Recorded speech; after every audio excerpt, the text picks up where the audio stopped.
Alright, welcome back everyone. I'm gonna go ahead and get started. It's gonna sound really dumb because I swear to God I did it last week, but I couldn't figure out how to get my mouse to go off the Pyre screen. So that took me a minute.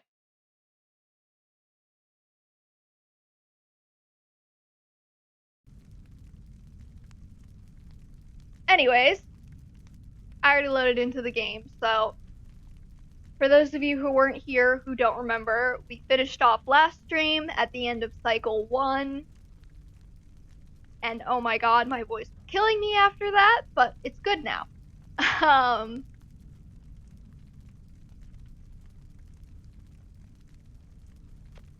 Yeah, so basically what happens in cycle 1 is we gang up our ragtag group of misfits, and then we learn about the tree guy's plan to escape from the downside, and then start a rebellion up top. I just summarized in 20 seconds what it took me 4 hours of gameplay to learn. Okay.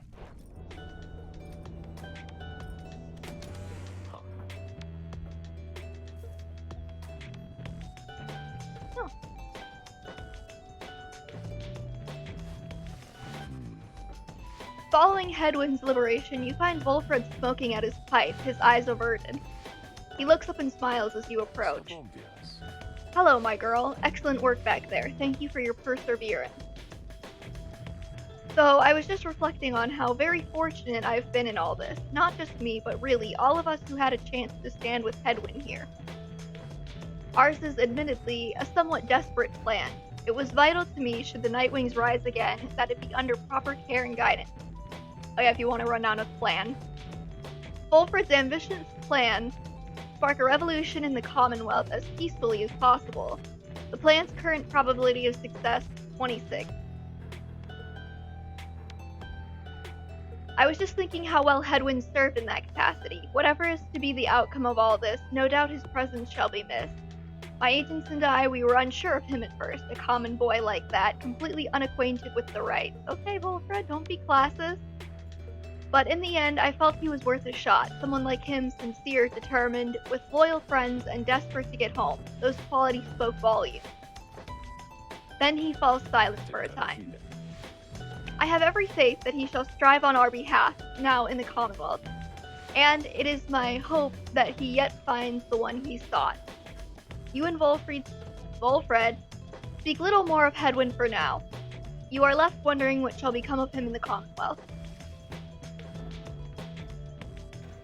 And then if we, go over his item, Hedwyn's cooking tins would pass for cooking supplies here. Hedwyn used to do most of the cooking, but now Hedwyn's status is liberated.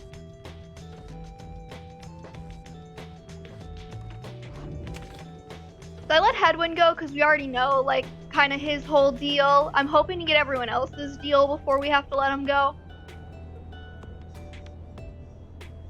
But if we don't, I'll just summarize.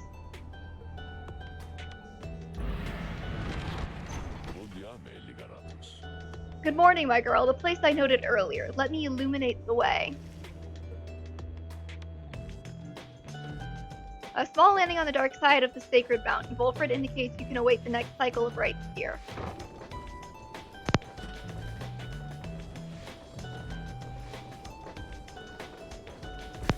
Yeah, so every cycle ends with you chilling out here for a little while. Wolfred leads all of you into a calm and quiet clearing tucked away inside one of the mountain's hidden folds. All about you see a variety of strange items and equipment.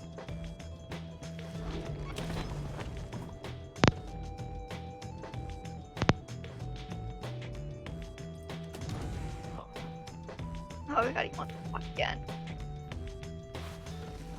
You find Wolfred seemingly lost in thought, but then he turns to you.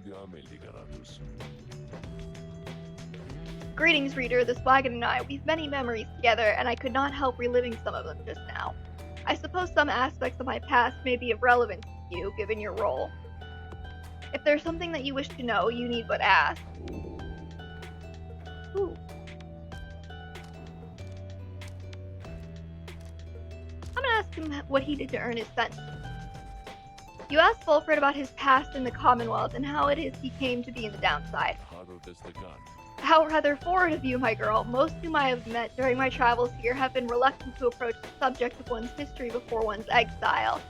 Nonetheless, I am happy to tell you. As a reader, I assume you are familiar with the stamping press. I owned and operated one. An illegal invention allowing written materials to be published at an extraordinary rate, so it's basically a printing press. In 617 AS, the Commonwealth was under siege from within as anti-theocratic propaganda quickly spread. I took issue with the Commonwealth, the ban on literacy, the interminable wars against the high-wing remnant. I spread the truth about it all with my machine. Under pseudonym, of course. Still, I knew that I was putting myself at risk, and sure enough, my stamping press was eventually discovered and burned to the ground. I, however, managed to elude capture for a while. But not for long enough. Here, in the downside, I chanced upon the Nightwings, who were searching for a reader. In that respect, my past, I think, is similar to yours. Anyway, that is the long and short of it. Now then, was there anything else? Why did the Nightwings stand? You expressed interest in knowing more about how the Nightwings came to be here, and Volfred's past connection to the group. I've been connected to the Nightwings almost since the beginning of my days in exile. They found me in a manner I understand is quite like how Hedwyn and the others found you. Back then, it was a smaller group than we have now. I joined an exile called Orissa and another known as Oralek. Former exile the Nightwings who conducted the rites alongside Volfred. Oralek. Former exile the Nightwings who conducted the rites alongside Volfred and Orissa. Very informative. Once in a while, we let little Tizo stand with us as well. He's rather older than he looked. The other triumvirates we stood against, they feared us. Only the Tempers presented any threat to us in any given right. But there was a terrible accident. Orissa, we lost her, and Oralek, he was my friend. He fell from Mount Aladil. We lost him as well, on the night when he was to be free. We were reckless, hasty, and I was powerless to stop any of it. I blame the Rites themselves, the circumstances that put us in danger. The downside has claimed many lives, yet it was too much. I vowed never again to don the mask in the raiment. I had the black wagon cleared and buried, such that it could not be used again. If the Nightwings would rise again, it would be under different circumstances, under new leadership, and towards a different purpose. That is all I wish to say of this, my girl. I have to ask about all of this, okay? You asked Volfred about his history with the lone minstrel, whom he seems to know quite well. Tariq was there with the Nightwings when they took me on. His manner has always been much as how we've seen. Although he is somewhat more cheerful now than I recall back then, if you can believe that, I think our plan has sparked a little fire in him. He serves the Rites and the Nightwings. I have tried to ask him of his past before, but he seems rather reluctant to speak of it. Though it is plain that he is not from around here. This being the downside, I respect his wishes for some privacy. Nonetheless, although I do not know too much of him, I count him as a friend.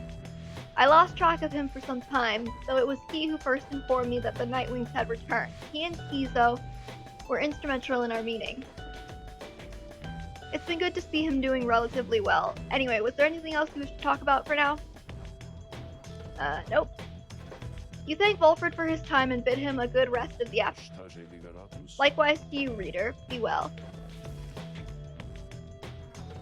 So does that actually, tell me... Oh no, he's not on our roster yet. Spoiler alert, he joins our roster.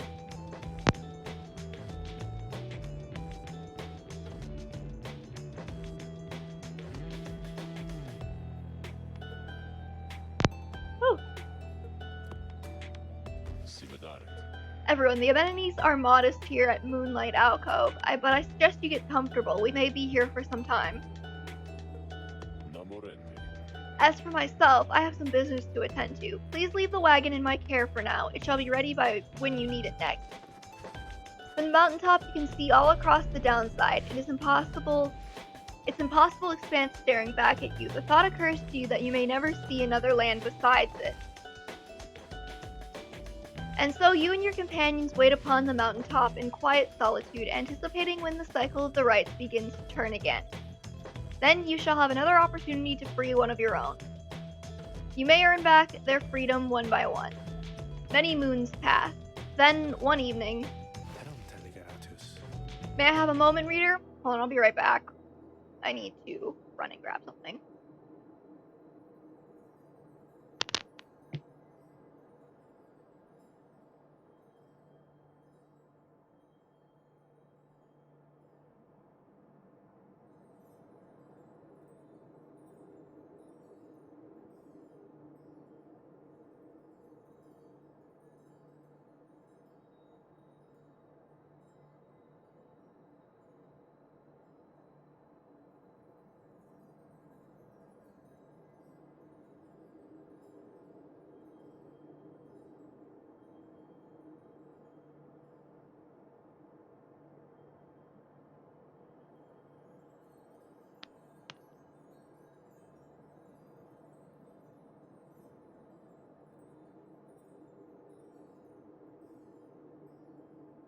May I have a moment, reader? The lone minstrel finds you poring over the Book of Rite, as has been your learning through your stay in this abode. Leaning through your stay in this abode. Begging your pardon, but there is something you may wish to see. Please follow me.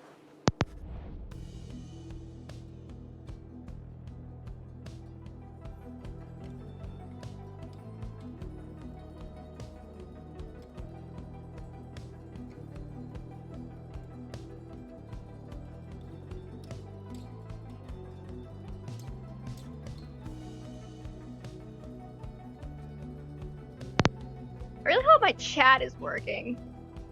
Streamlabs seems to be having some issues with it. Maybe I should like open up my stream manager or something. You follow him into the cold night. Look forth, reader, madame.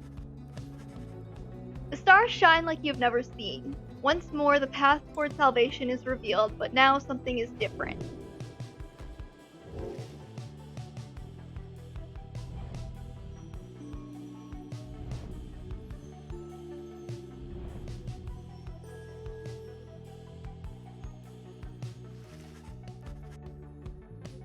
Each prior time you searched the stars, they showed to you a single path, but now several rites avail themselves to you at once. Henceforth, you may choose from several different rites. Choose your path towards salvation. Yeah, so basically, in the first cycle, you kind of have to go along the path, because that's when you pick up all your companions. But after the first rite, you get to choose, and that actually means you can kind of like manipulate who you'll be facing the liberation rite again. So like if we go here, we'll see the worm, I forget their name, Pyrehearts. If we go here, we'll fight the Dissidents, and if we go here, we'll fight the Accusers. So like you can kind of use this to manipulate because it's like basketball, right? Where there's like different seeds almost. I don't know how to describe it. I don't know basketball terms. But like basically if you beat a team, they go down in the rank, and then if the team wins, they go up, and then whoever has the most points is the one who faces you in the liberation rite. So you can kind of manipulate it. So you're facing certain people in the liberation rite. I don't know if we can see that yet or if we have to wait for Volfred to come back. But I'm going to take on, I think, these dudes.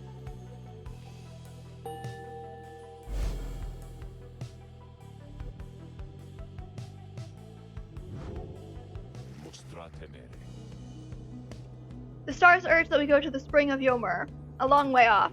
Volfred, sir, how are we to reach the Spring of Yomer in due course time? Jomer? I don't know. You know full well, Tariq. Preparations are complete. You think you see the lone minstrel smile, ever faintly, but cannot be sure. Please ask the others to gather their belongings, rest, and then assemble at the wagon there at dawn. We shall be departing at that time. As you will, sir. The cycle begins anew. As the years advance, you'll find there ought to be fewer rites, this time until once more we are to traverse Scribesgate.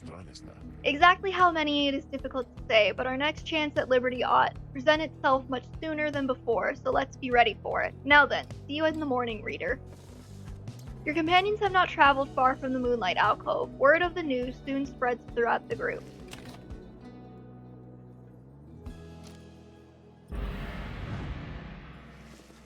I'm just gonna mute this.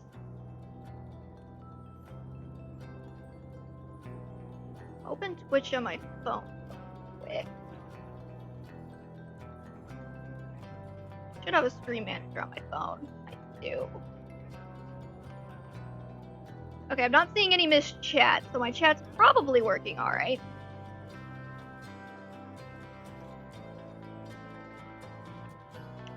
Next morning, Volfred calls everyone together before the Black Wagon. This old wagon is more than it appears.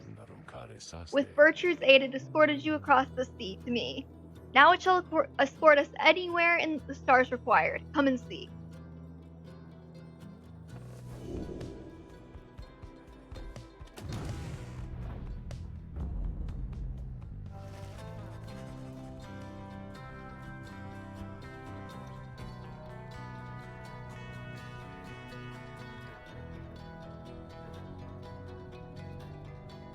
Something has changed about the wagon's interior. What looked before to be old cracks and signs of age now expose various intricate components once hidden from view. You are the Nightwings. You shall travel in their customary way. He turns to you, indicating levers and devices marked with symbols from the book. Now, reader, whenever you're ready, you may take us up. I'll show you how. And everyone else, hang on to something.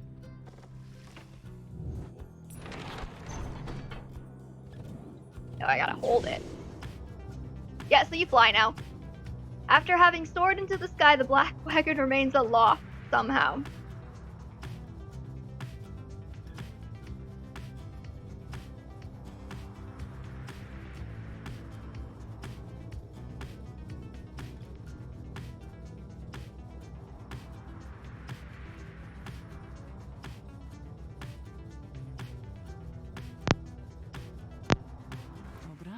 Never thought I'd soar like this again.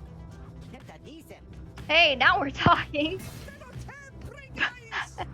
By the Underking. The Nightwings sail the skies again, wheresoever the stars may call for them. There is one catch. The downside provides few locales suitable for landing, though we should be able to find at least a couple of landing places near to where we're going. We'll then make way by land or sea toward our destination. Now, without further ado, let us proceed. Black Wagon can fly! Great. That's not terrifying. But yeah, now you can fly. So you just gotta go how you go.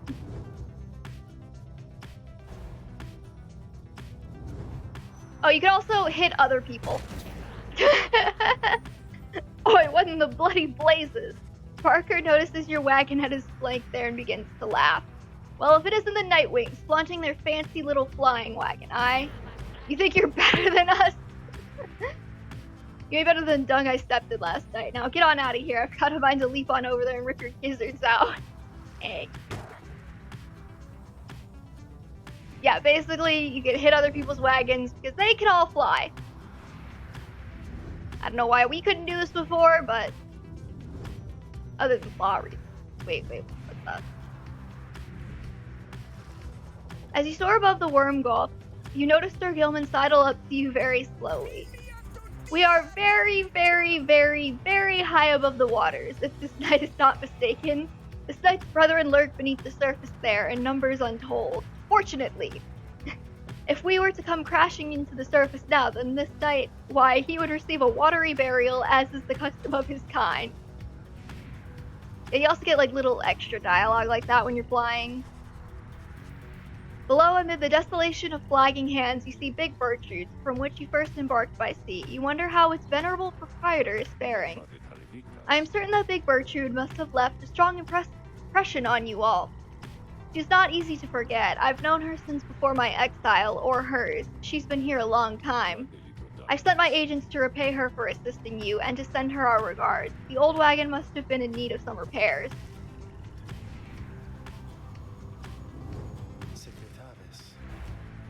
Oh, Jesus Christ. No. The Spring of Jomer has always flown forth from the crushed carapace of Violanthius, the legend of whose demise is a rather sordid tale. Perhaps you've already read it in the book. The Hive Titan, vanquished by the Scribe Jomer Manyvein. From its remains flows a rejuvenating spring, which gladdens up that valley's desolation. Not all believe the book exists, of course, nor the greater Titans, nor the Rite. I have encountered exiles believing that this Titan perished quite by accident, rather than by a cunning trap laid for it by Jomer Manyvein. They took the Titan for a common beast. Perhaps the stars shine down upon out-of-the-way locales such as this one to ensure they alone shall witness the proceedings. The north route across Jomer Valley passes the remains of the Hive Titan. The south route across Jomer Valley is riddled by barren rock and foam. So is the Hive.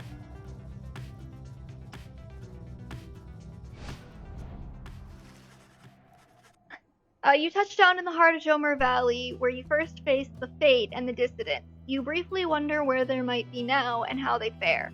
You join your companions for a routine inspection of the wagon following its flight. Kay confirms the wagon's wheels withstood the shifting temperature and still appear to be in reasonable shape. Jodariel manages to calm down some of the drive imps prone to dizziness or frenzy at high altitudes. Other than that, everything checks out, and the rest of the crew got through the flight without complaint. You now have a little time before having to set forth by land.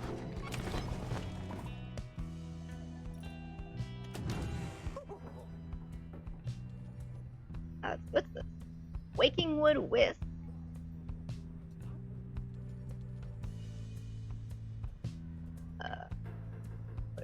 Oh wait, I want to pass over. Okay, I guess I can't just look at these.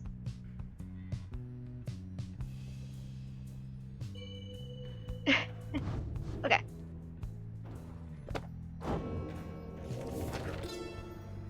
Yeah, now it's just gonna like unlock a ton of stuff all at once for us.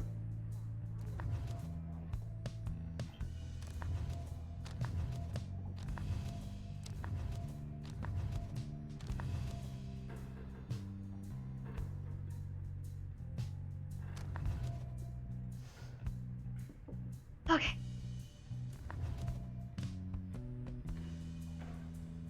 It's only got one page. Okay. Living in exile. In the words of Jomer Manyvein, the Alpha Chief. Once I too roamed free. I remember well those days in which I was called Chief. I traveled all the world over on my four good paws, and I was well adored. I wanted to grow stronger. Here at least I have. I shall not mince my words. This place shall either harden you or kill you. It shall haunt you with old memories. You share the exile's plight. My charge is to alleviate the sting of it for you a little bit, and to prolong your stay, but only for as long as needed. Your charge is to return. We call this place the downside for a reason, but in time, here you can learn to eat, seek out shelter, and to find a certain beauty in unlikely places. Forsaken Land. Years upon long years we spent distilling life essence from many things, which all once writhed under the auspices of their mortality, which we ourselves cut short. In this we have no regrets, for we learned much, and so we think did they. We earned the title Witch, and were forced to flee into the downside. Here we encountered solely Almer, and soon we gained an understanding of each other. He bade us circumnavigate these lands and catalog our findings. We felt a strong desire to expose the secrets of this land. He wished to yield benefit to those who followed in our wake. Indulge us both, then.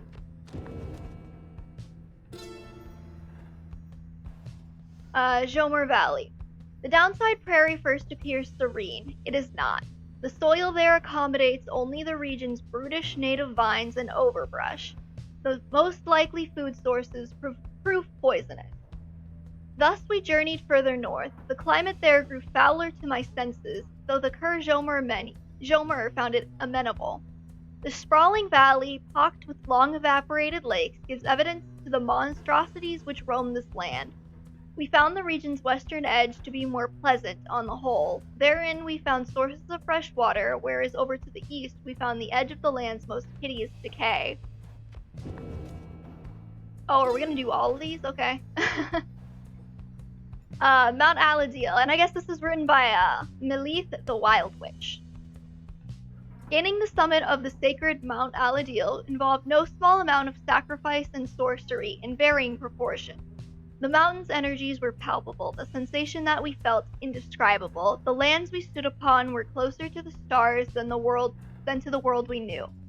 It was upon this highest point in all the downside that we first made efforts to concoct this tome, which you now read. It was there that we were stricken with a vision of the cycle of the rites, and felt together, for the first, a sense of freedom unlike any we experienced before, but that is a subject which our comrades shall illuminate in greater detail.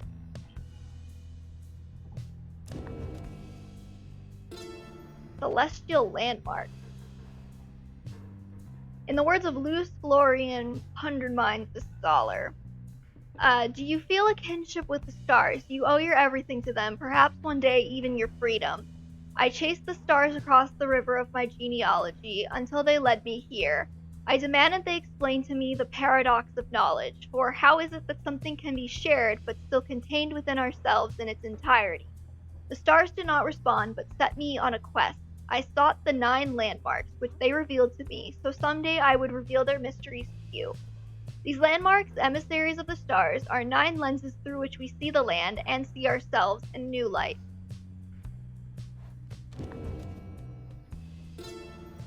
Oh, the Book of Rite. Much can be said about the Sisters of the Arch, whom we banished to the great beyond for deeds irredeemable. That's like Sandra's group, I think. Suffice it that the details of their banishment are written in this book. The sisters in the book became inseparable, not unlike the stars, their light, and the infinite darkness that engulfs them. The stars communicate to us, and you in turn.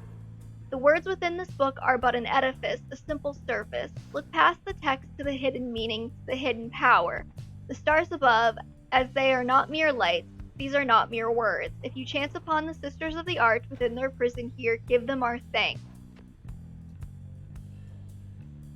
I want to say one of these tabs doesn't become available until the second time you play the game, or like right before the end, but I don't remember.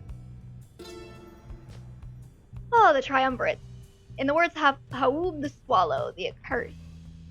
At first I found it much too difficult to read, much less to write, even to grasp the quill, but the horned one, Myrrh, implored me. He said this is the greatest gift that he could give me in return. In return for what, I asked. In return for his life, he said. But I did not save your life, I said. You did, he said. We fight about this still. Myrrh is stubborn more than I. Now herein, and by his leave, I chronicle the 9 triumvirates, for I am of this land unlike the rest who wish to leave. We knew not everyone could leave who wanted. Seldom would the opportunity arise. Thus did we organize those striving for the chance into 9 sets of 3. Okay, I think you unlock more triumvirate info, like, as you go, like, as you rematch them. On Commonwealth, here's where we're getting all our lore. In the words of Triesta Tithys, the Blessed Born. So she's the harp. We, the 8, assembled here together in the downside, and we gave our freedom so that you may yet have yours. It is an exchange we have not lightly made. It is my charge to ensure you, should you regain your freedom, first off recognize its qualities and also use it wisely.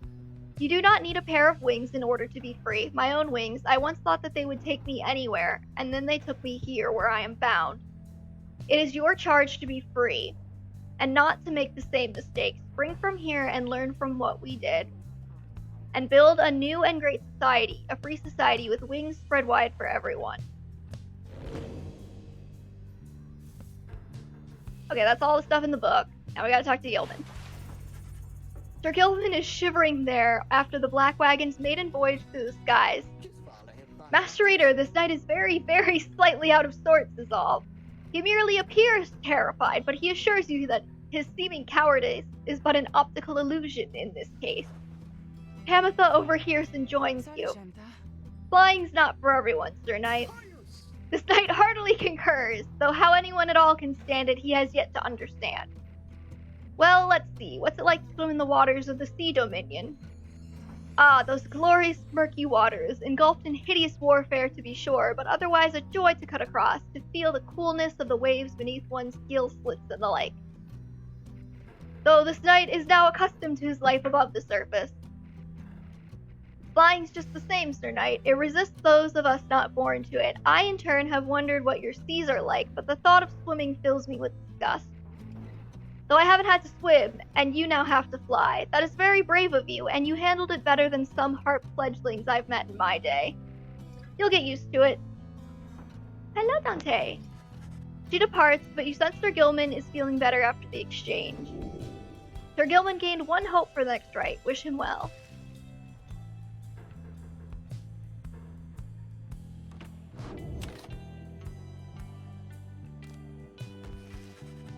You end up spending part of the day with Rukey, exploring the area surrounding your wagon. You learn this area used to be a swimming hole many years ago. I knew some curs used to go swimming around here. Did some horrible thing happen to their coats? Oh, did some horrible things happen to their coats? I don't know. Hi, Dante. Are you sitting on my mouse? He's sitting on my mouse. Oh, wait, no.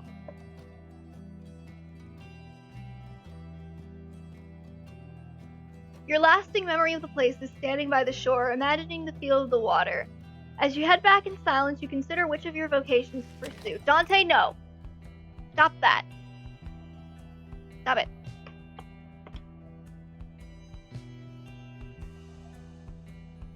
Oh, we're gonna go studying in private.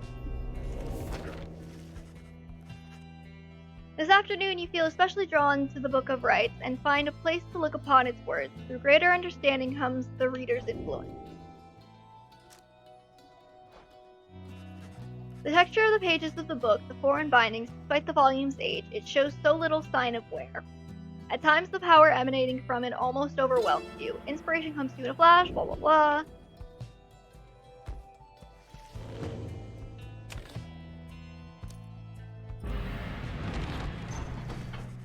At dawn, everyone seems to have recovered from the rigors of your maiden voyage across the skies. It is time to return to the spring of Yomer and confront the Accusers once again.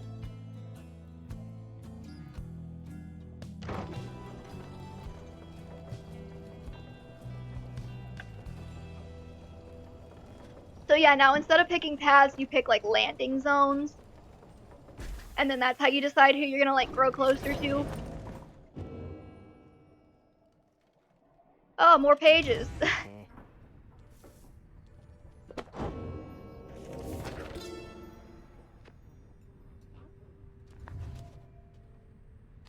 Okay.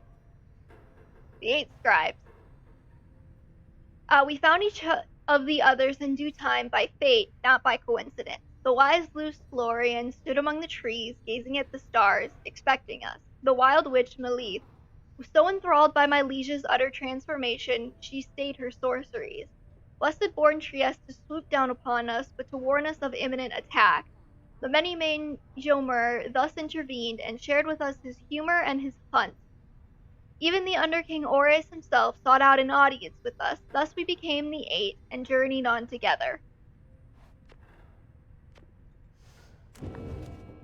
And Celestial Landmarks, Spring of Jomer.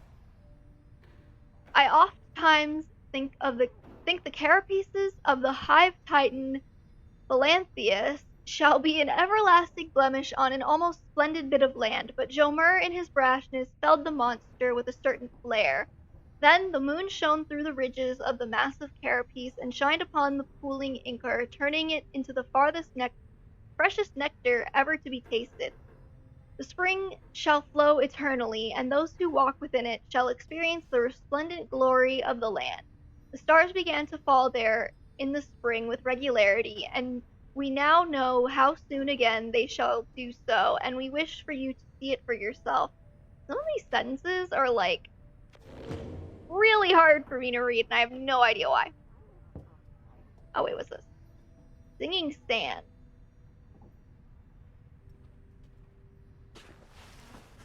You find Rukey having just put back his green-tail family portrait. There is something of a wistful look in his eyes. Rukey's well-to-do Kerr family tied to the Commonwealth's thriving mercantile industry. Cool. Then something comes over him, and he moves in close, lowering his voice. Look, sister, I gotta level with you about something here real quick. Truth is, I haven't been entirely upfront with you about my family situation. He hesitates a while, then, we ain't exactly quite as rich as I've been letting on. I mean, we do just fine, and we got lots of money stored away. It's just mostly locked up in savings bonds, and he seems to catch himself in the middle of another tall tale and relents before you can respond one way or the other. The situation is my mom back on the other side. She needs a little bit of help, financially and otherwise. All she's got now are my knuckle-headed uncles to keep her steady. Always told her I'd make something of myself, you know. I was just a clerk in her shop. Things started getting tough for us, so I started looking for all kinds of different work. Got in with some unseemly sorts, I guess, but the pay was real good. We took to shipping certain types of stuff down here, of all places, flushing it straight down the river, watertight. The pay was right. Mom was so proud of me. We were eating real good all the time. But you could probably guess what happened. I barely scraped by after they flushed me down here. Would have been food for a bunch of howlers had Jodi not bailed me out of a tough spot one fine evening. As for my mom, she doesn't know the half of it. My uncles told her I'm away on business. Not entirely untrue, I guess. But if she knew, it'd break her poor heart. So, don't know how else to put this, sister, but I want to get out of here. Get back to what I was doing back home. On the straight and narrow, though. I'd go straight this time for sure. Just don't go telling everybody that old Rukey Greentail's just a mama's boy, okay? I got a certain reputation to uphold. He quickly scampers out the door. His past has been weighing heavily on him, but you sense he was sincere about wishing to lead an honest life. Yeah, so I think that tells us his info. Yeah, so he was a trafficker, his crime was smuggling, motive self-gain, and he's been exiled for 4 years. He barely made a living as a trader in the Commonwealth, trying to provide for an aging mother and several good-for-nothing uncles, until he found a much more lucrative clientele among those exiled to the downside. To them he would ship various commodities, but just as things were looking up, he was finally caught and cast down the river. There, after Jodariel saved him from a pack of howlers, he promised to repay her. I don't think we can see Hedwyn anymore, but...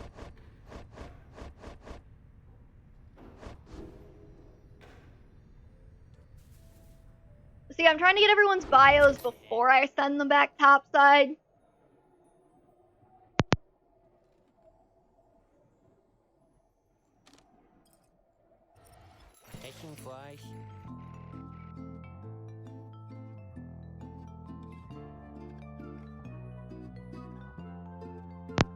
Hey guys, come on and say now, whatever happened to that smiley Hedwyn guy? Did he really get out of here like I've been hearing, or what?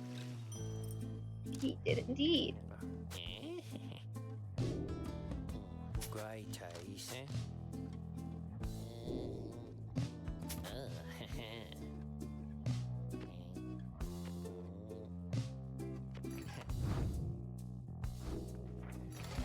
You guys have a good day out there.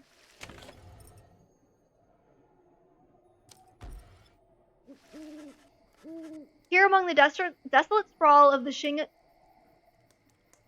I swear to God. Of the sprig of Jomer, you await the signal of the stars. There is no sign yet of your expected adversaries, the Accusers. Then the little imp Tizo flutters up to you. Tizo cautions you that he has some history with your next adversary, Lendel.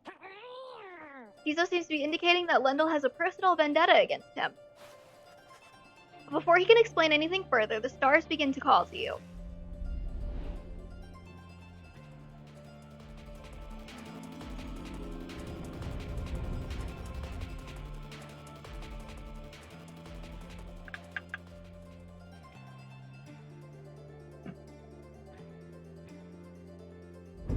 Reader, ever persevering, aren't we?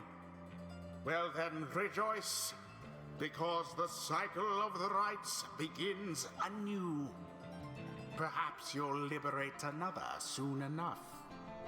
Your chosen adversaries here shall be the Accusers.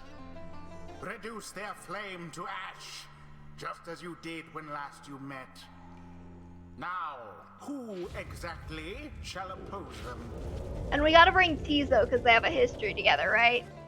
Your companions are assembled and are ready for the rite to commence. However, there is still no sign of your adversaries, the Accusers. Little Imp Tizo screeches something, cautioning you to stay alert. But then someone leaps forth from the shadows. He grabs at his mask. Aha! Caught you, you miserable beast. I knew it. After all this time, I knew that you were still among their rank. Tizo is angry to have stumbled into an apparent trap laid for him by Lendel. Silence, fiend. You robbed me of my freedom, my dignity. Your evil shall be ended here and now. And you, Nightwing, shall not deny me thus again. Come then, my accusers. For we face again none other than the spawn of the accursed imp, Hawoob the Swallow. Let us show them now that he is a disgrace. Tizo whistles something angry back at him. Whatever transpired between him and Lendel in the past, Lendel evidently has not let it go. Yeah. Come, accusers, let us make clear to these fools that we are stronger now than ever. You sense Lendel speaks the truth. The accusers are more capable than before. Each time you face a triumvirate, they gain talismans and masteries. Who shall strive for freedom? Yeah, and here you can see like their bios too, but we don't know anything about Lendel. I forget how exactly you learn. I think you have to keep like facing them. Okay, I don't know what Jodariel's exact experience is. That's gonna bug me. Okay, I used her in the last Liberation Rite. I can just barely tell. Don't tell me what to do, narrator. So... we'll definitely bring Tizo. First things first. I can't upgrade that anymore, okay. I can upgrade this. Which I actually want to get to Tizo instead, because it's better for him.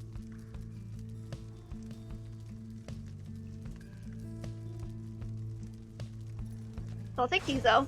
Tizo. Let's see here. I also want...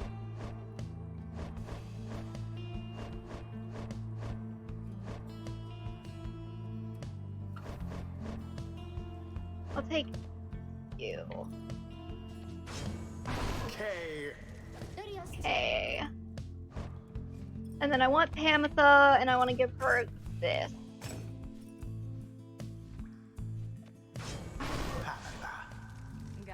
The choice is cast. Don't even worry about that one there, Tizo. We'll shut him up real soon.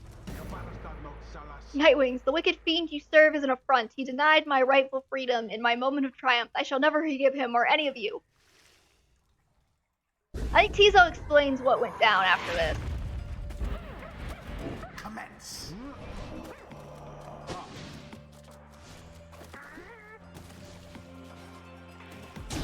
The Nightwings are the first to strike.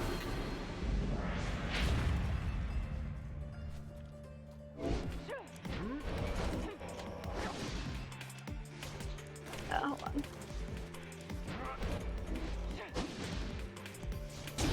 Beauteous.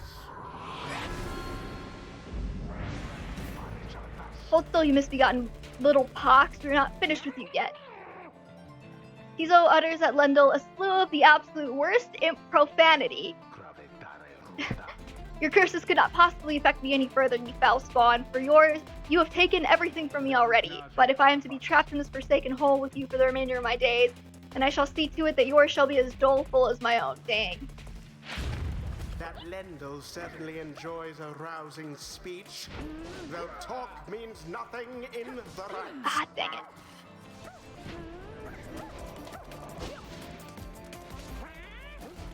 They are often smart enough to jump, but usually you can get around them. I also have them on, like, baby mode because I suck at this game. Dang it. Tamitha has doused the flame.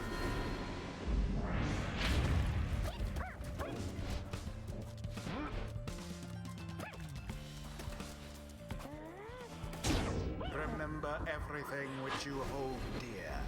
That's a good comment. you imagine if you're just like watching a basketball game and out of absolutely nowhere, the guy like commentating was just like, remember everything you told Fear. Like, okay, that's not really what I keep you around for, but. The imp did it. No more than a lick of flame remains. Yeah, Pamitha's got this, hopefully. And it is done. The Night Wings prevail. What a crushing victory it was. Thus end this night's proceedings. Tiso is very pleased that you prevailed, but wishes to make a quick exit at this time. Blast, where did he go? Where did he go? That infernal imp, it is a monster in disguise. A fiend, come forth to torment me until the day I die. Man, you have like real problems with this adorable little imp. Tiso reappears once the coast is clear and expresses his gratitude again. What Lendel said before, if Tiso truly is a descendant of Haoub the Swallow, then he has quite a legacy to live up to. Bask now in the wisdom of the scribes. The moon-touched girl has greater understanding than it seems. I guess let's go down this path, flings the orb faster and farther. Take this one.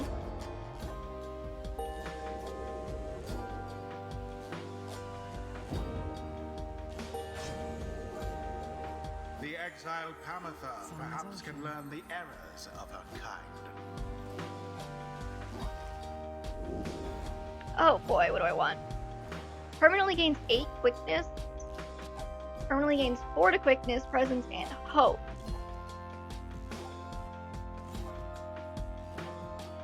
Use her dash in rapid succession, and for less stamina when flying, shoot faster. This one's definitely way better. The holy power of the eldest matriarch. Until the stars align.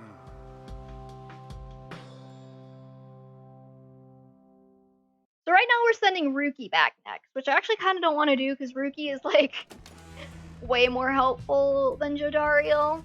So we're going to see if we can get Jodariel's backstory here soon. You return to the wagon after you and your fellow exiles vanquish the Accusers and find Volfred waiting for you there. Well done back there, my girl. You are serving your companions well. Now then, I have something that I wish to share with you if you've a moment. We have discussed the plan, of which we are all a part. I have a means of measuring our progress towards the goal of it. I'd like for you to have a look at it. First, let's determine where the rites may take us next. Look forth. I expect you shall again see several shining stars, where once you saw but one.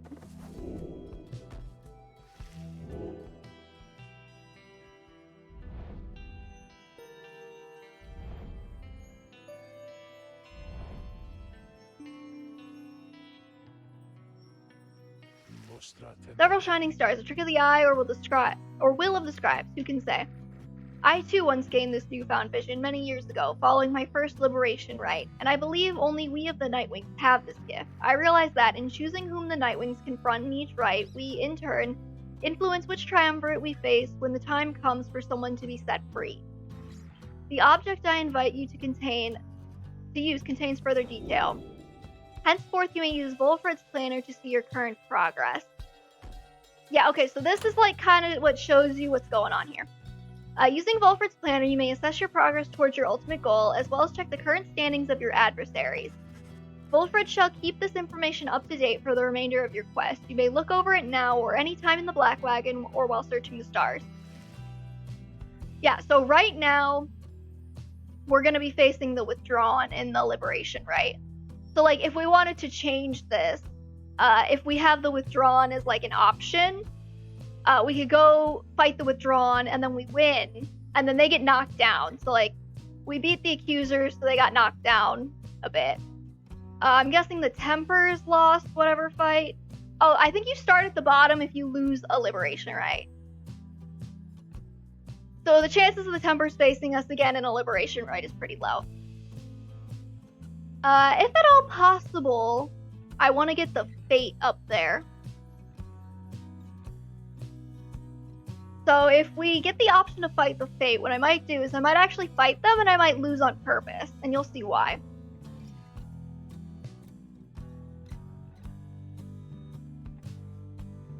The 8th of 9th, this is really... At long last, the plan is well underway. The cycle of the rites turns quickly for the time. We soon should have another stab upon the fall of Solium. So I either want to kick down the Essence or the Withdrawn, or I want to lose to the Fate, basically.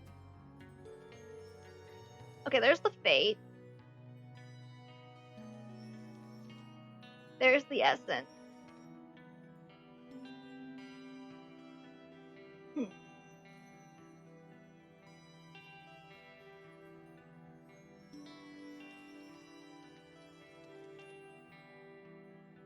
Okay, here's what we're gonna do. I have a reason for doing this. We're gonna go here.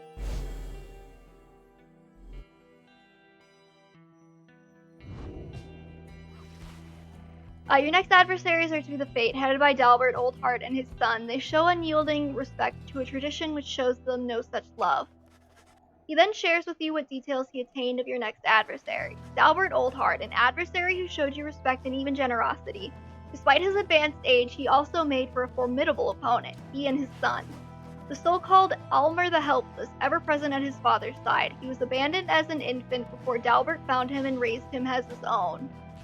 Dalbert taught his son everything he knew of his cultural heritage, as a descendant of one of the Alpha Chiefs thought to be descended from Jomer Menymane himself.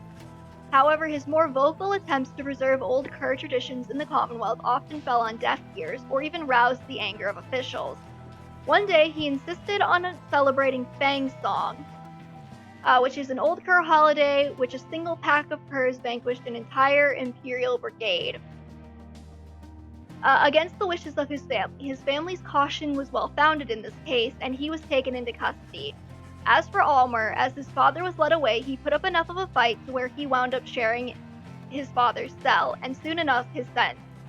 In the downside, their faith brought them in contact with a pack of spiritual Kerrs residing in Jomer Valley. In time, they became acquainted with the Rites and helped to revitalize the long-struggling triumvirate known as the Fate. They have since struggled on, at times flirting with freedom, though seldom getting within striking distance. Yet still, they long to find a way to return to the ancestral home and family. Should they succeed in all this, only one of them would be returned. They must know that by now. Either way, you shall see them again soon. Please rest yourself for now, while dark of night remains. You bid the lone minstrel a good evening. It is too late to take flight, so you make plans to rise at dawn to continue your travels. Okay, yeah, so as you fight them, the lone minstrel gives you their backstory, I guess. Oh, Belford's planner.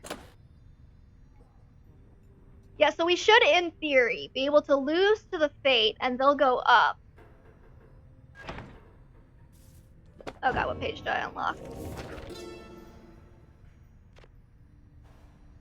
The Accusers. The Accusers formed under Goliathanian. He is a big man. He values justice, loyalty, steadfastness. Goliathanian, he says that the Accusers take their name from one of his most accomplished legions, from his former military days. All among them, in fact, served the Master General at one time. They represent the stoutest-hearted people of the Empire who held true to Mur and Goliathanium to the end. The golden colors of their raiments are reminiscent of their old shining armor, is his claim. Ever shall they seek out those with the truest spirits and the strongest sense of purpose to replenish their ranks. What's up, Tizo? Tizo has seemed somewhat less cheerful since his run-in with Lendel and the Accusers. He approaches you, wanting for you to hear him out.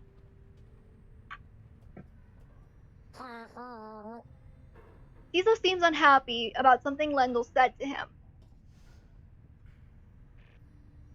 Tizo understands full well why Lendel is angry with him. While Tizo does not like Lendel as a person, he recognizes nonetheless that he denied his freedom. It was a liberation rite. He did what he felt necessary. He wanted to help his friend go free. Nonetheless, he still feels a certain guilt and regrets that the rites force exiles into such situations. He falls silent for a while. Whether the 8 scribes ever intended for imps such as he to participate in the rites firsthand is difficult to know for certain. Then, Tizo is grateful to you for listening. He knows the scribes created the rites with good intentions. He promises to keep doing his best to live up to the legacy of the Scribe. He bounds up to the rafters with some of the other drive imps, regardless of whether he is truly a descendant of Hoel the Swallow. Surely the Scribes would have been proud of him.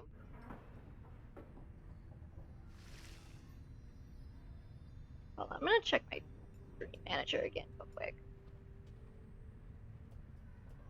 To make absolutely sure that my chat is functioning because Streamlabs has been very weird.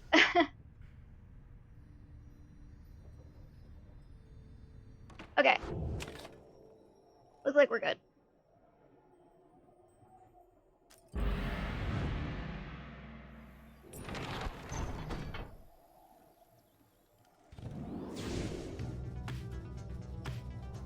Okay, I think we're going this way. Oh, we gotta go down. Okay.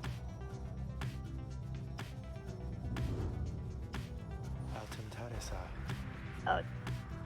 Yonder lies the Ridge of Gaul, somewhat less imposing when viewed from this vantage point. Do you not agree, reader? The mist of the downside holds that that is no mere ridge of stone, but the remains of Lord Gandroth, once slain by Gol Goliathanian himself. The Spartan Titan, second of the 8 scribes. Though perhaps such tales are of little import now, when you stand to confront the fate there in just a short while.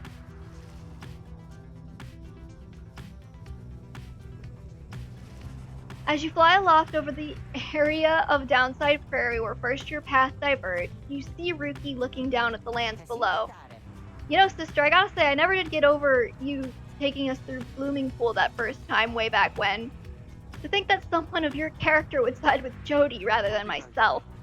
It is fortunate for our sake that the reader does not often heed your advice, Greentail. Hey, that's cold, Jodi. My sister here listens to me at every turn, I'll have you know, except for that first time. A shame we shall never know what delights awaited us in Hollowroot. Oh, you missed out, you mark my words. Well, we'd all be riding in style by now rather than sputtering about in this old thing. Spoiler alert, since it's the first choice, there's almost no difference between them. No doubt. Despite how it appeared to you at first, they both seem to be in good spirits, reminiscing about old times.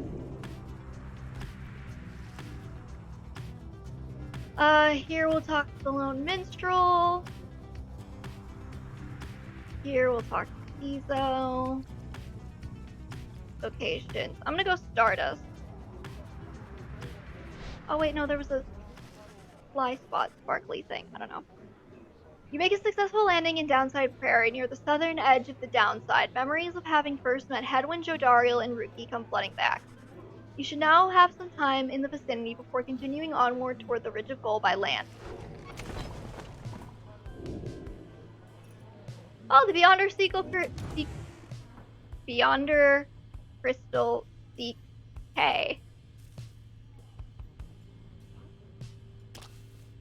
Oh, I think that gives us, like, free money. We haven't been talking to Sandra, I completely forgot. We'll do that. The Downside is connected to our realm via a single artery, the river named for our prestigious sap colleague Luce Florian. That river gushes into seeming nothingness. That seeming nothingness turns out, of course, to be the Downside. Its existence undermines thousands of years of thought about the composition of our world. The Downside's southern edge we call the Sandfolds. It is a desecrated wasteland, speaking well to this land's lack of hospitality. Here, the strength of many who survive the river journey finally fails. If only they could clamber further north where lies the verdant Downside Prairie, a better place to perish, to be sure.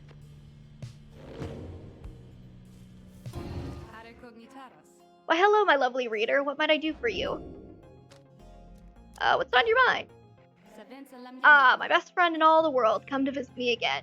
Does it make you uncomfortable, perhaps, that I should call you thus? Perhaps you think that you do not yet know me very well, but I know you just fine. You reveal a great deal to me when you come to visit me like this. You're not the only one who can sense things in others, you know. She laughs to herself.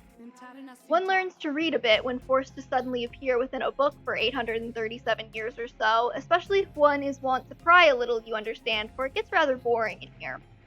I know all about you, a crippled scholar who longs to regain her freedom, only to end up spending all her time talking to an apparition stuck in stone.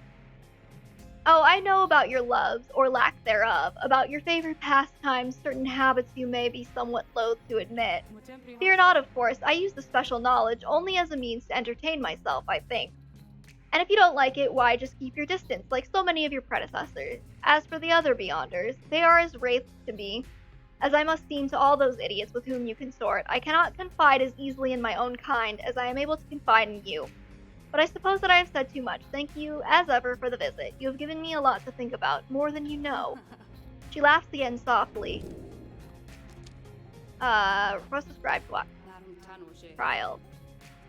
Alright. You need but choose among those unenlightened fools with whom you travel.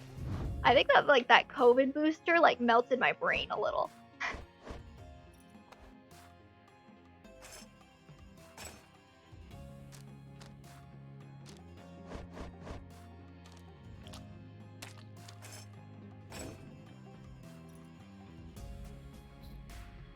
Okay, she's now 26 quickness.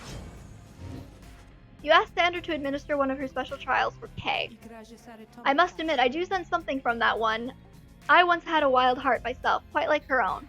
We shall see if there is more to her than that. Let us bring her forth. Soon Kay arrives in heat of the summons. The scribes, I think that if I listen carefully, I can hear them calling out to me.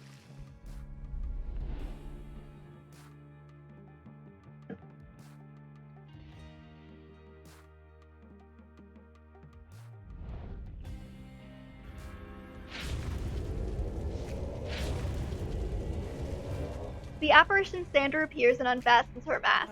Listen well, girl. This place where you reside at present has but a single rule, which is, you answer to me here. Wow, okay, I will. Such naive enthusiasm. Now be silent. It is plain to me that you have much to learn as yet about the Rite, but you have learned something, and I would see you prove it, without the benefit of anyone save for your reader. Okay, are you out there to help me with this, miss?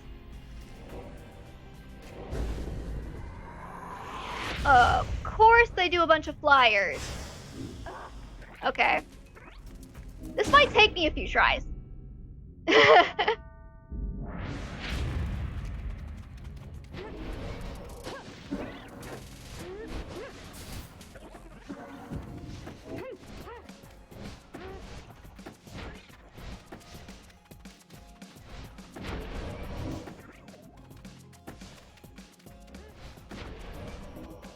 Oh, dang it!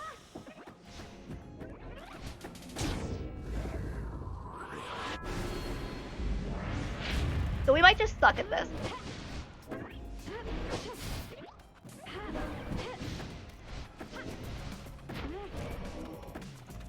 Okay.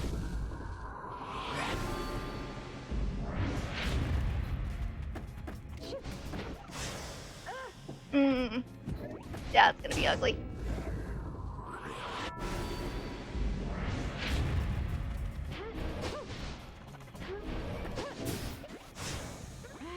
Oh, go, go, go, go, go.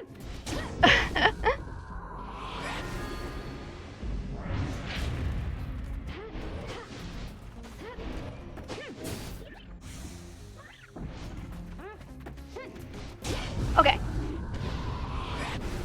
Did not take us a few tries, thank God.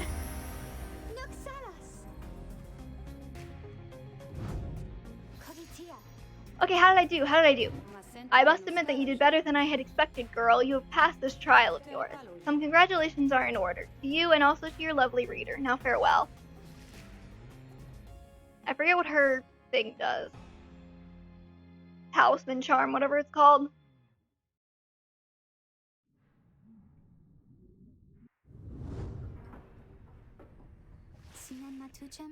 Did I imagine all of that, miss? Because I hope I didn't. Wow, what is that you have there? Kalmar's anklet. After Kay casts her aura, it can bounce off of objects and solid surfaces, only usable by Kay.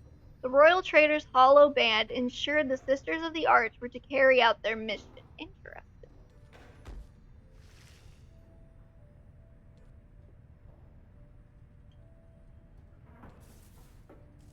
Can I switch that out now?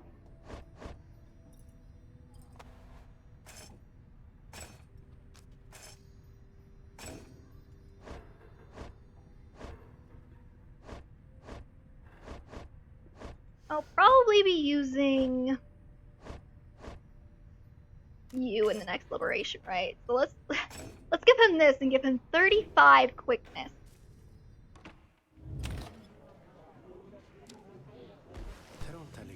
There you are, reader. Shall we get going then? You accompany the lone minstrel on an excursion through the windswept fields of Hollow Root, where it seems the stars themselves recently shed some of their splendor. Collecting stardust is a laborious and delicate process, though some find it rather meditative. In time, you've gathered a good supply of the stuff and returned together to rejoin the others. A pile of stardust. Nice.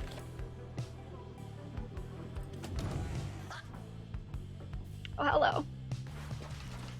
Sir Gilman is fuming in anger over something, so much so that you are hesitant to approach him, but you approach him anyway. Exile is too light a sentence for this night. He notices you and seizes up. He begins acting rather nonchalant, as though his outburst did not transpire. Oh, greetings to you, noble master reader. What brings you to this night this afternoon? Asking if everything's alright. You maintain a gentle tone with him and ask whether there is something he might wish to discuss. Sir Gilman perhaps could benefit from talking through his woes. He stands there for a time, silent and dejected, but then, Master Reader, this knight cannot escape the horrors of his past, or we got to learn Sir Gilman's thing. It seems that you would rather hear them. Then you have this knight's apologies ahead of time for burdening you further with his troubles. Having said that, here, then, are the troubles you requested. You are, of course, familiar with the siege of the Spiral Sanctum. For this night, the memory of it is like a wound which will not close.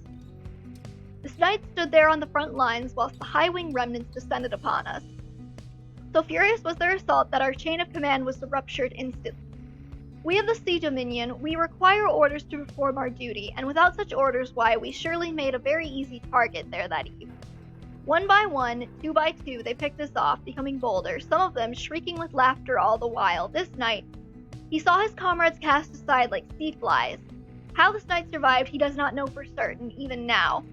Perhaps it was that he attempted to pursue and to detain his own knight commander, whom you met when you first met this knight. That cursed Sir Deluge.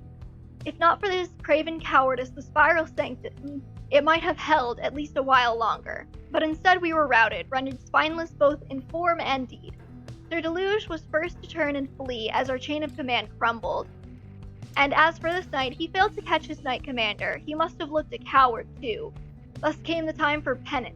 And this knight, why, he insisted on the only course of action reasonable. He insisted on his sentence to the downside. And as you can plainly see, his wish was then fulfilled.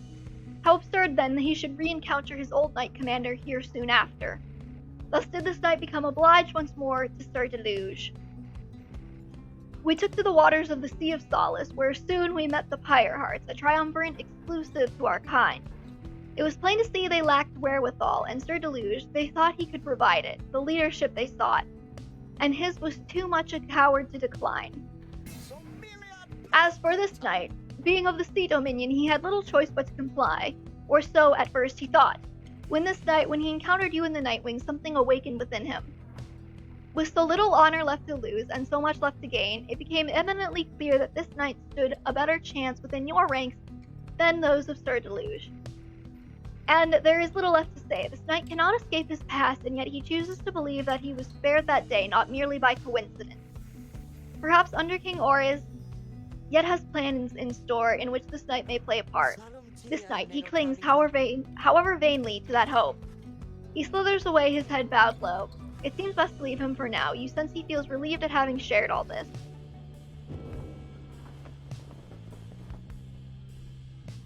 So yeah, basically, what did Sir Gilman do? Nothing. Crime, none. Motive, not applicable. Years exiled, 3. He was a knight-errant of the Sea Dominion who sought glory in the Commonwealth, where he became a frontline fighter in a never-ending war against the Harps. In this he fared much better than most of his kind, until the day of the disastrous siege of the Spiral Sanctum. where his entire regiment was destroyed in an ambush. As one of the sole survivors of this incident, Sir Gilman accepted full responsibility for the outcome and volunteered to go into exile as penance for the failure.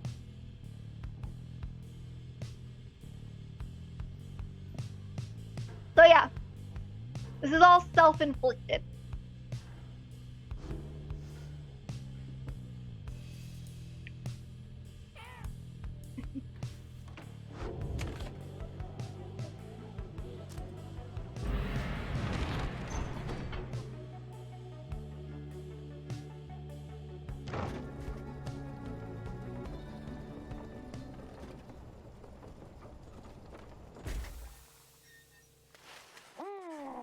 Here in the lonesome lands of the Downside Prairie, you encounter a messenger imp come to deliver news and rumors from the other side.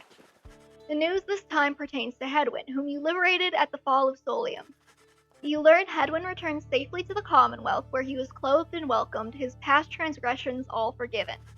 He was to be groomed for a leadership position of his choice, whether on the Council or the Blood Border, each equally as lucrative and secretive as well. However, he refused, and before the stunned council members could do anything about it, he left them. He's since made contact with Volfred's agents and is working together with them. Thus, the ranks of the revolution grow stronger. Per the messenger imp custom, the last part of the message was transcribed from Hedwyn, word for word, and says, "Keep going, I'll see you here." You thank the messenger imp for relaying this information. Soon your companions are all abuzz about it. Wonder if he'll ever find the one he fell for. He did it. I always thought Hedwyn was looking for someone out there back home. Do you think he found her? A glorious example Hedwyn sets for all of us. Tiso is happy to hear that Hedwyn is well and back in the Commonwealth. Yeah, that's how it's done, Hedwyn, right behind you, chum. The news of Hedwyn's liberation fills you and your fellow exiles with newfound resolve. Your companions gain +1 hope for the next rite. Wish Hedwyn luck.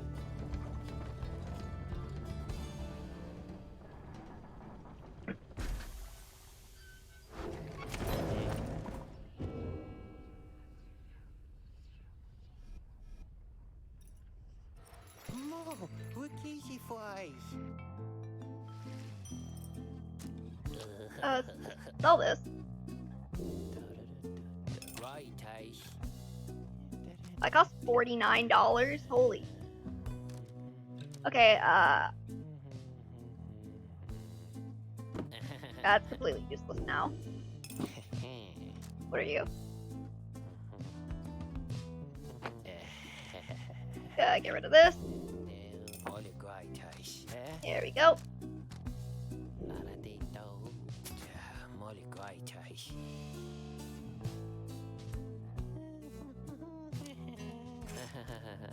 I'll keep these two around just in case I need something, but you guys take care, okay? And thanks for doing business.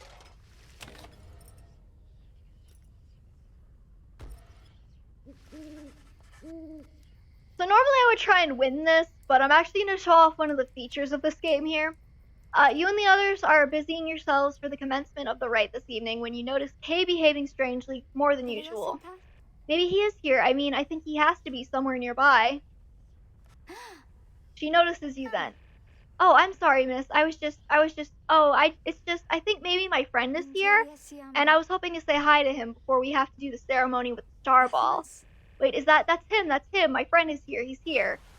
Just then, your adversaries, the Fate, arrive on the other side of the Ridge of Gaul. They begin making necessary preparations. Kay rushes over to them before anyone can stop her, even as the stars above start shining through the darkness.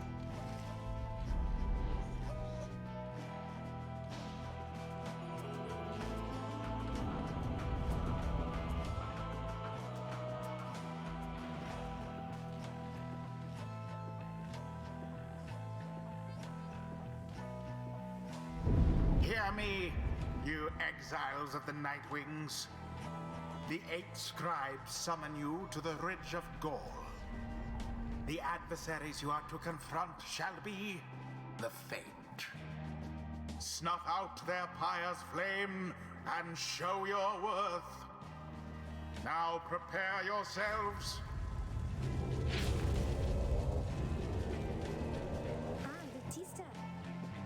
Oh, hello again, hello. Why, hello indeed, young one. We are the Fate, and once again we hail you and all the Nightwings. Thanks, I was wondering, may I speak to your son? why I don't see why not. But let me see here. Almer, where are you? Begging your pardon, young one, but my son, he is not always punctual. Hold, I shall go and fetch him. Oh, okay, I mean, my friend, I hope that he remembers me. Wait, where is father? Father? Oh, hello again, your father, he went looking for you. Did you not see him? No, I did not see him. This had best not be some Nightwing trick, or else I'll...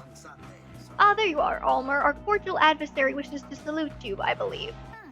Oh, that's right. I mean, here, this is my salute. I'm saluting you. It's nice to see you, and may the scribes watch over you, okay? I want them to watch over us as well, but maybe just this time, or not just this time, but this and other times, maybe, they can watch over all of us, okay? The two of them stand and watch as Kay skips over to rejoin your group. An unusual sort, that one. She is. She's about your age? Father! Dalbert ships it.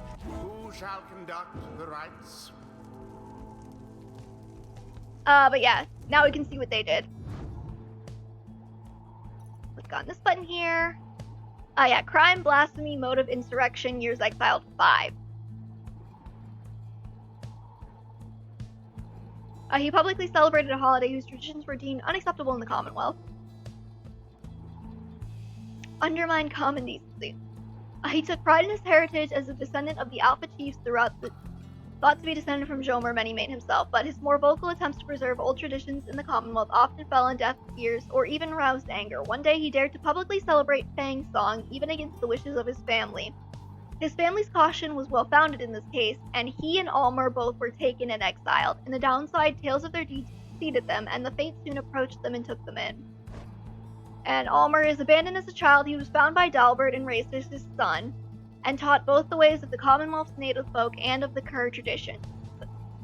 Though much more cautious than his father, he always loved his father deeply, so when his father was being taken away for his blasphemous recognition of olden practices, Almer put up enough of a fight to where he ended up sharing his father's fate. In exile, they have remained inseparable. Yeah, crime-resisting arrest, motive filial piety.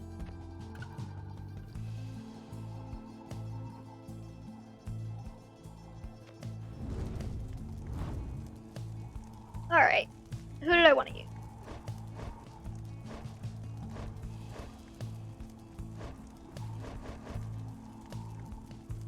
I want to use her. Okay.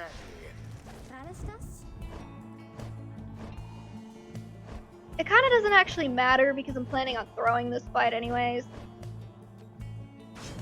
Sir Gilman.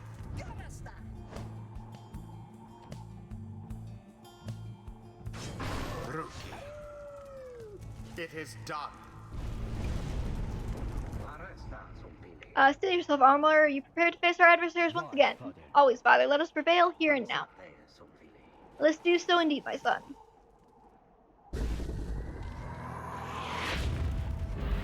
So yeah. Begin. I also have the AI on like baby mode. Rukey. So they're gonna be like low-key dumb about this, but they'll get it eventually. Pyre's flame begin to flicker. So yeah, one of the features of this game is that it actually continues whether you win or lose. The show of glory from old Dalbert's boy. There's not really like massive consequences for losing. You get like slightly less experience. What are you doing? You put your mask back on. We're in the middle of a rite. Oh, I know, it's just, I wanted to say, I think that you're very brave is all, I think. Because we have encountered many triumvirats by now. I mean, we have the Dissidents and the Tempers and... What are you talking about? Get to the point. Oh, I'm sorry, I didn't mean, my name's Kay. I wanted you to know my name. It's Kay, since I know yours. I see. Then ready yourself, Kay. We shall not hold back. Such a struggle it must be for poor old Dalbert and his witless son. Hey, don't be mean to them. They're like the only people I actually like that I'm opponents. Dalbert plunged into the adversaries. So yeah, you get slightly different dialogue after the battle. And you get like slightly different experience gains. Yeah, if you don't move out of their way, they'll just like suicide into your face over and over. Dante, would you not?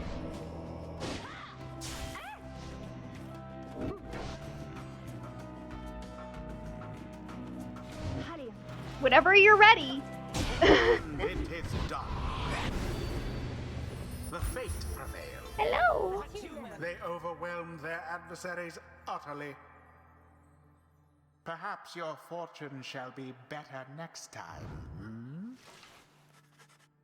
You and the Nightwings may have experienced your first defeat, but this is not the end. Rather, it is an opportunity for you and your fellow exiles to press onward. Kay, for example, learned a valuable lesson this night. A rush of enlightenment gained from surviving a tough situation, awarded this only this one time. Interesting. So too has Sir Gilman, not in spite of this setback with the fate, but because of it. And Rukey is no exception. He has gained more insight here as well. Your fellow exiles all shall gain enlightenment and learn and grow from what had transpired. And your story shall continue. The choice of whether to accept such outcomes now and all throughout your quest is to be yours alone. So yeah, you can reset if you really want to, but you don't have to. Wait, I wish to say to you congratulations on prevailing against us, because some of the ones I know, they're very strong. They're very, very strong. Why, young one, that is very generous of you, but you need not show such gestures to our humble group. You are one of the Nightwings, the most envied of all triumvirates. We aspire to your greatness and your legacy. Dante, you are being very cute.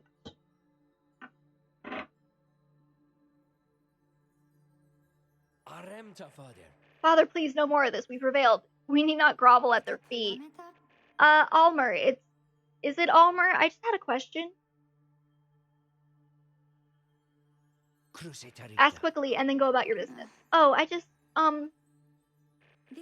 would you be my friend? Huh? What? I was wondering if you would be my friend because I don't have a lot of friends, and you are brave and gentle with your father, so. Oh, Dalbert's over here with his shipping goggles on, ready to go. I shall see you in a little while, my son. What? The Scribes, were they not friends? I choose to think they brought us here to be closer together, not to be apart. There is much to learn from this experience.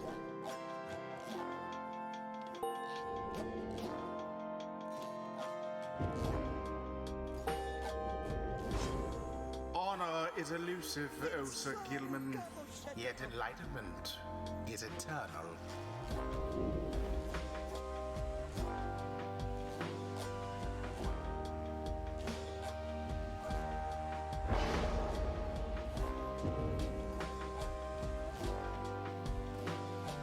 Until the next Rite.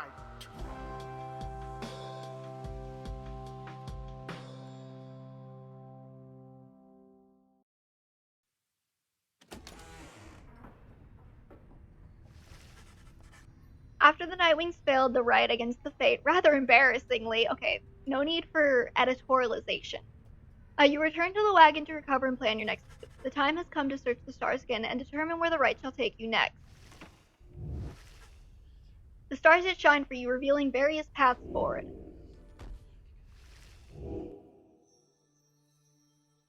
Paw. Oh, I upset my cat. Now he's trying to eat my arm.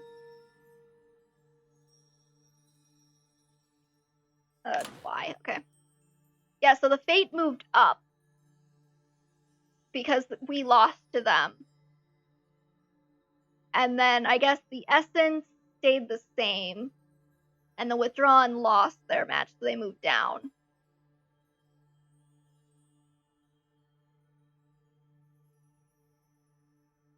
My agents recently sent word to Hedwyn, who is well and already taken steps in support of our plan. May the others follow suit ere long.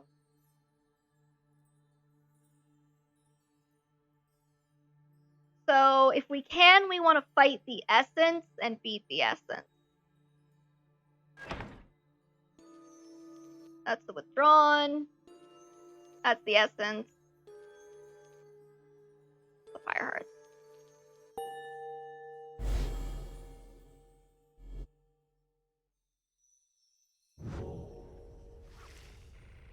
So we're to have another brush with Tamitha, perhaps she'll spare me yet another moment of her time. She's here because of me, and I am here for her. Tamitha then tells you more of your next adversary, her own blood sister. Tamitha Thane, a harp of the Highwing remnants raised from birth to excel in outwitting and outmaneuvering her enemies. She seems driven by her hatred for the Commonwealth. After retreating to the mountains centuries ago, the harps refused to join the Commonwealth, and those old tensions boiled over into raids or skirmishes or all-out war. Flight tacticians such as Tamitha gave the Highwing remnants a swift and powerful military presence to this day, despite the harp's small numbers. She once hatched ambitious plans to overthrow the Commonwealth, breaching its defenses so her sisters could rain down untold destruction. On the darkest night of the year, she led a daring infiltration mission deep into her enemy's lands. It almost worked. However, she was betrayed by someone very close to her, someone branded a Commonwealth sympathizer, Tamitha. Tamitha was caught, clipped, and subsequently exiled as a prisoner of war. But being trapped within the downside only stoked her fury. I wound up here not too long afterwards. Anyways, it's complicated. What happened between us, what I did for her own good, and that of all our sisters. Though I'm beginning to doubt that Tamitha will ever see it that way. We'll see, I suppose, but for now I'd best try and catch what sleep I'm able. Pleasant dreams then, darling. You bid a good night to Pamitha and turn. No time now to make flight preparations. Though come morning the Black Wagon will press on.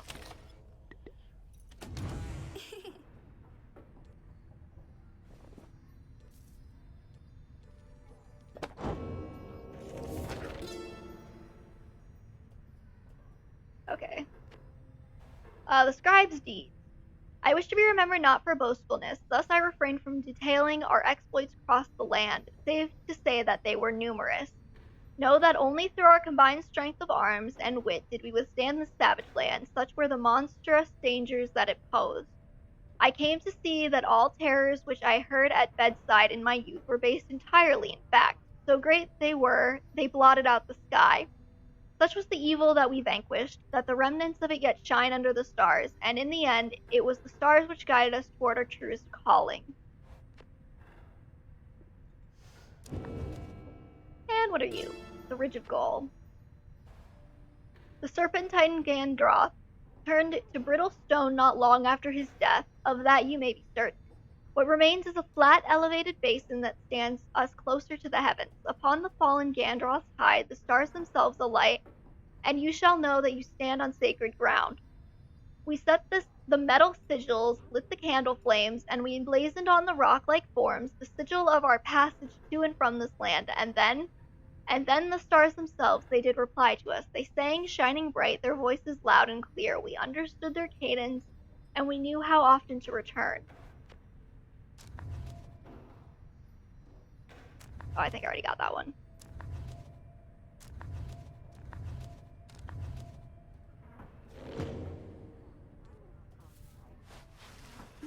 Kay seems very happy about something and has been chanting softly to herself. On closer inspection, however, she seems to be engaged in conversation with the wagon wall.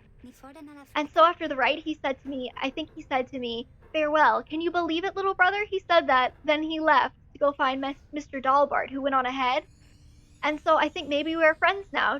Don't you think so too? We have a lot in common, don't we? Friends are supposed to have a lot in common, right?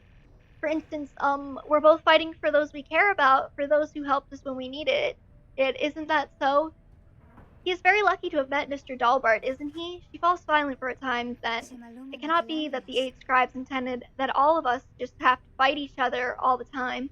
It just cannot be. So many of whom we face, they did not like us very much. Do they?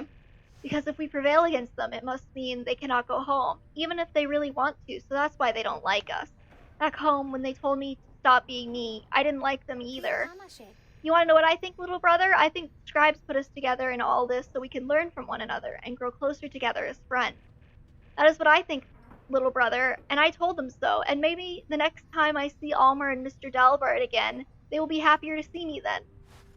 She bounds off, noticing you as she goes. Hi, miss.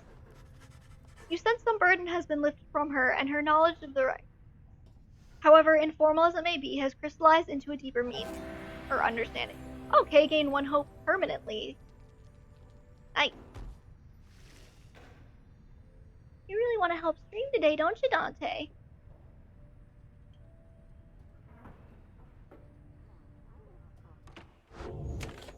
Oh wait, I gotta pick up those fruits. That's free money right there.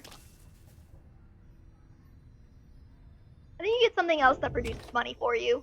I'm not sure where you get it though.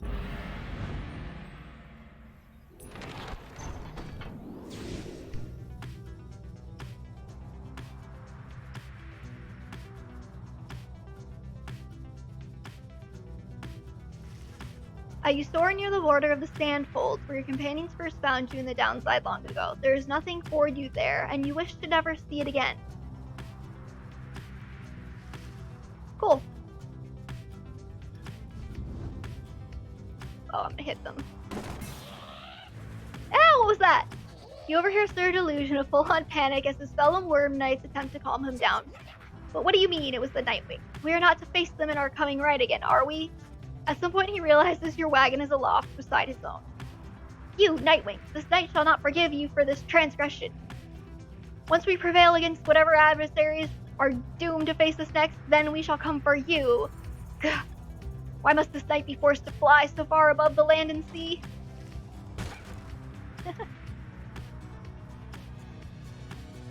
It's a small joy in life, you know?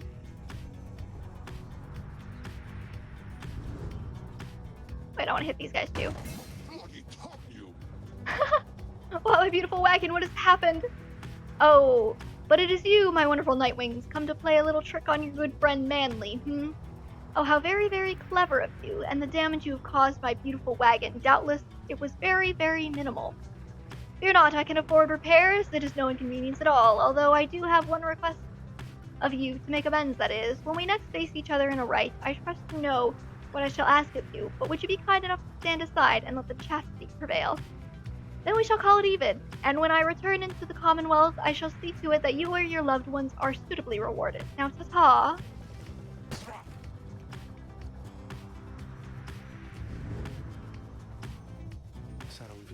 The hulk of Oris. It has drifted here upon the sea for longer than one might expect. Perhaps you have already read of the doomed ship's demise in the embrace of the unfathomable Plurnis.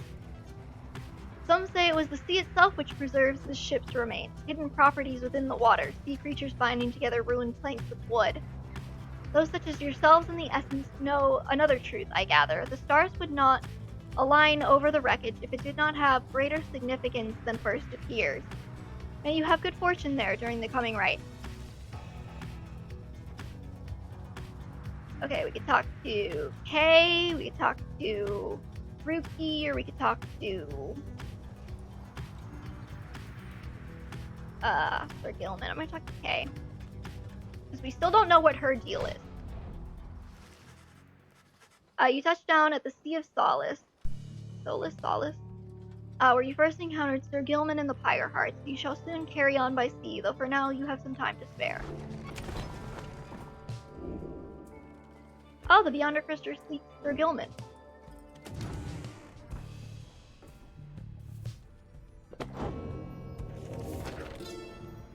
The Sea of Solace. Beyond a shallow, sickly gulf, our voyage grew increasingly forbidding and much harder to explain. How could a sea exist here at the bottom of the world? We could not deduce whence sprang the carcasses of ancient sailing ships we found throughout the Sea of Solace, though the warnings that they signified we duly noted. It was here we first met Ores, called the Underking, who brazenly assaulted our small skiff, for we had trespassed in his waters. But then the Underking relented, for he witnessed solely Almer in all his doom and glory. Soon he would side with us. Then, with the Underking, we sailed forth into a tempest beyond reasoning or measure.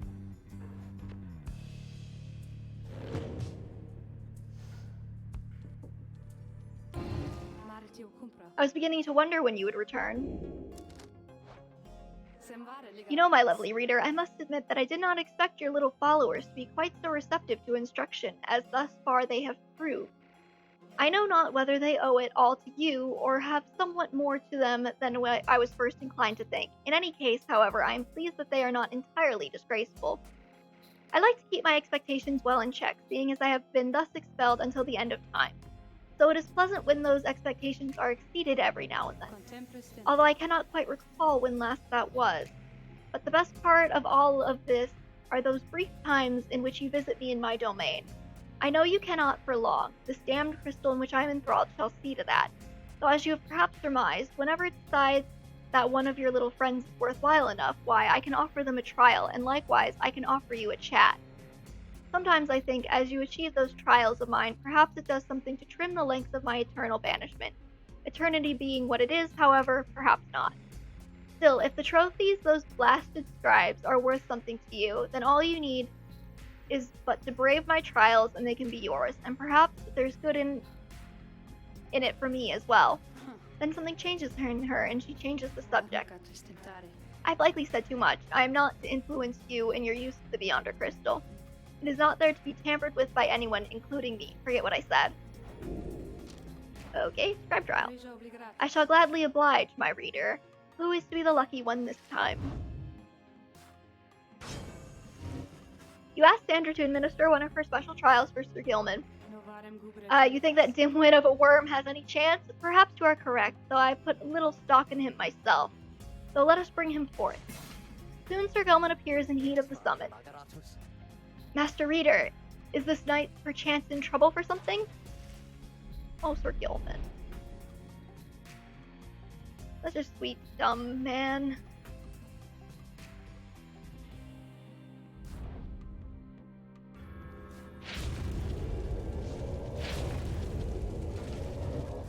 The apparition Sandra appears and unfastens her mask. Listen well, worm, you answer to me here. As you will, your highness. Your highness, I like the sound of that, though flattery shall get you nowhere here. Demonstrate your confidence to me then, worm. You shall have to do it mostly on your own, though under the guidance of your lovely reader. I trust that you are prepared. Of course, your highness. This knight accepts this challenge.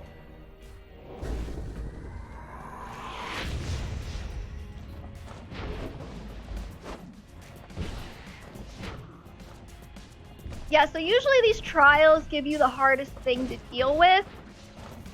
And in Gilman's case, since he's like tiny, the hardest thing for him to deal with is things with giant auras that can kill him very easily.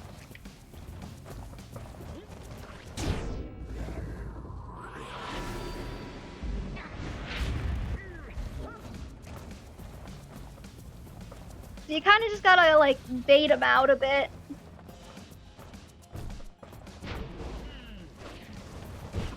Oh. That was just me missing. Like, I literally just missed.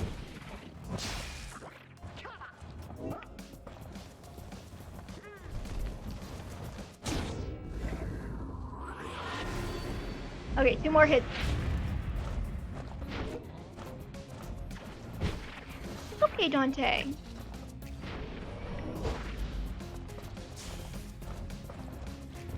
Gosh. Their auras are so big!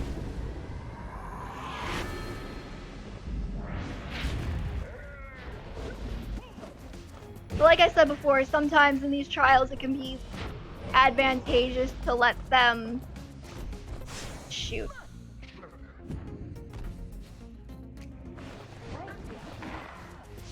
Sometimes it can be advantageous to let them get a hit on you, just so that you only have to face 2 of them instead of all 3.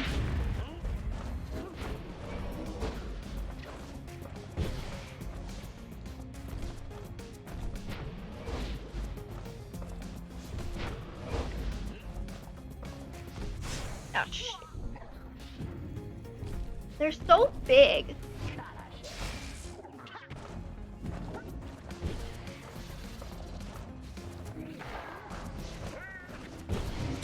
Okay. We got Sir Gilman's little trinket. Yes, we did.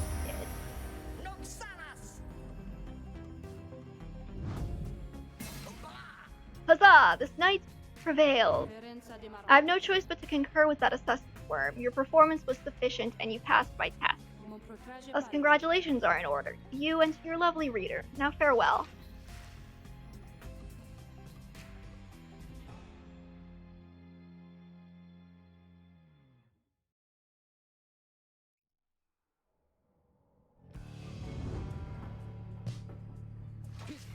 Master Reader, this knight is humbled after having passed that sorceress test.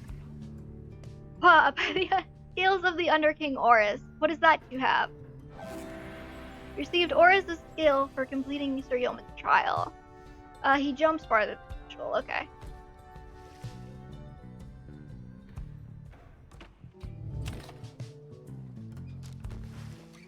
You find Kay gazing down into the depths. The water is so very beautiful, and yet it's very dangerous. They always said it's very dangerous if you fall in or drink enough of it.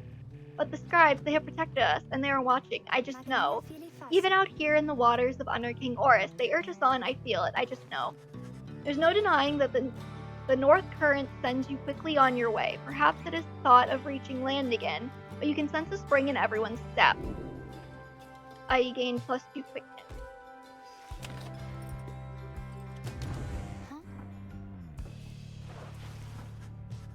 Kay seems to be talking to the Black Wagon's walls again, though this time something seems to have come over her. Little brother, what is wrong with me? What is wrong with me? What's wrong with me? You are unsure whether to check in with her or leave her be. Let's wait. You sense now is not the time to interrupt, and that Kay is on the verge of confronting some long dormant emotions which she ought to face. They always said there was just something wrong with me, but they wouldn't really tell me what. They wouldn't say. They said I was moon-touched, but so what? Those deemed impaired by the Commonwealth standards, or very different in a negative sense. So then the Scribes, they called me here. They're the ones who brought me here, not those people. They were so cruel. They were always so cruel. I didn't have a little brother at the time, not one that I can recall really. So much of it back then, I can't tell how much of it I dreamt. Most of it, I didn't want it to be true. But I remember that they threw me out. They decided they would throw me out and let the Scribes take care of me, they said. The Scribes, they would take care of me. It was so very quiet here, and I was all alone again, although I think I liked it more being alone down here than being alone back there. Everyone's alone down here, and so it makes me feel less alone somehow. Back there, why, I would sometimes see families, brothers, sisters, mothers, fathers, but here there was hardly anyone at all. But I knew that I was close to the Scribes, and I knew that they were in the sky above, and I did search for them up there, and then one night I found them. I saw the stars and they were falling to the ground, and I thought, why, it is the Scribes themselves are crying. Are they sad, and maybe are they sad for me? Well, that was when I first saw you, little brother, and with your help, I would get closer to the Scribes. That way, maybe they could answer all my questions, don't you think? But I'm so very glad that I found you and the others. I'm finally not alone. I'm finally not alone, and more importantly, I think sometimes I even feel that way, that I am not alone. Maybe as we get closer, maybe I will get to feel that way more often being here, or being anywhere with you and all my friends. She falls silent. Though you were concerned for her at first, you sense now that she is at peace. She wanders off, paying you no notice in the least. You sense that you have a better understanding of her now. Does that actually tell me everything? Yeah, okay. Crime, vagrancy, motive, none. She failed to meet the basic cognitive standards, and had no place or family in the Commonwealth. As mercy guides our hand, we spare your lives, but rid ourselves of you from the sentencing ceremony. Vote of none. Years exiled too. She was a special child left abandoned, and despite her seemingly simple nature, she possesses a strange affinity for the old ways. One day she was taken in by the authorities, and when she revealed her fixations about the Scribes, she was deemed witless. And when no one claimed responsibility for her, she was cast into exile. The downside, she has wandered aimlessly in search of more clues about the legendary heroes who so fascinated her. Dante, why are you touching my... The cat is on the desk, and he's about to fall off, and he has decided that instead of falling off, he is going to brace himself by putting his front paws right on my chest. Which is very cute.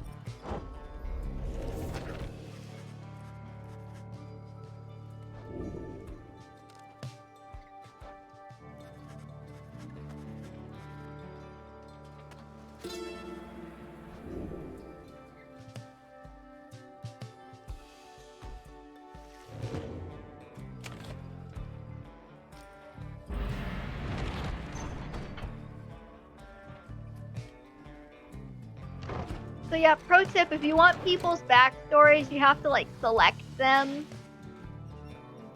when you land, and usually it'll pop up. En route to the Hulk of Ores, the wagon comes to a sudden halt. That does it, I'm leaving. The cause of Jodariel's outburst soon becomes apparent, of course, with Tamitha. Well, reader darling, at least some of us know how to take a joke, wouldn't you say? Look, she was reminiscing once again about her soldier days, and I just happened to point out, I may have suggested the fiery destruction of the Spiral Sanctum happened on her former unit's watch. I mean, didn't it? Not that she would have made much of a difference had she been there herself. She ought to thank the saint that she was spared by her exile here. I thought she held no love for your Commonwealth. I shall never understand what it is your people ever saw in that dreadful place, but I guess I hit a sore spot. I should probably apologize. She swoops off. There's no sign of either one of them. You organize a small search. It proves fruitless, but then Jodariel returns alone as if nothing happened. She is back to her calm self. Let us continue. I regret the interruption. Tamitha soon comes back as well.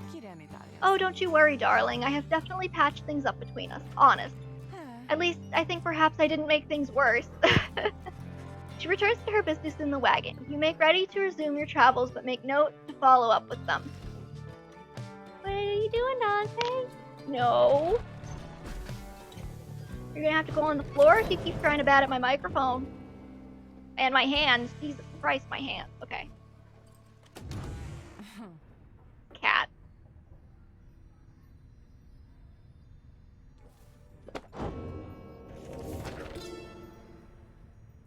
The Freedom Pact. We rid the land of an impending doom, but faced another of its kind, for we knew that we were trapped. Yet for each danger which we faced, for every failed ambush by Arch, we met with gentle souls and kindred spirits in the downside, who deserved more than to fade from memory within this land. It was then that the stars themselves showed us the way, delineating a great voyage across the sea. Near broken we became, but then at last a moonlit vision, that of the Rites. The Rites, thus shall they say of us, the 8 scribes gave their freedom so that we may yet have ours. And we also have the Hulk of Ores. Page 69. Nice. The Dazraban was first of many river ships to vanish in the downside, although presumptions of its loss were not inaccurate. The doomed ship and her valiant crew had charted half the Sea of Solace ere the end of their brave voyage. The sea titan Unfathomed Flurness was not fond of vessels sullying her sea, and split the doomed ship with a single swipe. The ship's own shattered prow would later end the sea titan's cruel reign, as the boastful Underking loves to recount. The stars themselves must have been moved by this. That point within the sea, now sacred, has the stars dancing in homage every now and again. All of this talk of sailing really makes me want to go play Wind Waker.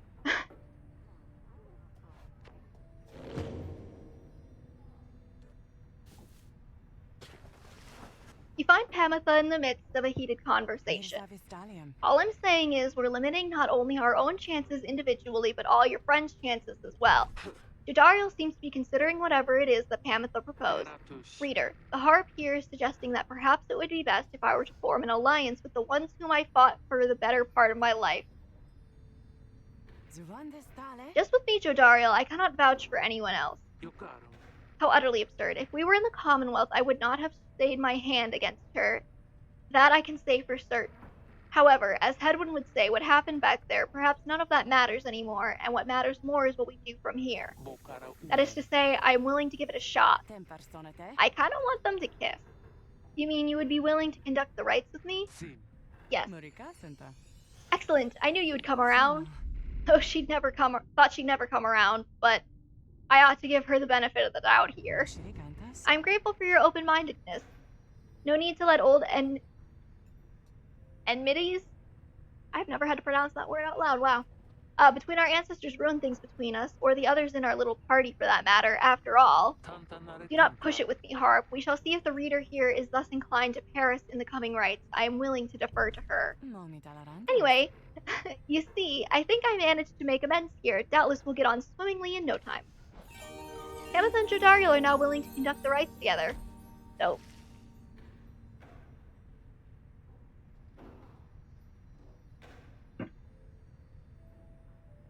I think up to this point they will just like straight up like be like, nope. Oh, hey guys, like I got something here which maybe you would like. He shows you several bottles of multicolored liquids of some sort. Sun serum, star serum, and moon serum. Okay, it just grants like temporary boost. Yeah, they taste pretty good, I guess. And besides, they can give you just a little bit of a lift you need, you know what I mean? You get thirsty for them, don't even worry. I can get more soon. I don't think I've ever bought these. And there's not even any stardust, so like, what am I even doing here? You guys didn't see nothing, huh? The afternoon is just beginning to give way to nightfall as you and your companions finish making preparations for the coming rite. Through all the ceremony, you realize Tamitha is nowhere to be found. The last anyone saw of her was shortly after the Black Wagon came to rest here at the Hulk of Oris. She returns to you just as you are beginning to plan a search for her. Sorry to have worried you there, reader darling. Just getting a little antsy is all. Had to go and spread my wings a bit and shake away the nerves. She's holding something back. Don't you get in my head. I'm telling you the truth. I'm telling you the truth, damn it. Damn you, reader. Get out, get out, get out. Anyhow, it looks as if the show's about to start. I shall begin the field with the others. As Pamitha departs, you see she is right. The stars above begin to shine. You know she's about to face her sister Tamitha once again. You accept that it is a very private matter between them. Oh, here we go. Something else catches your notice in the sky. This time, strange new stars shimmering about the ones you recognize. The greater Titans have returned. Some of them, and merely in spirit, not in form. But those dark stars are a portentous sign. Though they may light your way, beware the path which they illuminate, reader. Henceforth you may now invite the influence of the Titan stars. So basically, if you played Bastion and Transistor... Those guys didn't talk to me. If you played Bastion and Transistor, these are the same as like the potions or the limiters. They just make the game harder. Or Hades, like the Pact of Punishments, like that. So yeah, like, your adversaries are more cunning and quick to react. Your adversaries have +8 hope. Your adversaries... Oh, your Pyre automatically suffers 30 damage. We're not going to click on any of those because I don't like them.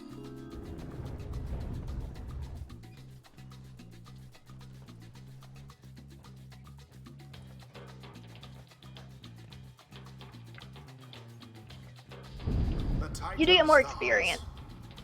Burning remnants of monstrosities felled by the scribes themselves. Who could stand against them in their fury? You are wise to have resisted their seductions, reader. Best focus on your adversaries, keen as they are to confront you once again. Put out their pyre first, and show them the glory of the Night Wings. Now then, make ready for the rite! The winged exiles of the Essence take position opposite your own companions, and their leader soon asserts herself. Pamitha, come forth, no trickery this time. She appears less asked, though remains silent as her blood sister studies her for a time. Pamitha then reaches for her mask. You look weary to me, sister. God, Tamitha is so hot. Oh, too little sleep, I guess. I do get rather anxious sometimes on the night before one of these things. It can be a lot of pressure. Understandable. The two of them say nothing for a time. You cannot discern what they are thinking. The hiring remnants all seem to be very mentally acute, trained as they are from birth. Soon enough, Tamitha cuts through the tension, her tone light as ever. So, given further thought to my proposal then? I have. And I think that now is not the time for talk. Besides, your comrades there, surely you give them pause. Even now, they must be questioning your loyalty. What? But I... Oh, cut it with the stammering, Tamitha. It is very unbecoming, you know that. And you be sure to tell those comrades of yours what you proposed to me. She dons her mask once more. As she rejoins the other exiles of the Essence, Tamitha hesitates before returning to your group. I told her she could take my place, that I would keep her up to date about our progress, and that she could take my place if ever it was time for me to go. But you don't have to worry. For one thing, she refused, and for another, well, I better tell you later. For now, remember, you can count on me.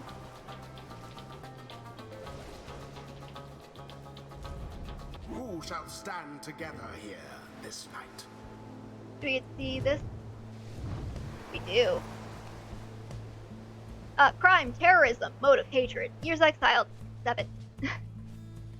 After the fall of the Empire, all the tribes and nations it subsumed began to work together to rebuild, all but one. Some harps were feted to their ancestral mountain homes, tensions grew, and war erupted many times since then. She vowed to put an end to it. She orchestrated an ambitious plot to overthrow the Commonwealth from within.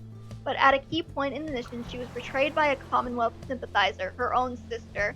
She was caught, clipped, and exiled as a prisoner of war, but remained steadfast in her ultimate goal. So yeah, if you're wondering why the harps can't just, like, fly out, it's because they clip their wings before they send them down. So obviously we gotta bring Tamitha, whom I am going to take this from Sir Gilman and give it to her. Tamitha. Let's see. Jodi will need some experience. So she'll be my second. Jodariel. Oh, let's see here. Want to do... I don't know if I'll bring Tizo, but I want to upgrade his palace first. I have all the Stardust flying around. Okay, so that's at max now. So yeah, Tizo's Flutter and Zip abilities cost less stamina than usual, minus 100%. So he basically has infinite stamina now. Usually it's a good idea to save your Stardust for, like, the characters you intend to keep around for a while. Give that to him. So, like, I'm planning on sending Rukey and Jodariel here eventually. I usually keep Kay for a while. I usually keep Tizo for a while. And I usually keep Sir Gilman for a while. I don't know who I want to give the Stardust to next. What is this? Caster Aura can bounce off stuff. I actually can't upgrade hers. I think it's longer than usual.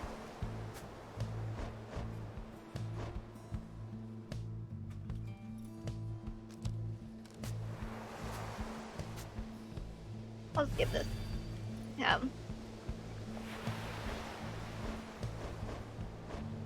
I'll take Tizo just because he's the one that has, like, the next most, like, green zone to fill. Tizo. It is done. Tizo feels badly for Pamitha, but will not hesitate to give his utmost to the coming right. Face those waste strolls of the Commonwealth. The pain and loss of your defeat this night shall reverberate not only in your hollow hearts, but in the homeland that abandoned you. Are you quite sure it has to be this way then, sister? There is no compromise here, Pamitha, not for traitors to my country or my blood. I understand then, so be it. Let's go. Now begin.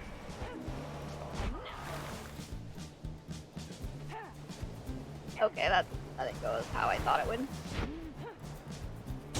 The first dousing. Let's go, Tizo. Now that you're, like, really busted. Glory to the Scribe. I believe he also gets an upgrade where he, like, flies faster. You seem so distracted, Pamitha. Is there something more you wish to say to me? Words you feel I am owed, perhaps? Pamitha stops at this and reaches for her mask. I'm sorry for what I did to you, sister. For what you did to me, your apology rings as hollow as your plumage. You might rehearse it further upon every last survivor of the Highwing remnant. Now, no more talk. Such hatred spewing constantly from Tamitha, yet here in exile, she is not but talk. She soared right in.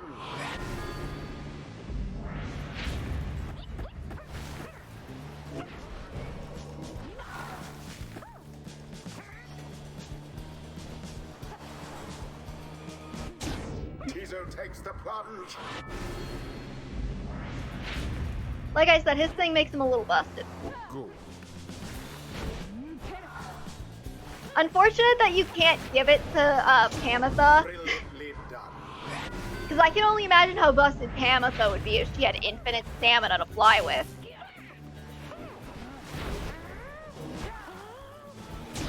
Brilliantly done. I just need one more hit. Your victory's at hand. And it is done. The Nightwings prevail again. They vastly outperformed their adversaries.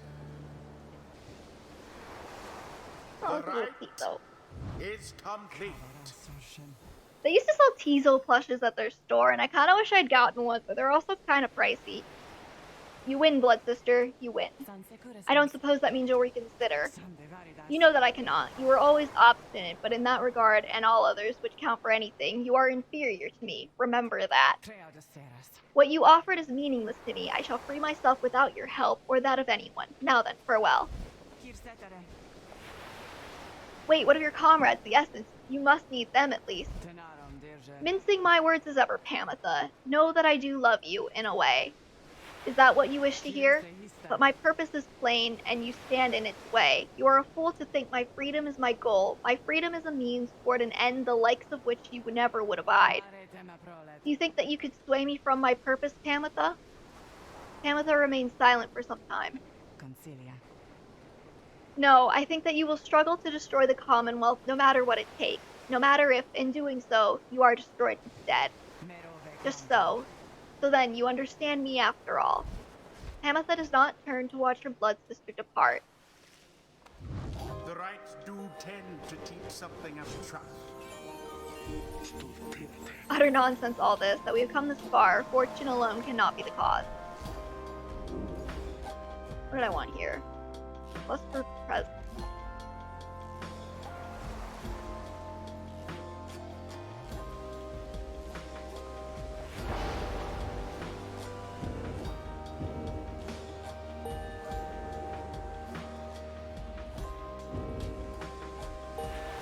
I should get her to 3. If Yep. only wings could speed us on toward greater understanding.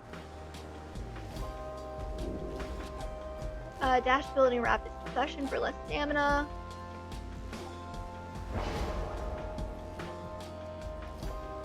Until the next Rite. Oh, how was that for you, Jodi, darling? I suppose the outcome was acceptable. I'll take that as a compliment. And reader, thank you for your guidance as ever. I don't think I've ever actually used them on a team together, because usually I send Jodariel home first.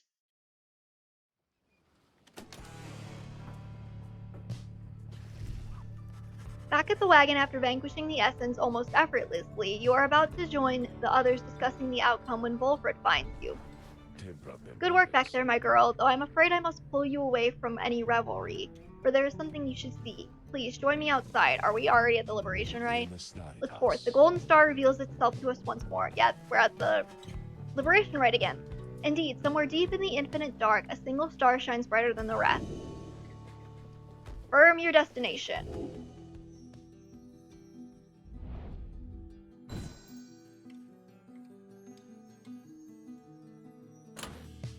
And we are gonna face the fate. So, here's what we're gonna do. I'm gonna lose this, spoiler alert. The Rites are calling you again to the fall of Solium, where one among you may go free, should you prevail. It is as we discussed. The cycle of the Rites is beginning to turn more quickly. Perhaps the Scribes themselves have taken notice.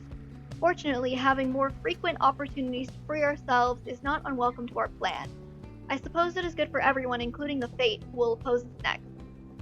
Oh no, our probability of success is 33. Getting to Mount Aladil ought to be a little easier than before, at least. We should be able to make landing near some of the old monuments to the Scribes. Let us set forth at dawn. Soon everyone is off to rest as best as they are able, knowing that another chance at liberty for one of them shall soon present itself.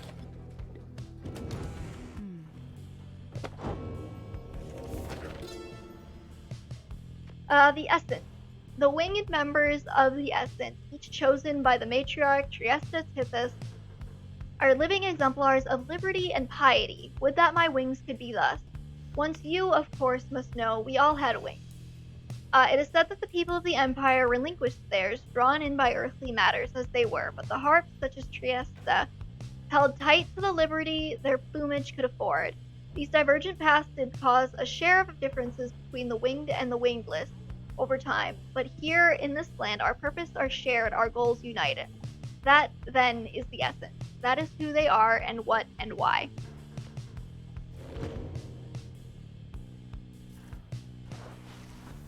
Despite Pamitha's mental conditioning, you can tell something is troubling her. She won't listen to a word I say, not a damn word. If she weren't my blood sister, I should think I'd hate her guts as much as she hates mine. She shakes her head. I should apologize to you and everyone. I sought out Tamitha without asking your leave. Figured I would rather seek forgiveness than permission, you understand. My attempts with Tamitha didn't amount to much, as you well saw. So at this point, I'm hopeful you'll be more accepting of apologies than she. So tell me something, reader darling. Do you suppose I'm going to betray you? You may know better than I do at this point. I'm gonna say I trust her. You express to Pamitha that you do not view her efforts to make peace with Tamitha as being contradictory to the group's larger goals. You understand why she did what she did. She says nothing for a while. That is kind of you to say, darling. May the others see it with such generosity. But if they don't, you need but tell me to depart and I'll be on my way. However, I have a promise that I wish to make to you. You let me stay and I'll see this through, with all of you, no matter where we all end up. I'll be on the roof for a bit, I think. You take care too, darling. Despite Tamitha's disappointment with the outcome of her confrontation with her blood sister, you sense she is less troubled now after your brief conversation. Okay, my free fruit.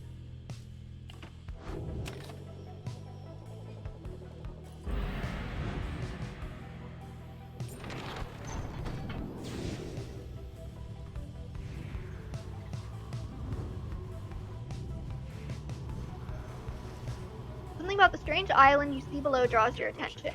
Best to avert your gaze from the Isle of Almer. Even the scribes themselves thought to avoid the place. Let us fly on. A forbidden island nestled in the depthless tempest. It has significance to the 8 scribes.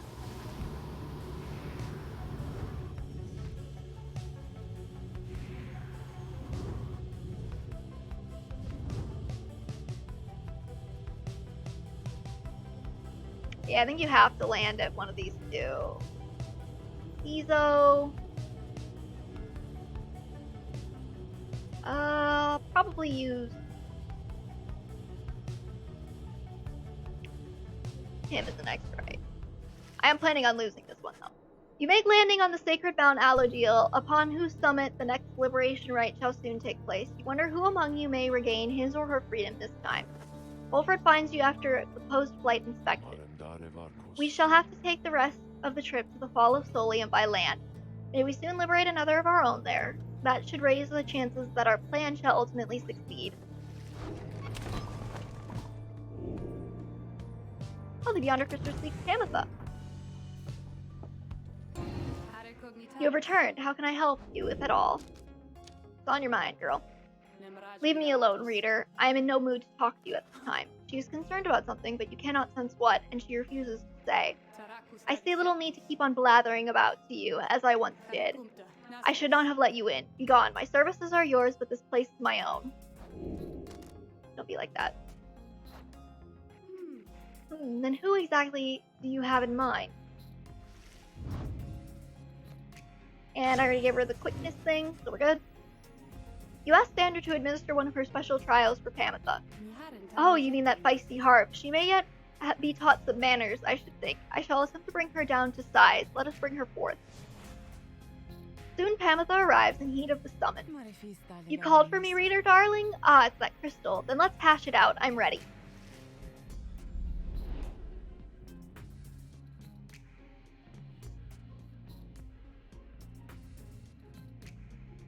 I want to say she has a bunch of other harps to fight.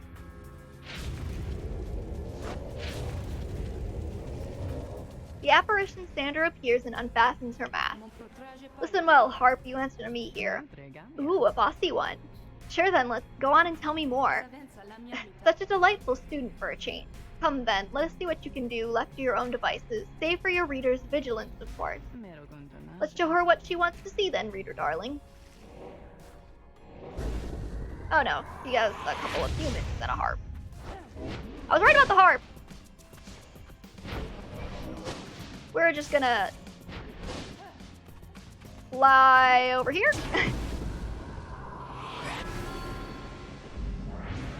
Today is 3 hits.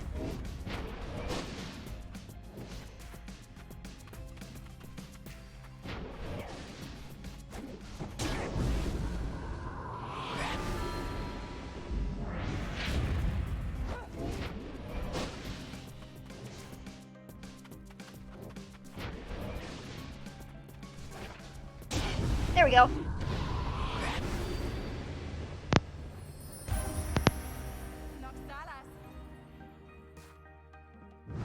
Oh, where'd my water go?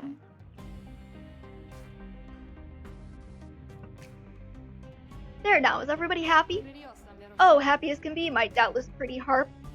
So good of you to ask. On top of that, your performance was sufficient, and you passed my test. You have my congratulations, both to you and to your lovely reader. Now be gone from here before I have any second thoughts.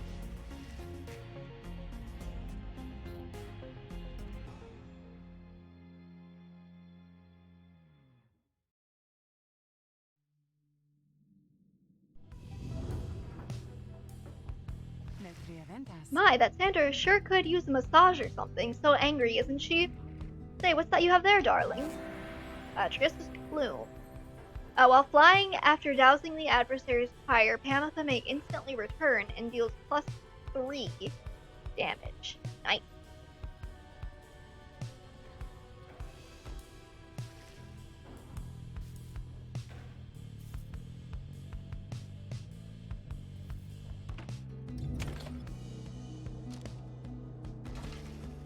Later that day, you accompany Sir Gilman into the sublime grandeur of Emperor's Descent, and where a monument of Trieste awaits you.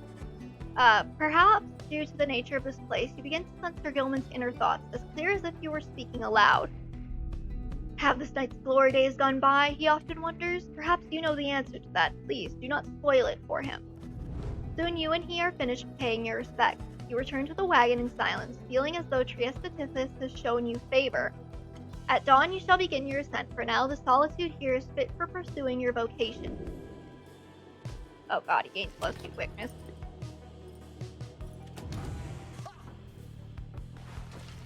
Sir Gilman is training intently when you approach. Master Reader, this knight was so engulfed in memories of the Sea Dominion that he failed to detect your stealthy advance on his position. Splendidly done. This knight would have been vanquished by you easily. This knight is fortunate to have you as an ally rather as a mortal foe. His kind routinely clambers from the depths of the Sea Dominion to seek greater glory and, perhaps, a slightly longer life expectancy within your commonwealth. Such an honor it would be to be assigned the rank of knight and be conscripted into the front lines of the commonwealth against their vicious winged enemies. In the Sea Dominion, it was our ultimate goal to fight our way to the surface past our brethren, past the razor reefs, the strangle kelp, and the snaggle fins that prey upon our kind. Sir Gilman continues listing undersea dangers and terrors for some time.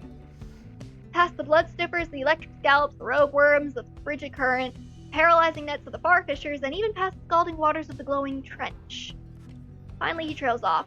Yet, even despite the myriad of challenges of living in the Sea Dominion, it is each would-be worm knight's duty to abandon that place at his or her soonest convenience. How humorous it was to learn that life within your commonwealth had quite a bit in common with our existence undersea. It was not all pomp and glory as the stories told. Perhaps it is our lot, as worm knights, to bring strife with us wherever we should go. For even here, it seems, our kind pitted it both against our brethren and all others. He remained silent for a while. But then, well, it is fortunate that this knight found within this place so fine a company as yours. It is a most different change of pace to strive toward a common purpose, rather than strive constantly to outperform each other toward one's own self-gain. Although to the extent that we are competing still, this knight shall ever strive to take the lead. Make no mistake about that, Master Reader. This knight was born to be the best, just like all the billions like him. Now he is off to steel himself. Your pardon, Master Reader. He scoots off somewhere to continue with his self-made training regimen. Oh god, he gained another quickness. Speedy boy.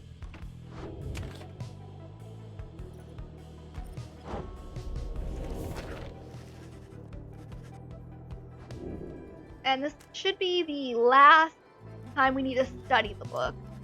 The book seems to push back against you. Your sense of it is hidden meaning crumbles under the layers of contradiction, of missing details, and yet you feel a thorough knowledge of it now.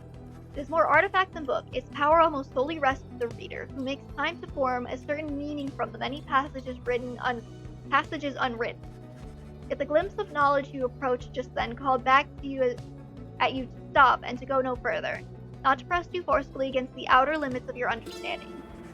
Nevertheless, for what you recognize shall have to be the final time, inspiration comes to you in a flash, whether from the book or from within. Even now, you cannot tell. You look up to see the lone minstrel there. You had not noticed it. He looks up at you with his strange eyes, the color not unlike the bindings of the book, and he smiles at you faintly. The moment passes, and he turns to go about his business. He leaves you there. You realize you are clutching the book of Rites to your chest. You manage to pull away. That's gotta be like one hell of a creepy encounter.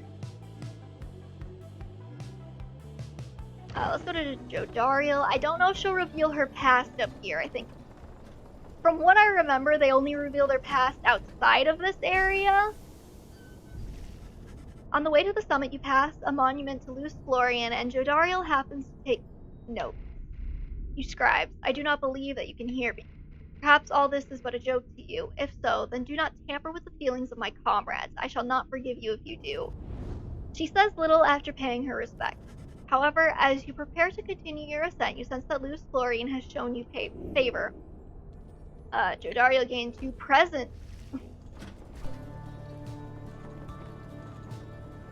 So, Sir Gilman's a speedy boy and Jodariel is a big girl. You and your companions gather once more at the Scribesgate, where a single narrow trail leads upward toward the summit past an archway carved of stone. Come this way, please. The minstrel leads you toward the archway where his counterpart awaits. The exiles of the Nightwings have returned. They have. Greetings, Celeste. She all but ignores them and motions to the rest of you. Now then, each of you in turn, please state your name and what it is that you seek whilst crossing the Scribesgate. Please, do just as she says. Everyone steps forth one after another, much like before. Jodariel passes through the gate. Tamitha passes through the gate. Tiso passes through the gate. Sir Gilman passes through the gate with a little sparkle. Rukey passes through the gate.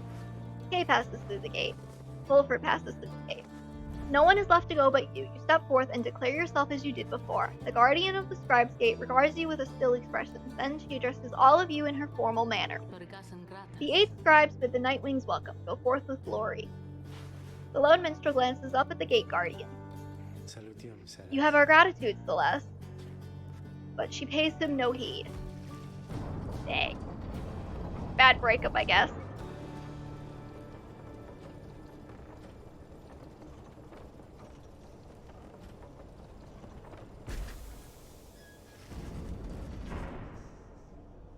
Again, you gain the top of Mount Aladil, from which the downside sprawls before you. You wonder whether one among you shall soon follow Hedwyn from this place.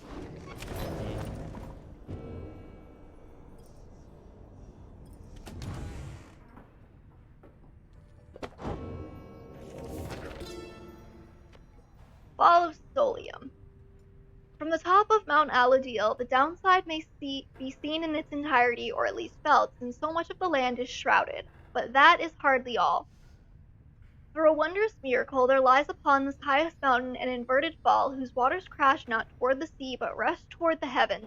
We speculate these are the very waters which delivered us, but now bend backward, seeking their return, as do we all. In this phenomenon can freedom be achieved, but only for the chosen, when the time is right. This is a path to freedom we cannot traverse, but shall leave open for you, so that you may strive for it.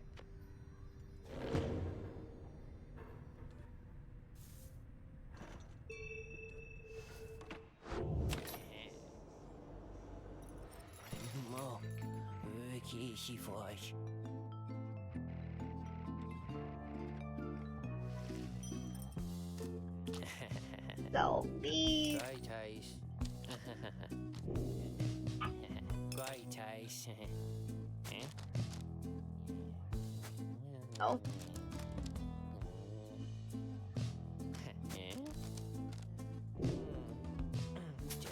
Molly Great Eyes. Compose your poem, Come see us mate. again, guys. The time has come for your second liberation rite to commence. You observe the lone minstrel and Volfred speaking in hushed tones, but cannot sense the topic or the tone. Then Volfred looks up at you. I trust that you are feeling as prepared as possible, my girl. Each rite is consequential to our journey in its own respect, though these liberation rites have a more immediate effect. It is somewhat crass, however. I have gone and estimated by how much each of our companions may contribute to the outcome of our plan, should they be liberated here. Factors such as their previous occupation, innate tendency to lead, and oratory skill contributed to my assessment. It is nothing personal, for we are all in this together. Besides, we all ought to return in time if possible. Know simply that for each one of us who goes, in so doing, he or she shall raise our total chances of success. Reader, madam, this night you shall confront the fate. They have already appointed Dalbert to be liberated, should they manage to prevail. We all have faith in you, my girl, and lo, even the stars agree on this account.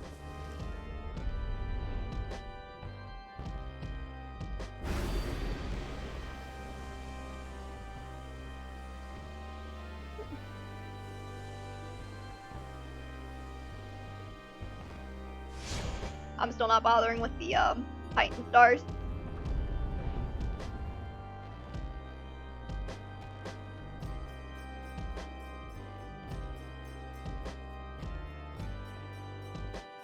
But yeah, like I said, I'm gonna intentionally throw this fight. Returned unto the fall of Solium, at which the Scribes first formed their sacred union.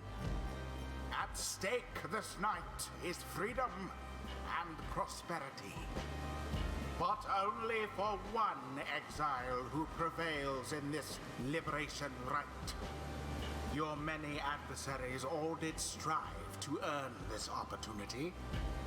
'Twas the fate which earned it. Who shall be absolved is up to all of you.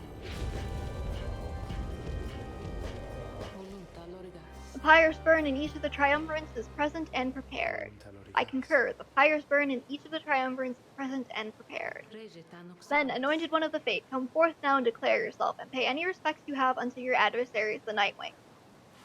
The bent old cur Dalbert steps forward and struggles for a moment with his mask.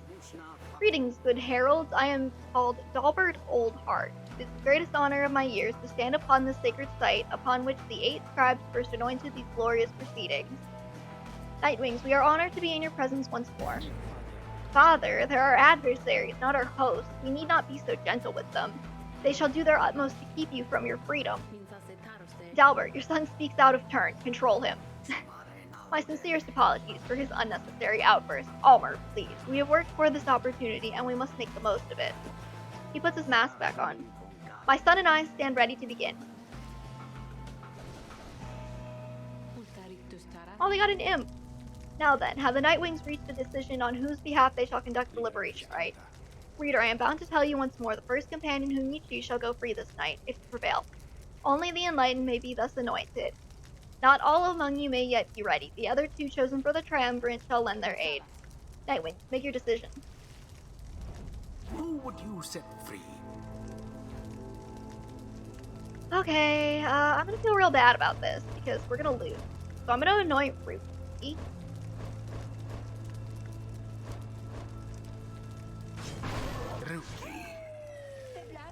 Good choice there, sister, though if I get out of here, I don't know what you're gonna do without me. Well, you're not getting out of here, so.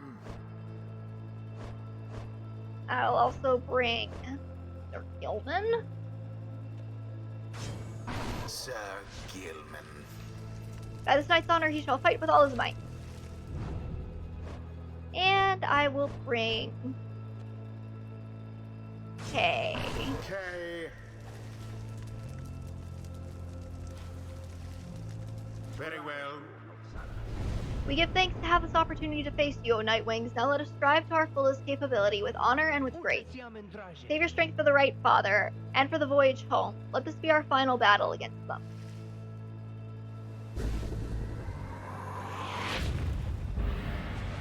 Yeah, like I said, I'm gonna throw this because I really like what happens if the fate gets to go.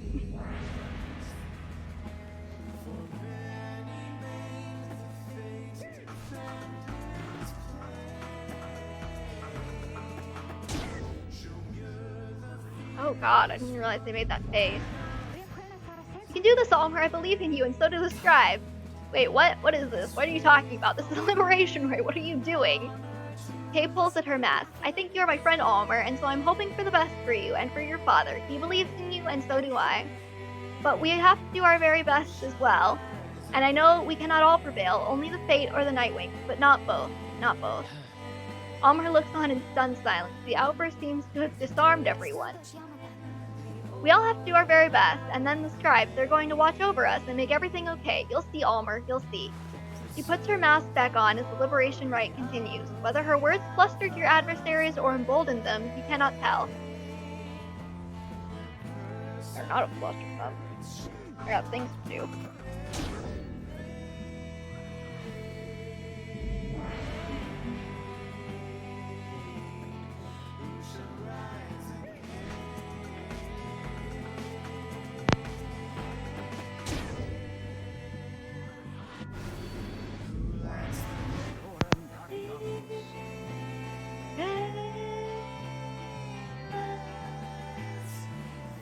Hear now, O noble Jomner, for we beseech you, surely we cannot prevail without your aid. If ever you had heard my prayers, I beg of you, please smile upon us now. Whether from his prayers to the Scribes or simply Dalbert's resolve, something comes over your fellows exiles here. If they are banished now, they shall not soon return. I just want to test this, hold on. I'll run into one of them. Yeah, I think he's taking longer to return. Neat. Yeah, these are the only enemies I actually like. So if I get the opportunity to set them free, I usually do it.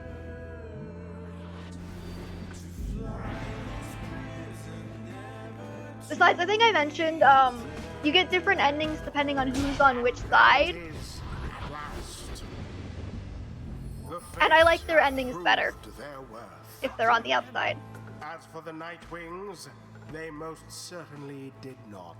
So we have to deal with the narrator being sassy about us losing. Thus ends the liberation rite. And thus the Scribes have chosen. Look at that little tail. The exile appointed by the Fate shall be free, absolved of all misdeeds, return to glory in the Commonwealth. His adversary and all others shall remain to carry out their rightful sentences. Ah, damn it all, chums. I can't believe you blew it. I could have been out of here. I really thought you had it in the bag. Okay, well, calm down. Oh well, that's out of my system now, so see you back at the wagon, hey?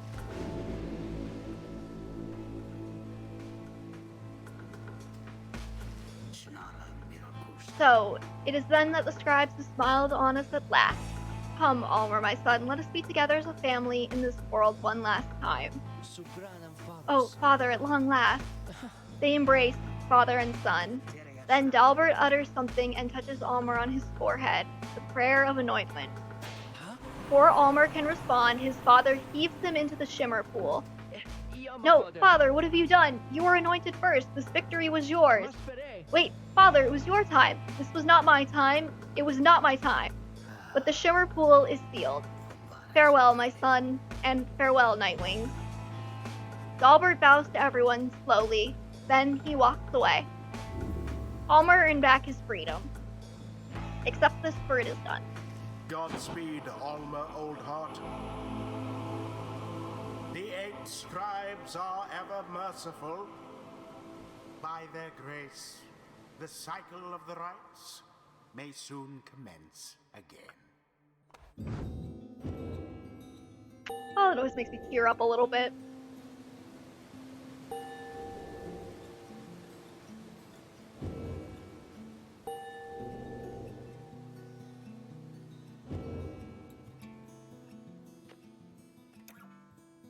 May the scribes have mercy on us all. I know you could do it, Almer. I just knew you could do it. I think I always do, except this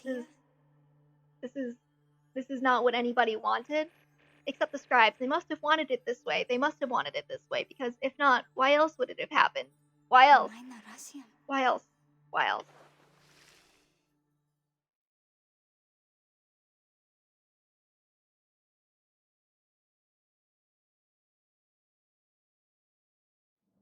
So yeah, that's the end of cycle 2.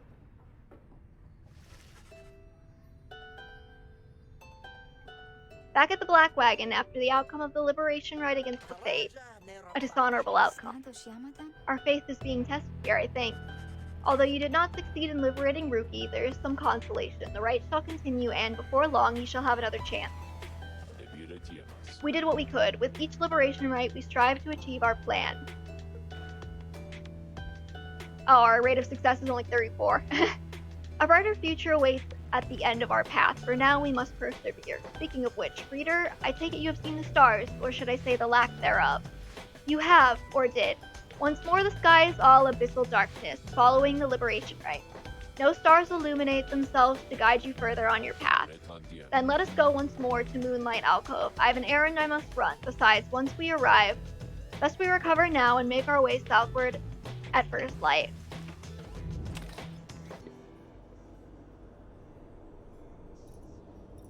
Is it gonna be Rukey? Oh no, it's gonna be you. On Mercy.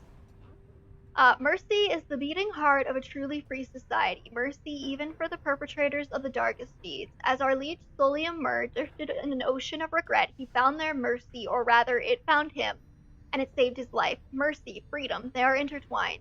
A society which raises a clenched fist against its own shall follow the doomed path of the Empire of Sar.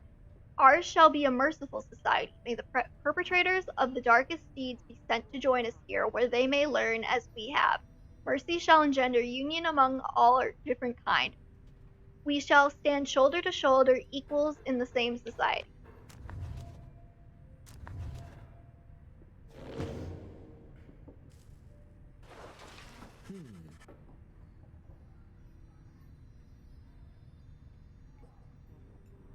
As you find Sir Gilman searching intently for something or other, his eyes shut tight, his brow furrowed in deep concentration. He acknowledges your presence in the most minimal way possible and continues scanning the environment. You'll have to forgive this knight's impertinence to you, Master Reader, for he is on the hunt at this time.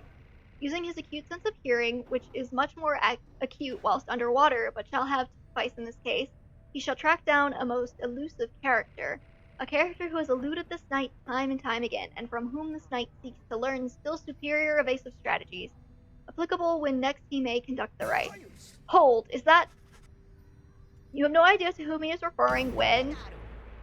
Stick it up, worm. You're caught out. Could have wrung your neck just now, you know.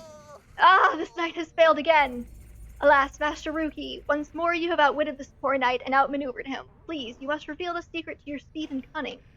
Take it easy, chum. You're not half bad yourself. Besides, I was getting pretty sick of running circles around these slow pokes before you showed up while we were out at sea. You truly mean that, Master Rukey? But no, it cannot be, for this knight has nary seen anyone as deft and fleet of foot as you. Certainly, it must be advantageous to possess 4 feet, whilst this knight has but 1, if so it may be called, and yet, we all are born with necessary means, and we all must make do. Look, chum, you gotta stop being so hard on yourself already. You ever thought maybe you ought to give yourself a break once in a while? Never! This knight deserves no break, not while there is honor to be gained. He is merely a worm, one of roughly 8 billion of his kind, thus he must strive to be remarkable and to exceed what is expected of him. Guess what, chum, you went ahead and did that already. I thought all you Sea Dominion types were just a bunch of meatheads who didn't care for anything but a fight. But you've been downright decent. Even made me break a sweat a couple of times out there when I thought maybe we got somebody quicker on his foot than me. The point I'm trying to make is, it's been good having you with us. I always say, it's worth having someone quick around to keep you on your toes. For a moment you wonder if Sir Gilman is about to weep. Sensing the same, Rukey immediately changes the subject. Now come on, you want to go another round or what? There's some good hiding spots outside where I can show you how we curse the drop on unwary passerbys, in a very honorable way. This knight would be most honored, Master Rukey.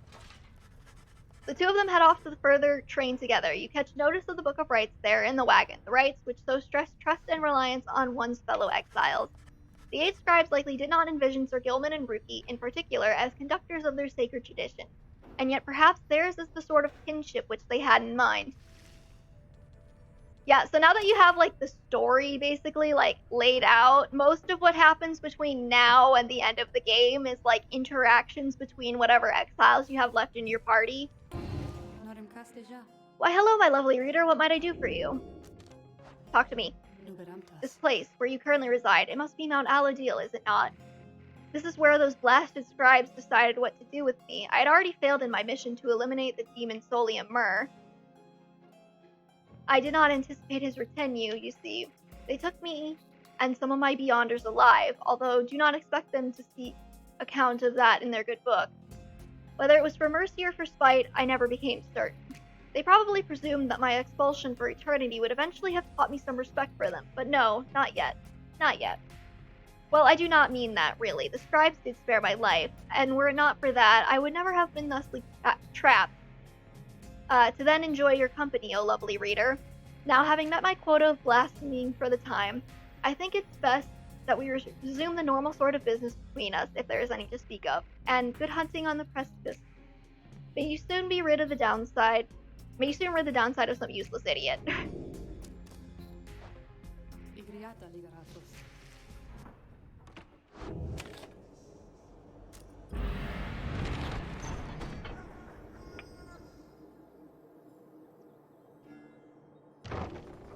Alright, I've been going for like 2 hours and 40 minutes. I'm gonna see if I can squeeze another cycle in this stream. You once again find yourself amid the serene walkways of Moonlight Alcove. Here you can await the time until the stars deign to shine for you once again. Bye. We have returned to the place of respite. Please make yourselves comfortable such as you can. We are at the mercy of the stars, but I expect they shall shine bright again in time. As for me, I shall return by then, for there is something I must do. There, from atop the sacred mountain, you gaze down into the abyss that is the downside. You wonder when the stars shall align themselves once more. There upon the sacred mountain, you and your companions once more await the night the stars begin to shine again. The plan of which you are all a part is set in motion. The Commonwealth, a nation that stood almost for 1,000 years, is in turmoil. If your companions return there through the liberation rites, what sort of place shall they be coming back to? Many moons pass. One evening, amid a downpour with no interest whatsoever in relenting, Wolford requests everyone to convene. You understand he has an announcement of some sort. Soon everyone is assembled, and Wolford regards the group. Everyone, there's an aspect of our plan which I have not talked about with you at length. Look around at your companions. What do you see in them? He lets the question hang a moment in the air. I'll tell you what I see in all of you, in all of us. I see in all of us a living vision of the 8 scribes themselves, each one among them hailing from the different tribes which later formed our Commonwealth. My observation does not come from pompousness, I think. Rather, I believe the scribes themselves desired, or shall I say desire, such a course. Together they created all the ceremony of which we're now a part. The exiles liberated through their rites went on and found the Commonwealth based on their values and their teaching. Thus, an instrumental aspect of our plan is to embody the spirit and the culture from which the Commonwealth arose so many centuries ago.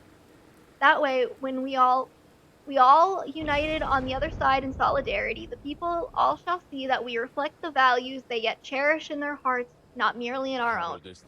Anyway, we are still missing one key representative on behalf of Bolton Meath, and I happen to know a certain bog dweller who I think shall fit the part most splendidly indeed. He motions for someone to approach. A certain bog dweller, Slithersford. You recognize her straight away. It is my pleasure to introduce you to a dear old friend of mine, whom I believe you've met. Welcome to the Nightwings, Bertrude. The bog dweller, called Big Bertrude, utters something guttural by way of greeting. We are to understand that you require further aid from us. Yes, dear Bertrude, the time has come. Bertrude here is far and away the most accomplished alchemist whom I have ever met. You shall soon find that she knows much about the rites as well. Bertrude looks at you and your fellow exiles each in turn. We frighten ye, a parent. Everyone is silent as Bertrude searches their expressions, then tremble small ones and hold well thy tongue, lest we remove them.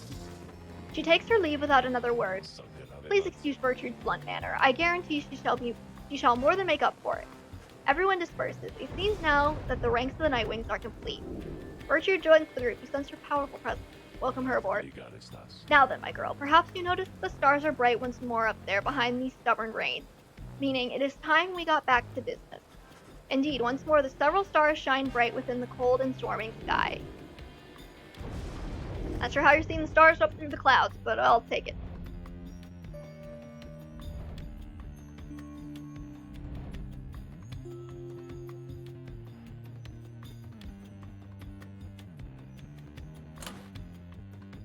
Yeah, so now that the Fate released somebody, they're like out.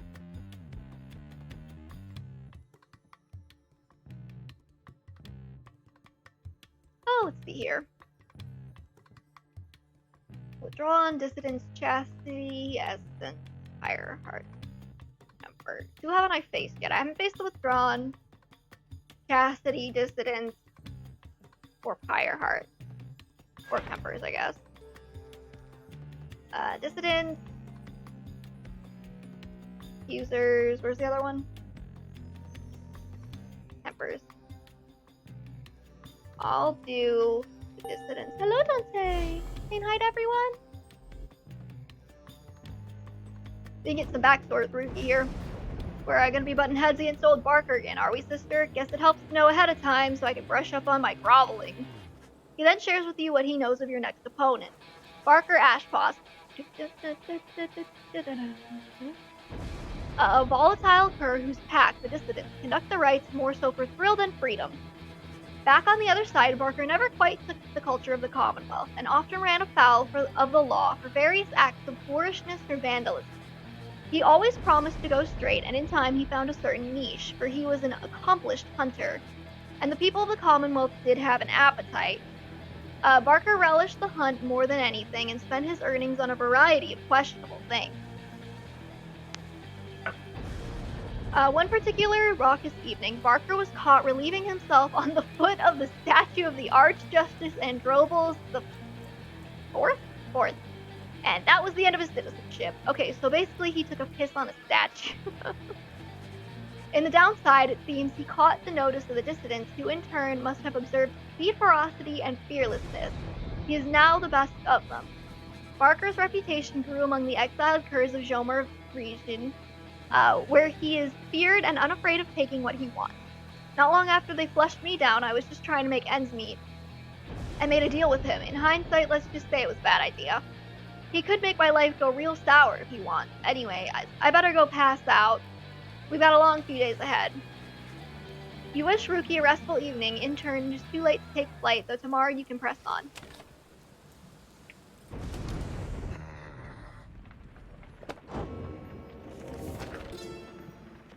Rites of Flame. With these blackened nails do I hereby inscribe the rites of flame. The bylaws shall be written here in full. We, the 8 scribes, decree the rites, a test of one's true worth in body, mind, and spirit. Now until the stars abandon us, this shall be binding law within the downside. Those deemed worthy in the rites are to regain their freedom from the downside and return whence they came. Exiles shall conduct the rites as one of 9 triumvirates and look toward the stars for guidance on their path. Exiles shall bear this book as status. This is a new section. Essential structure. The essential structure of the rite shall be as follows. We're chosen by the stars within the dark of night. Shall 2 triumvirates stand in opposition far enough afield beside their consecrated pyres symbolizing their resolve. Each triumvirate, the 3 shall act as one, to demonstrate their trust in one another, not just in themselves. Triumvirates shall endeavor to extinguish the pyre of their adversary, whose flames are only to be staunched through a celestial orb descended from the stars. Whosoever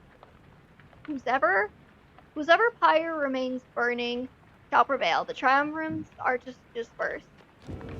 Oh god, there's more. Searching the stars. We, the 8, have seen the turning of the stars from now until the ending of our age. Heed their guidance and ours.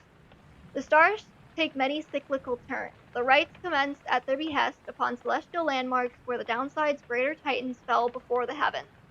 Bearing this book bestowed on your triumvirate, you, reader, shall perceive under which stars you are to congregate. Follow where they lead, as your adversaries shall. If either of you fails to appear, then neither of you walks the path. Whether you prevail or fail, from that point the stars shall guide you on. Before each rite. The rite shall not commence unless the necessary preparations are complete at a celestial landmark ere the stars align. Exiles shall conduct the rites bearing this book, of which there are but 40 copies, each bound in astral hide. Exiles shall wear the sacred raiments fashioned in our likeness at the summit of Mount Aladil. Their identities are to be concealed, for they shall represent us all. Yeah, we haven't really been following that, have we? Exiles shall set a metal sigil for their pyre and consecrate the grounds using the words the 8 scribes gave their freedom so that we may yet have ours. The heavens shall respond when all is set. Law of 3. During the rite, each triumvirate shall act as one, unerringly and without question. The disobedient shall suffer banishment or permanent expulsion. Exiles shall move as of a single mind, to demonstrate their faith and recognize that they, as we the 8, cannot prevail alone. Their worth shall be determined both by their actions and their peers. Triumvirates lacking experience in this may designate a reader, whose focus on this book may help the others to coordinate. However, only those who shall conduct the rites firsthand shall walk the path toward enlightenment and become eligible to regain their freedom. The Burning Pyre. At the appointed time, at the aligning of the stars, the heavens shall rain down upon the ground sufficiently prepared, and thus the 2 opposing pyres shall be set ablaze. Thus shall commence the rite. Triumvirates are to protect their pyres as they would their lifeblood. Lifeblood itself is never to be shed, before, during, or after any rite, lest the disobeyer suffer permanent expulsion. Exile is injury enough, the rite is an act of mercy. Fear not the purifying flame. Plunge into it headlong and without fear, for you shall be protected by the stars themselves. Seek freedom in the flame. The Aura. Exiles bearing the raiments and the book shall reveal their hidden inner aura in the color of their flame. The aura is the exile's solitary weapon in the rite. Should one's adversary cross one's aura, the adversary shall be banished. Banishment is fleeting nothingness. Seek the pyre's light and thus make your return. The exile's presence shapes the aura. Exiles gain greater auras while standing side by side with their triumvirates, for we gain strength together. Exiles may cast their aura through sheer force of focus on this book. Is it really just going to give me all of these at once? The Celestial Orb. As 2 flames are lit, so shall the celestial orb fall from the heavens, but one such orb shall be availed by the stars, requiring triumvirates to vie for it. Its cosmic connection to the flames, the raiments, and this book bestows the necessary qualities for its bearer to prevail. Effortlessly sails the orb between the 3 in a triumvirate. It seeks the grasp of whosoever acts among the 3. Once grasped, the orb shall draw within it all the bearer's aura, fueled by the triumvirate's own flame. It is to be cast into the flame. The Path. In each rite we gain enlightenment, whether we prevail or we fail. Indeed, through failure do we tend to learn the most valued lessons provided to survive. None among us have prevailed without end. Exiles who walk the path toward enlightenment shall, at times, be struck by an epiphany and achieve mastery in some respect. Choose well among these blessings we bestow, thus you may not yet achieve your potential and surpass your adversaries. Whenever you prevail, your triumvirate earns favor. In time, the triumvirate with the most favor shall be summoned to the liberation rite and earn a chance at freedom. Then the cycle shall begin anew. Liberation. The liberation rite takes place upon the fall of Soliub, under a blooded moon, witnessed by the heralds from the stars. There the most favored triumvirate shall confront the one which we appoint. These 2 triumvirates shall first shall pass through Scribesgate, where their worth shall be assessed under the stars. Only the most enlightened exiles within each triumvirate may be anointed for a chance at freedom. 2 of their companions shall support them whilst they strive. The anointed champion of the triumvirate which prevails then shall plunge into the shimmer pool and return in glory. Ooh, okay. Bertrude's decks, unusual edged cards depicting the greater Titan. Probably for curses and enchantments. Bertrude's status nearby. Dope. You find Big Bertrude looking about the black wagon in a disapproving way. She fixes her gaze on you. Her expression does not change. Ugh. Such a clutter added to this wagon since we looked upon it last. Unsightly. We remember thee from our abode in flagging hands, and now must be the reading one to whom Sandalwood referred. She moves in close, studying you. You recall the mere touch of a bog crone of the southern bogs can induce paralysis or worse. That one, such as thee, can extract meaning from that tome. 'Twas a feat we wished to witness for ourselves. Thy flesh has seen but the smallest fraction of the years which ours withstood, and yet we are expected to believe that thou can read the Book of Rite. Then she backs away, for someone else has joined you. Hail, Bertrude, madame. Is everything to your liking at this time, or is there something more which you require? Ugh. We have been unable to locate a supply of rotworm gizzard extract among thy belongings. Other than that, we shall lodge no complaint at present. It is possible that Volfred has a small supply among his possessions here. If you would care to accompany me, we may yet procure some. That would be agreeable with us. Then after you, madame. As they depart, you think you see the lone minstrel nod his head your way.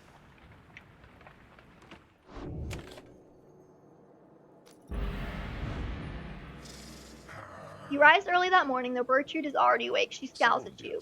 Good morning, reader, Bertrude. I trust your stay has been not too uncomfortable. Nay, Sandalwood, the comforts of this place are not for us. Fly us forth from here to lower ground. Let us get on with all this. The reader here shall do so once the group is ready. I thank you for your patience.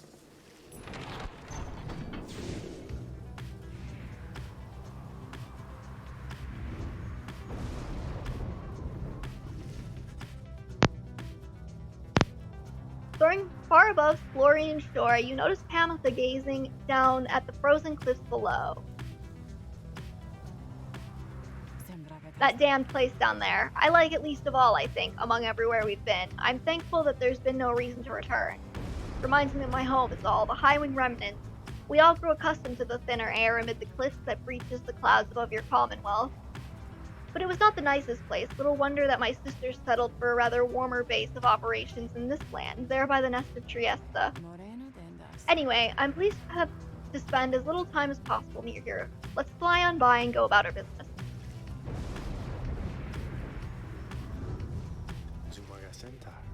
The unmistakable remains of... Christ. Jovius, horse-headed, which protrude from the ash and fire there below. Some have taken it to be the work of a sculpture. Reader. The mare Titan, vanquished by the scribe Tamitha, she broke the land beneath her burning hooves with whinnying vengeance. The tale of a Titan felled by Saint Tamitha. That is more unbelievable than the thought of some daring exiles who for many years carved the Titan's visage out of stone. Be that as it may, the climate of the cliffs are home to now exiled harps, such as the Essence, whom you faced here when you first arrived. Even they do not all know the locale's sacred significance.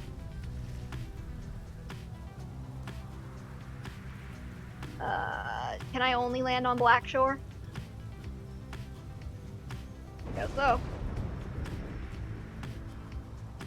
Come on, I want to talk to Jodariel. Your wagon touches down in Black Basin, where you first met Volfred and Pamitha as well. You briefly wonder what might have happened had your paths not crossed as you consider what to do with the remains of the afternoon.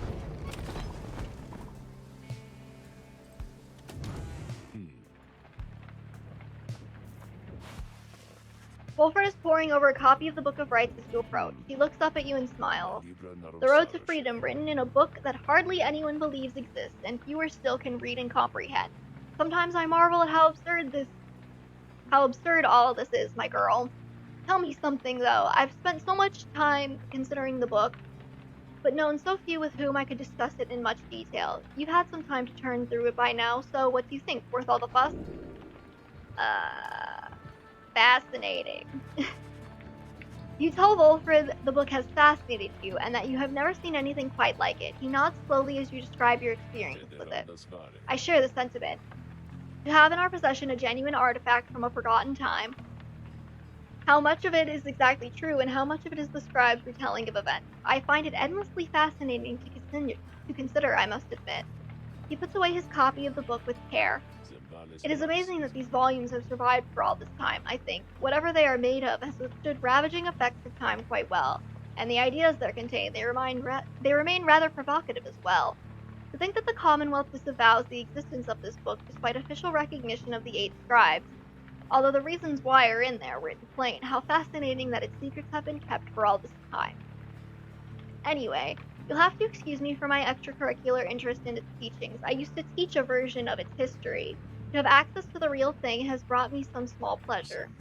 Let us be certain to preserve these volumes for whomever shall be next to use them. He turns his attention to other matters and bids you a good afternoon.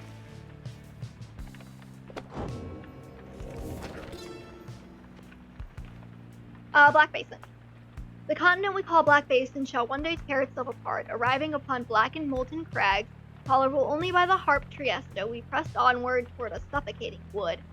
This land felt to us somehow primordial. Deep in its roots and noxious crevices lay innumerable clues as to its ancient history, but we had little time to excavate, for our supplies by then were thin.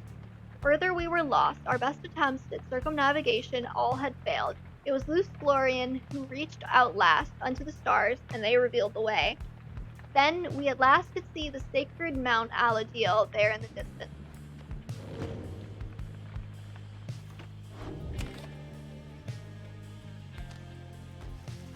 After having reached the harsh formations of Black Shore, you volunteered to survey the grounds. You prepared to head out. However, your companions beat you to it in this case. Hold, Master Reader, this night, and the good Rukey shall reconnoitre in your stead. They depart, leaving you to rest up. When they later return with nothing much to report, you're feeling better and are in the midst of deciding which of your vocations to pursue. So yeah, at this point, mentoring the companions is probably the smarter play. Having gleaned knowledge from the Book of Rite, you can impart some of its teaching. As each exile's path toward enlightenment is personal, you will have to mentor them one at a time.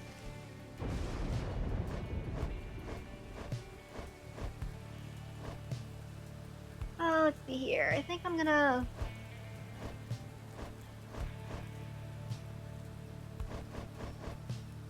do you? Me? Oh, of course. Please tell me something I don't know, for there's lots of it. You illustrate to Kay some of the intricacies of the rites, focusing on how all three in a triumvirate can move and act as of one mind. Then you grasp some of the concepts. I feel so overwhelmed, I think, because the scribes, I think they speak to me and lift me up whenever I begin to think I am going to fall.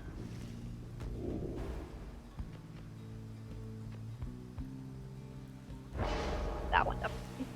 The teaching of the scribes, I hear them less faintly than before.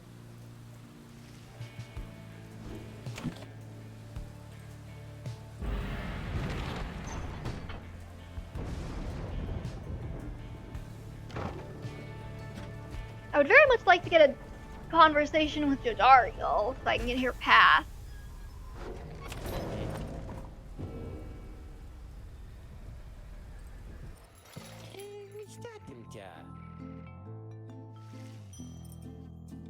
You have Stardust. $48.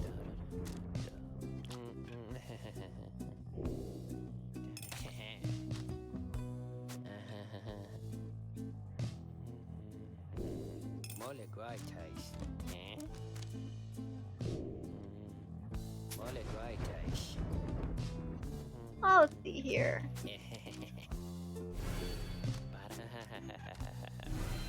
Tamitha's next.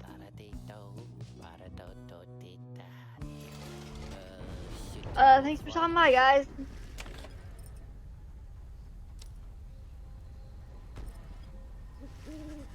As the sky grows darker over the nest of Trieste, a hush falls over your companions, especially Rukey. You sense something is troubling him, something to do with your next adversaries. Oh, hey, sister, just want to let you know I'm pumped and ready to take on the Dissidents this time. Sure am, alright. That Barker, he's not so scary once you get to know him like I do, you know?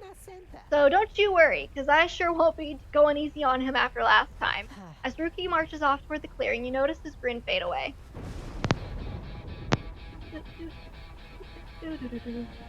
In the distance, you hear the Dissidents begin to hoot and howl.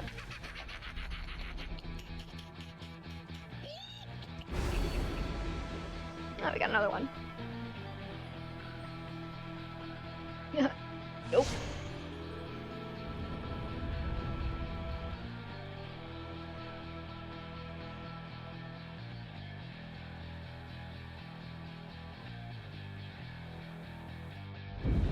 much vaunted reader has returned.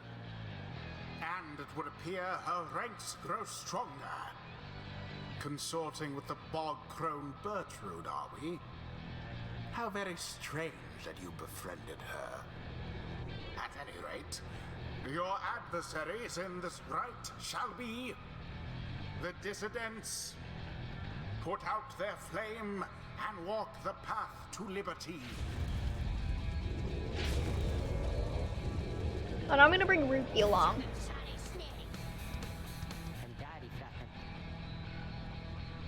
Yeah, Barker, it's me, alright. Well, I'll be. So tell me something then, Greentail. You gonna go against me this time, or keep on being a stinking coward like before, huh? What do I do? What do I do? What do I do? What do I do? What do I do? Wait. He says he wants to fight. If you can beat him, maybe. Maybe he'll leave us alone. He'll leave the Greentails alone. I can make it worth his while. Oh, his family's name are Reba, Yowlson, Ruther, Robbie, Putter, and Otto. Barker? What is it, mate? The rite's about to start. Well, I was just thinking. I know I owe you and everything, but I got a deal for you. You like a good deal, don't you? Ha, like a good laugh, more like it. But I'll bite, Greentail. What's fancy here? I was thinking, if I can beat you here, we're squared away. You let me off the hook. Huh, I see. But tell me something, mate.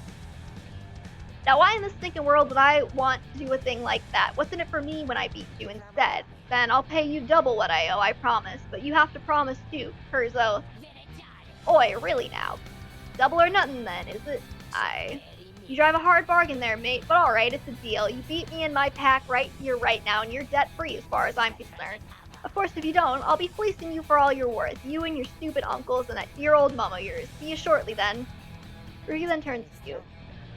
Hey, so this one means a lot to me, understand there, sister? Let me go against these guys, and I'll make sure we show them up, okay?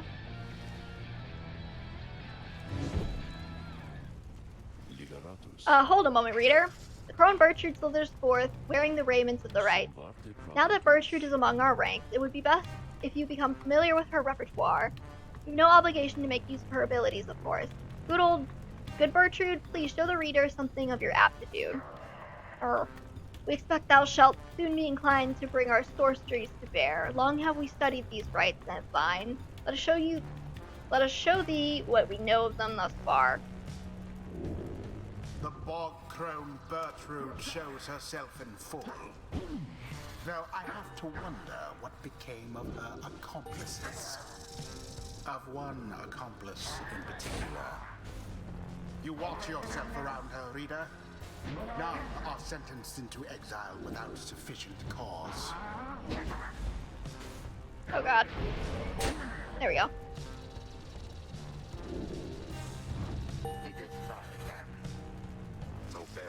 Now then, reading one, know that our freedom is of little consequence to us. We side with ye because of Sandalwood, because of his plan.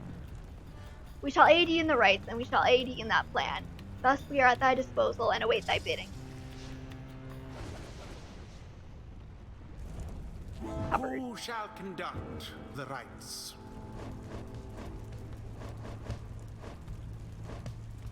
Gotta go Rukey. Rukey.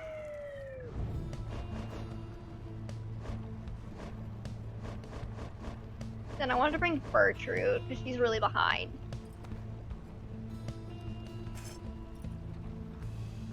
Actually, what I want to do is I want to take this from Tamitha. Give her allotted whatever. Give this to Bertrude so she's like fast. Oh, let's see here. And maybe switch Bertrude second. Bertrude. And then take you. Sir Gilman, the choice is cast. We shall undo that loathsome cur and his abominable cohort. Alright then, Greentail, bring it on, or it's your dear old mum who's gonna pay.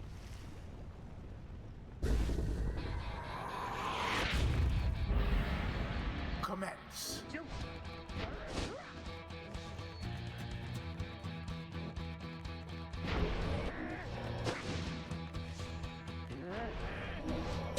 The night Nightwings assert themselves thusly.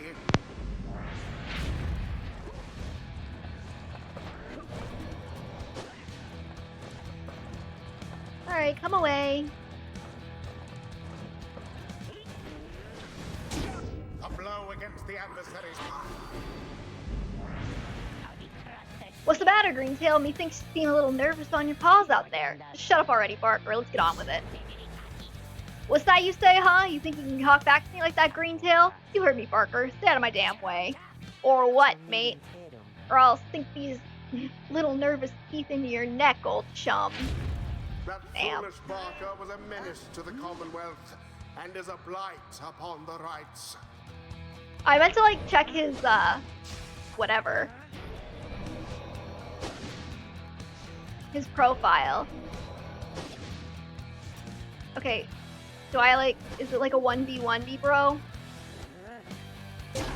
Rukey doused the adversary's flames. That's like, what, 2 more hits? There. Their pyre weakens.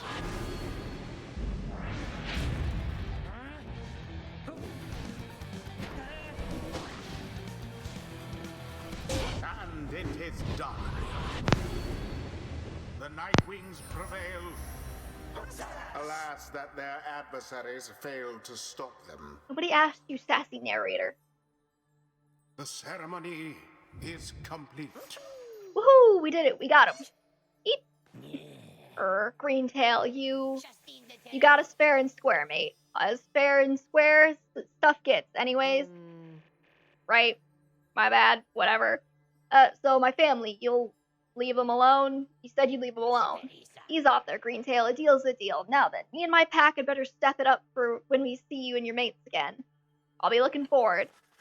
Rukey watches him depart, then turns to you as his expression softens. Don't know what to tell you, sister, other than I really owe you one. Boundless are the teachings of the scribes.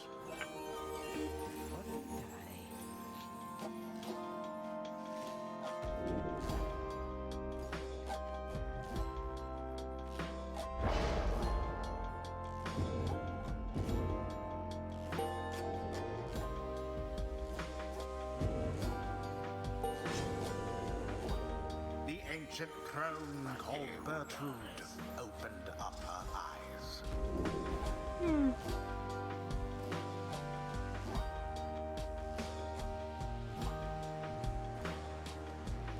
I'll go with this one.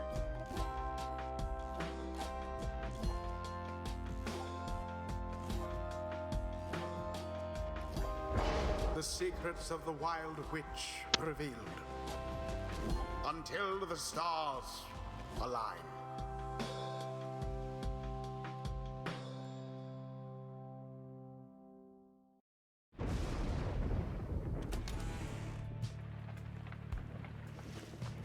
After defeating the Dissidents in a rather one-sided contest, you return to the wagon to find Wolfred and the lone minstrel in the midst of a conversation. Most strange that this one star should be illuminated now. This is not what I expected. Nor I, Wolfred, sir. Then Wolfred noticed you there. Reader, Tariq and I observed a strange occurrence in the sky is all. It appears that the star of Almer rope collar is illuminated now. It is but another star, except our models and predictions of this cosmos did not anticipate this. The first exiles came to these lands not by force, but by the heating of the rope collar's conception. The traitor's former aide to the Emperor. His actions inadvertently led the 8 scribes to find each other. Anyway, go see for yourself. I shall make the wagon ready in the meantime. You see only a single shining star illuminated far above, just as Wolfred indicated. You regard the looming star, discern where it leads.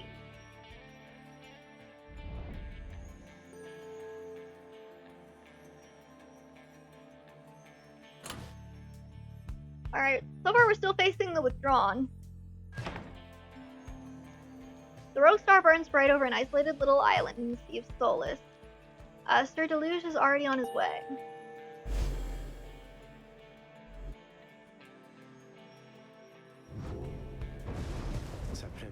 Then we are summoned to the Isle of Almer. The traitor Almer Ropecaller fled to the strange isle and met a fitting end, deep within the depthless tempest. Have you been there before, Tariq? So long ago I scarce recall the time, only the scent. It is the place from whence the creatures native to this land sprang forth. Reader, let's not concern ourselves with superstitions held about that place. We shall set forth at dawn, and soon see for ourselves what to make of it.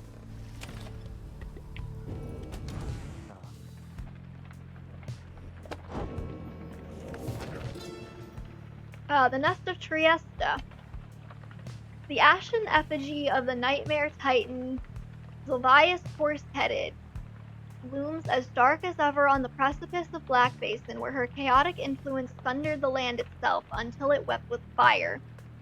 The very instant that our graceful friend Trieste Tithys finally laid to rest the greater titan with the power of the holy scepter of the Empire, the stars shone down upon us all with a blinding light. Trieste thought she could bear her children in the warmth there, but alas. Now, the stars revisit that locale with regularity. The fissures in the rock do pose more danger than one ought invite, but a summons to the nest is to be honored. And we also have the Dissidents. I myself, Haoub, did form the Dissidents under this simple tenet: those who do not belong, belong. The other scribes, some of them showed at first reluctance to allow an imp and one accursed to designate one of the 9 triumvirates, but Mur, the horned one, stubborn as he was, stood by my side. In time they came to understand, for I remained, as ever, at their side, a living bit of proof of their absurdity. The Dissidents are an extension of my oddity. Those who do not adhere, they are not to be discarded, underestimated, or dismissed. They are as necessary as those against whom they rebel. What's up, Rukey? As you approach Rukey, you sense none of his usual anxious energy. I'm free. Then he rushes up to you, a return to form. I mean, I know I'm not. I'm stuck down here with all the rest of you. It's like I finally got to set aside this giant bag of rocks I've been carrying around, you know what I mean? Wanted to say thanks, sister, for giving me a hand with the little situation between myself and Barker. I don't know, I don't think I would have had it in me to stand up to him unless I knew you and the others had my back. Now at least old Mama Greentail won't get in any trouble from him on the other side. She's still waiting for her Rukey boy to come on home. But at least she won't be getting hassled by a bunch of nasty curs just because I struck a lousy deal. So yeah, sister, you ever need something, I owe you one, and then some. Perzo. He prances out of the wagon in newfound lightness in his step. Oh, he gained 2 hope permanently. Wish him well.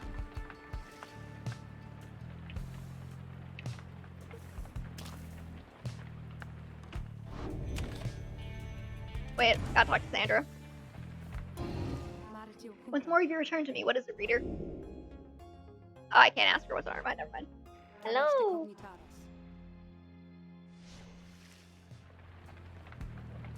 Hello, kitty kitty.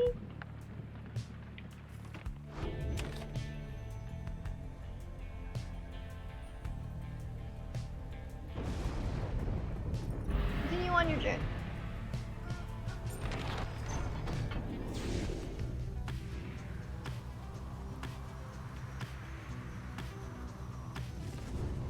Wolford joins you as you soar high above the storm-ravaged waters on approach to the infamous Isle of Almer. Almer? Among its cursed qualities, it seems threatened storm means I cannot rightly smoke.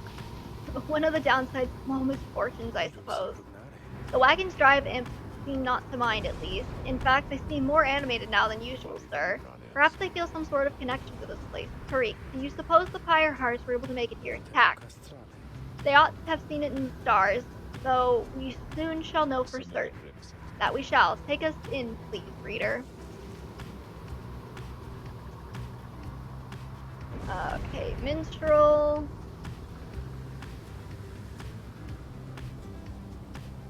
Or Bertrude. Go Bertrude. You make landing within the Deathless Tempest, far west of where you first reached through the shores beyond. You wonder which sort of celestial landmark lies hidden amid these waters, though for now you have some time left before continuing onward.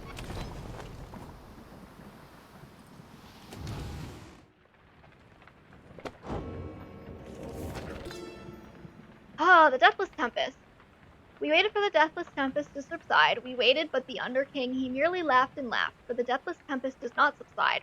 What lies beneath that stretched sea to cause such an upheaval is best left to myth and speculation. We made passage nonetheless, through sorceress aid and fortune, scarce seeing the surrounding environs. We did detect a landform to the west. Solely Almer detected there the presence of the treacherous aide who lured him into exile and then followed him in turn. Mur, in his wisdom, thought it best to be avoided.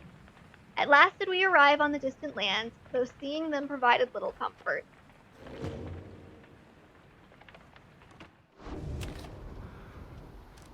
Gaze into the abyss. Having arrived at the murky waters of Barb Reef, you find yourself lost in thought, watching the horizon. Then, it used to go by Barbara, but then decided Barb sounded much less formal. Thou art trembling as the night grows cold. Return now inside. Bertrude leads you back to the wagon's cabin where the others are waiting. Together you share an entertaining conversation and a decent meal, courtesy of the lone minstrel who caught a fresh catch earlier. Your companions gained one hope. Enjoy their company. That's Bertrude again. You approach Bertrude just as she has finished polishing the various bottles, flasks, and vials that your fellow exiled have collected during your travels through the downside. The evidence of thy travails, how brazenly you put them on display, yet tempt these lands to swallow you. She lets out a long breath. Nonetheless, these trinkets stir our memories, not merely of these lands, but of the country whence we came. Know, reading one, that we are here because of Sandalwood. We met him long ago within the southern bog. He offered many courtesies, and in exchange we found agreeable. We sought then certain reagents, necessary to our studies of the heavens and the earth, and he knew where to procure them. In exchange we were to boil for him our finest ink, a certain recipe notorious yet secret. Its stain could never be removed, but the Commonwealth misliked it. 'Twas then that we first began collecting samples of the regions of the downside, for Sandalwood was ever true to his word. Long had we studied this accursed place, Black Basin, the chaos of the deathless tempest, the richness of the bogs of flagging hands. Lands so far away, and yet they called to us. If Molten Malith was able to traverse the downside in its entirety an age ago, then surely 'twas not beyond reckoning that we could do the same. Furthermore, but she hesitates. It matters not, reading one. Thou hast indulged our tales long enough for now. She slithers away without further explanation. She seems reluctant to discuss the circumstances of her past with Volfred, yet you sense that she is here by choice. Tiny Tempest! Aw. Entertaining, but would unleash a calamity if it ever were to be unbottled.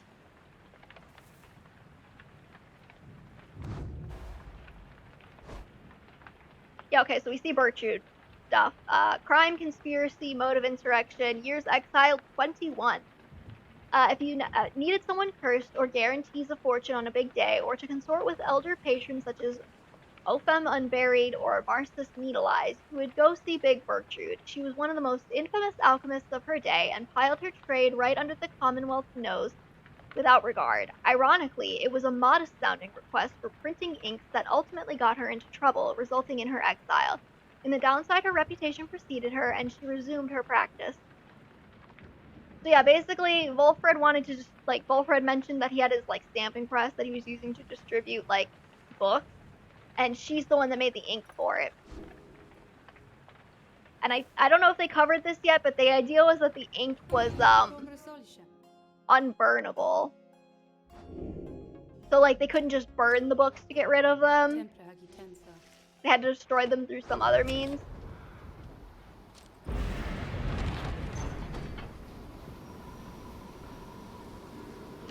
I would very much like to get a Jodariel pause here.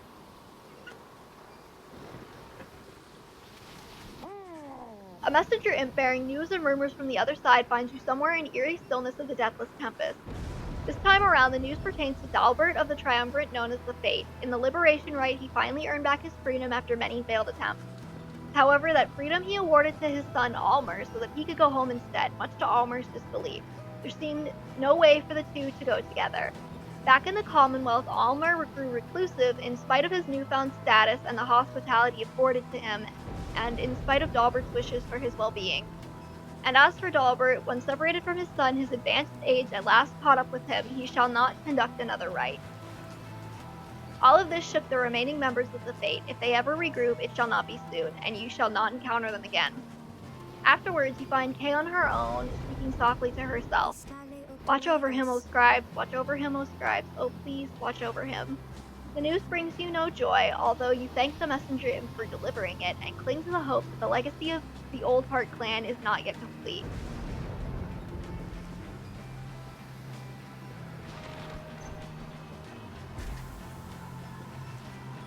Your wagon shudders to a halt at the island of Almer. I'm never going to pronounce that right. Bizarre outcroppings give it a forbidding feel. In the distance, you hear old, gibbering noises like the sound of driving.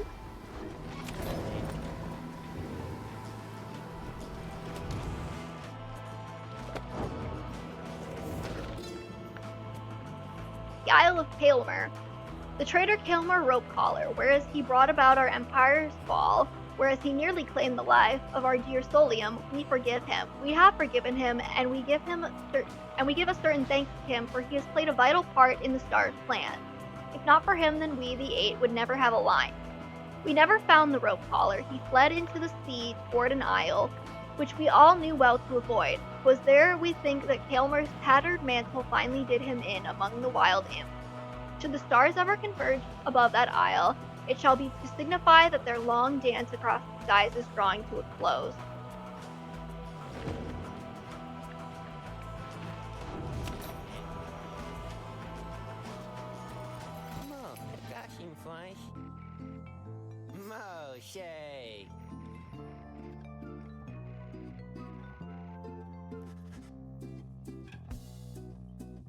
Grants the bearer 2 presence, 2 quickness, and 2 hope. Interesting. Haired Talus. Thinking these singers are supposed to be for a couple of lovebirds, know what I mean? But anybody could probably use them provided they was to buy them off me. Duh, I was gonna get them for myself, but anyways, let me know if you want them. I don't, but thanks.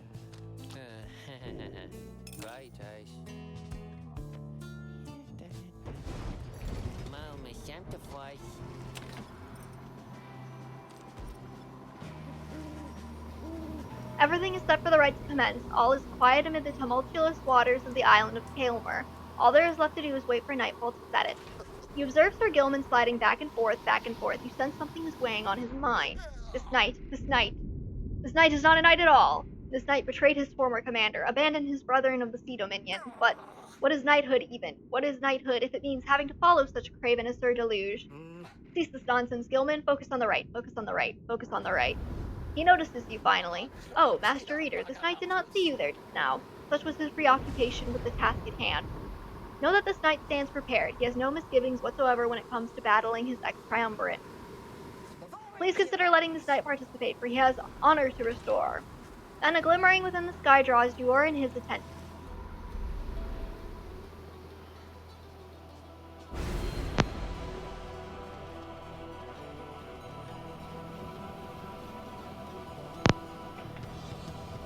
Yeah, no, I'm messing with that.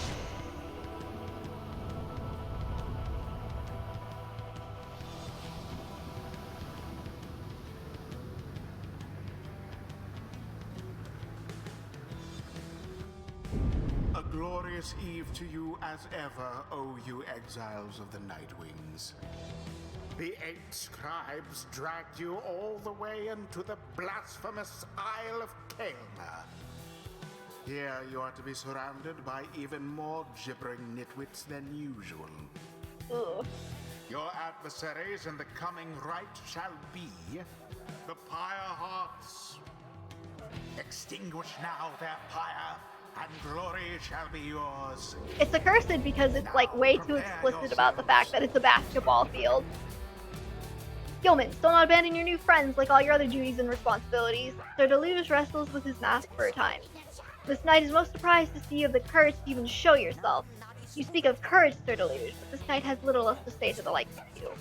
That figures, Gilman. You're no knight at all. You're a teensy minnow swimming in a sea of minnows, many, many times your size, and with much more honor, too. Then something comes over Sir Gilman. But just as soon it fades, Sir Gilman slinks away. Disgraceful, you Nightwing.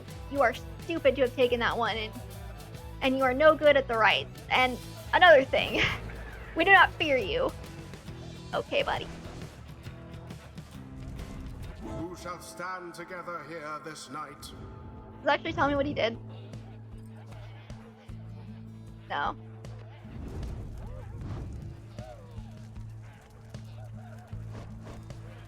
I definitely want to bring Jodariel, but she'll probably be like my second. I will bring Sir Gilman. Gilman just because, you know. Jodi.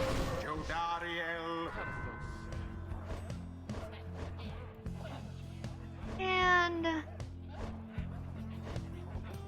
bring Bertrude because she's still pretty behind. Bertrude. Ye little wretched beings would be wiser not to threaten one of ours. Come then, Nightwing, show this night how you defend the honor of that miserable minnow whom you harbor. On guard.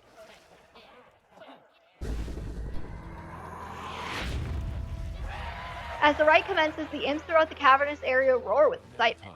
Our struggles and our plan, or mere entertainment to these loathsome creatures.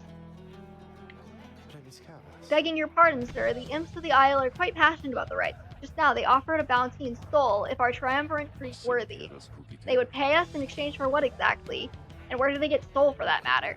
My understanding is they wish to see us perform various feats of glory. Flashy displays of mastery rites, which certain types of imps are willing to pay to see. As for the source of their wealth, who can say how much soul lies lost within the sea? Reader, it may seem beneath you, but the opportunity is real if soul can be of benefit. Indeed, then reader, my girl, it is yours to decide if entertaining these sad creatures is a justifiable distraction during these affairs. We trust your judgment. Now let us not distract you further here.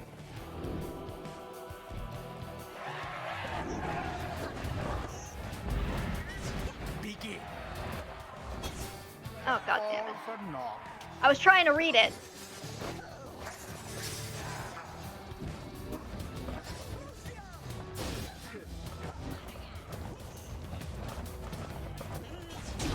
A flame is stricken.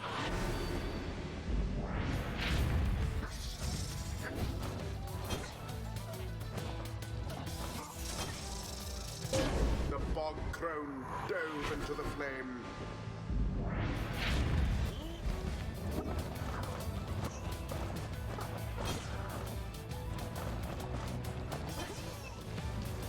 Ah! You'll have to do better than that.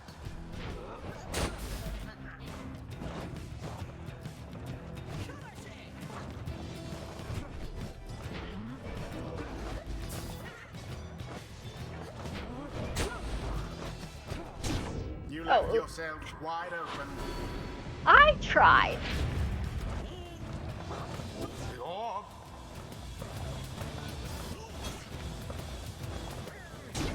Onward thus to greater glory. The imps grow more and more agitated with each passing moment. Some start spilling out onto the sacred ground. Ah, the imps, they come for us. What do we do? What do we do?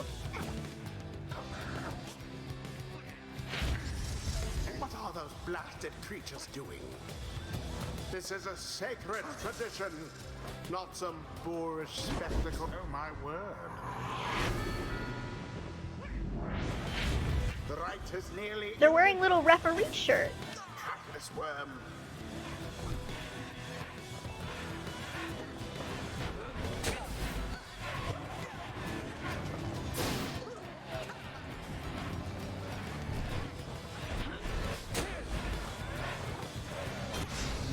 Unexpected. Oh, Such shoot. chaos. Puppy. 'Tis what the scribes ordain. Good thing Jodariel gives us a little extra.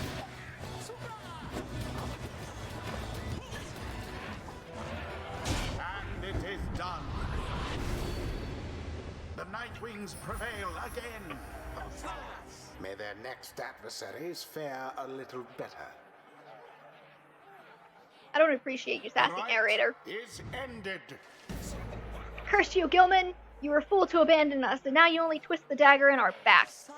You do not seem to understand, Sir Deluge. This knight is no longer beholden to the likes of you. This knight is bound only to the path toward enlightenment. Your words ring false. You are unfit to lead. Shut up. You know exactly what you are, Gilman. You call this knight a craven, and yet your courage is a mere facade. Everyone knows. This knight shall see to it. Sir Gilman does not respond, although you sense the words of Sir Deluge got to him. What stirs now in the hearts of all these exiles? Can I finally see Jodariel's, progress bar over her horns?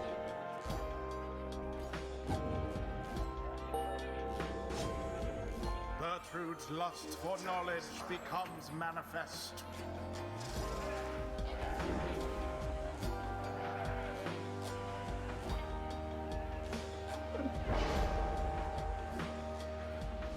Until the stars align.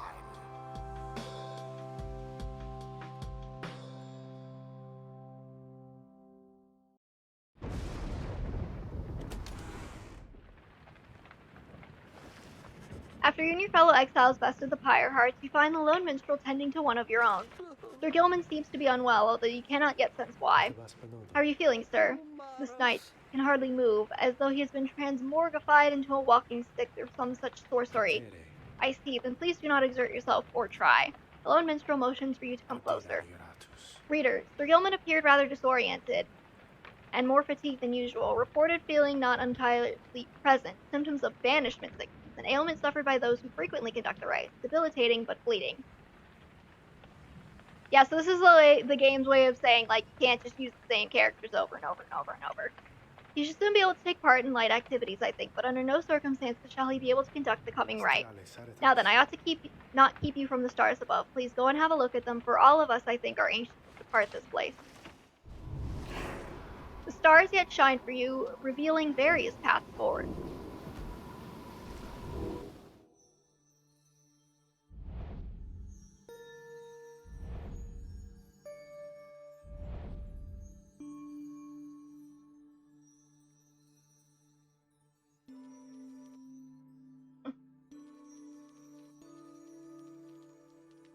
We'll go gold, because we haven't done the tempers yet.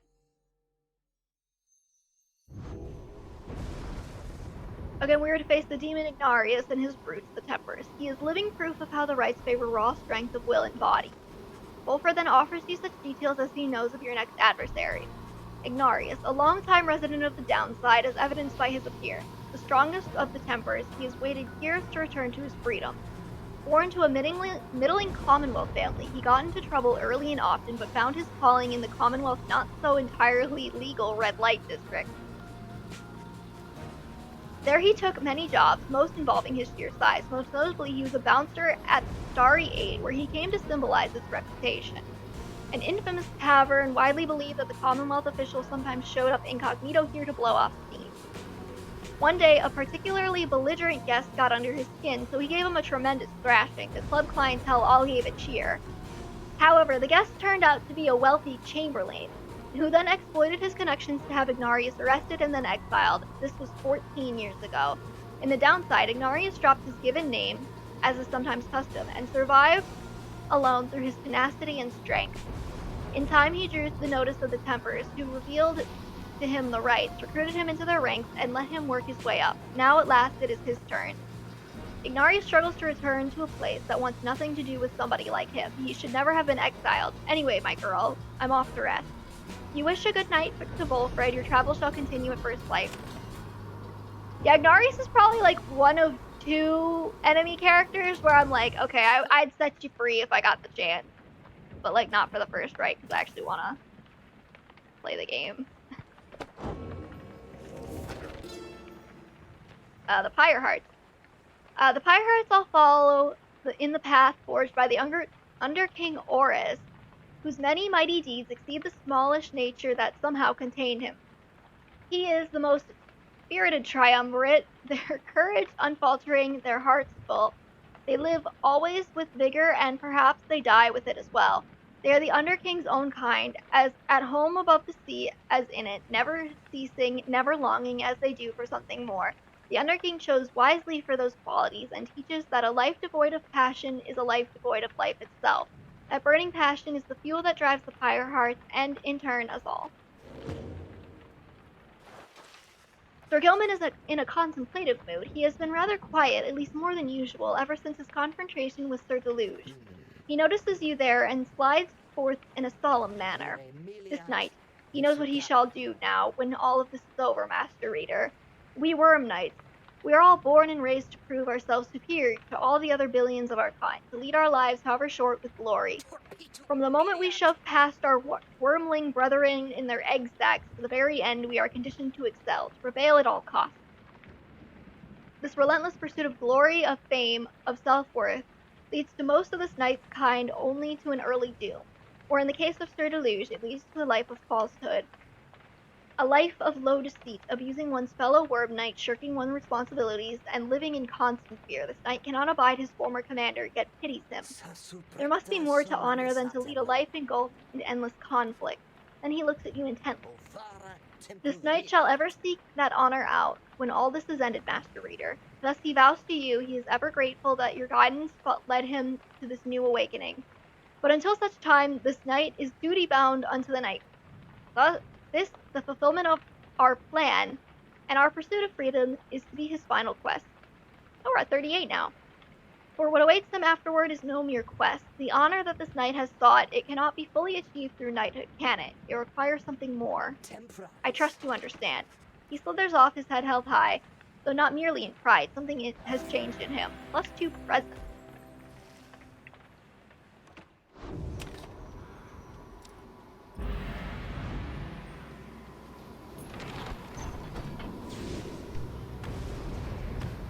Okay, Jodi, please.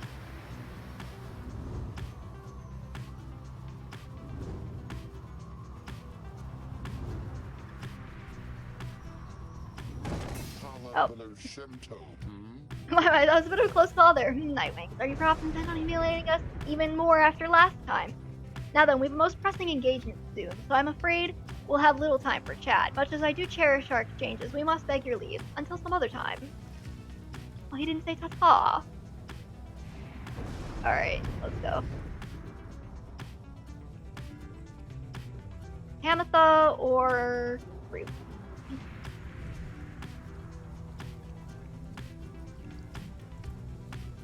Way the coming, right?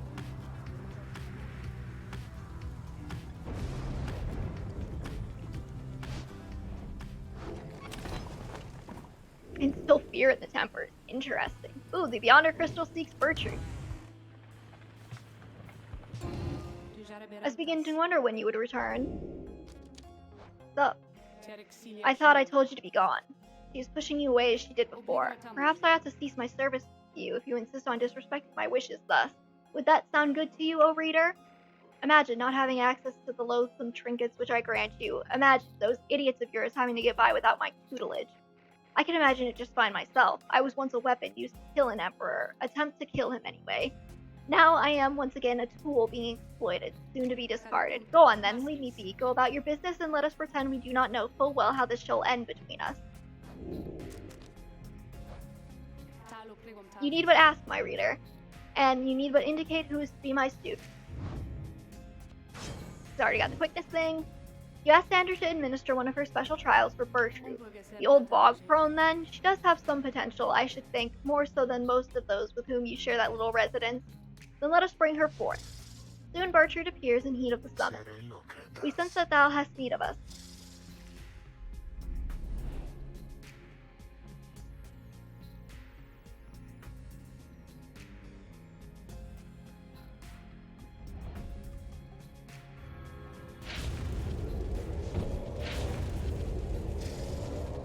The apparition Sandra appears and unfastens her mask. Listen well, crone, you answer to me here. How very eloquent.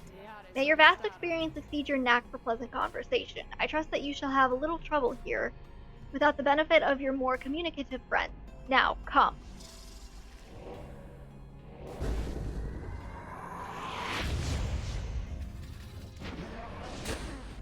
Oh shit. My bad! Okay, that was dumb. So this might be taking a couple tries. Slither. Nice.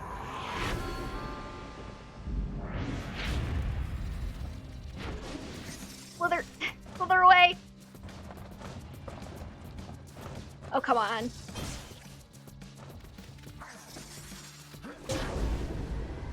I'm glad that worked. I'm glad I didn't miss that. Slither to victory.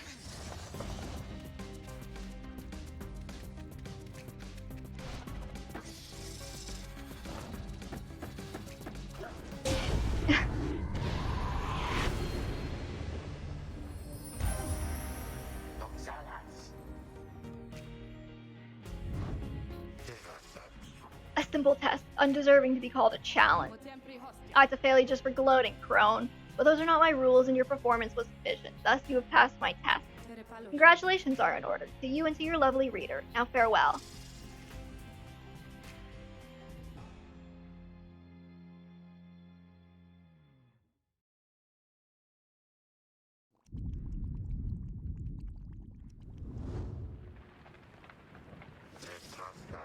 Good riddance, that mouthy wraith. Show us then what trinkets she bestoweth upon us.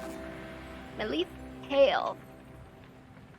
Bertrude's blast pierces through solid objects. Nice.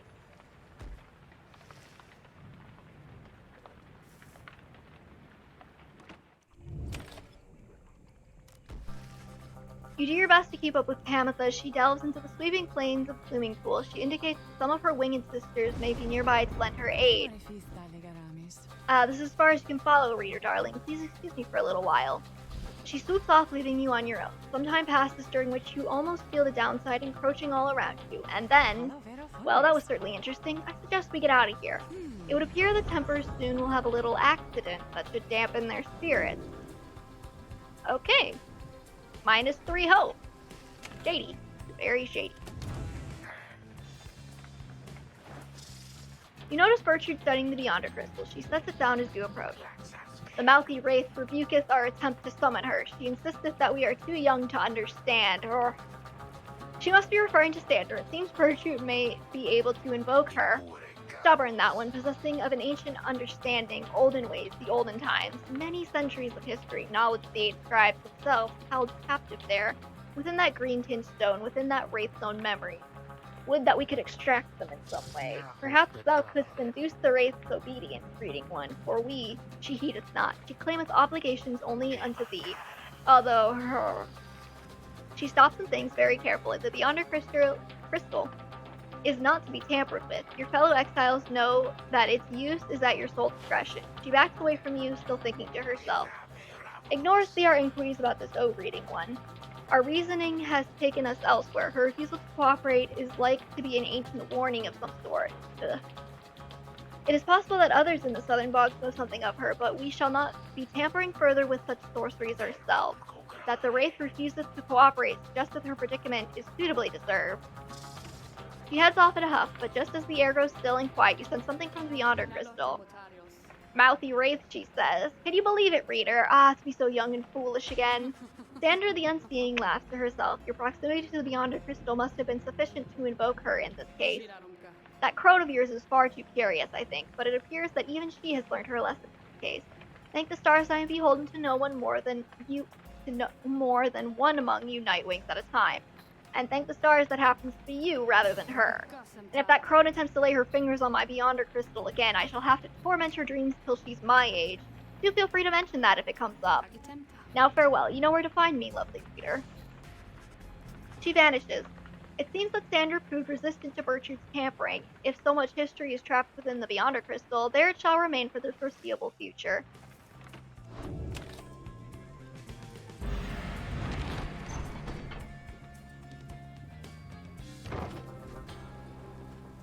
Alright, let's take on the Tempers.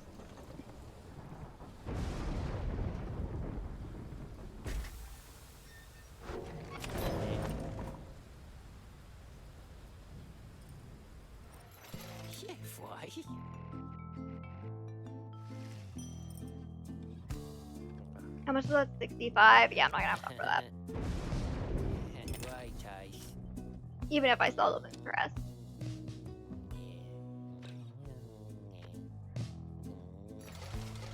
Galactus, Poppy.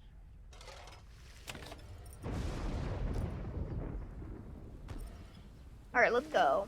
As you await the stars, the form dressed in the raiments of the Rites approaches you and Volfred.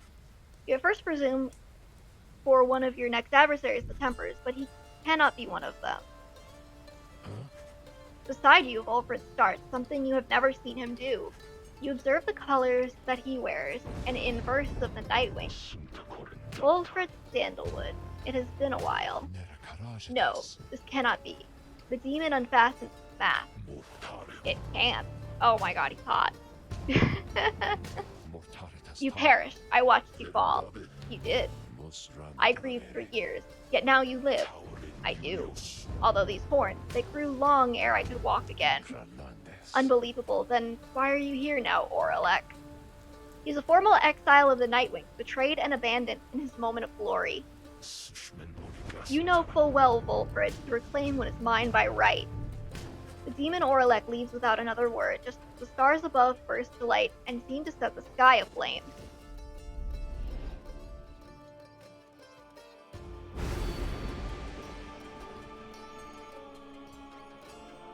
No.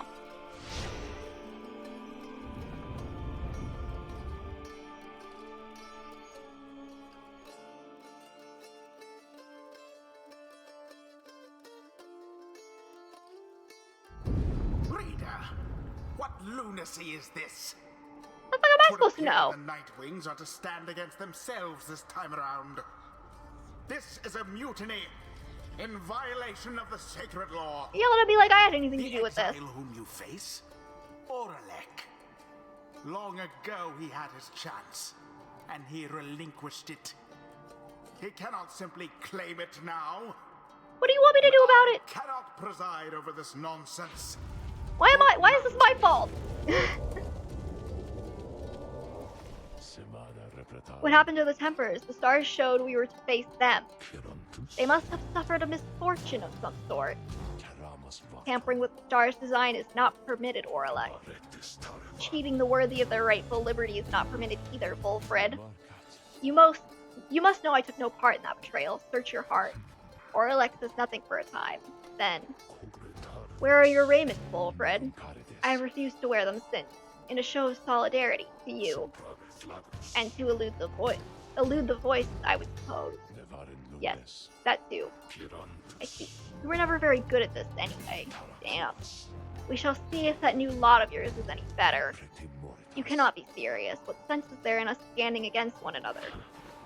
But Oralek puts on his mask and stands ready. I shall crush this lot of yours, Volfred. You shall see that I am not so easily discarded, and you shall not deny my liberty again. Reader, the adversary whom we face, Oralek, he is not one to back down. He was very experienced in the Rites, even at the time, and so beware. There was no one in his day who could prevail against him, and he appears even stronger now. I wish I had more valuable advice to give in this. I wish I had foreseen this.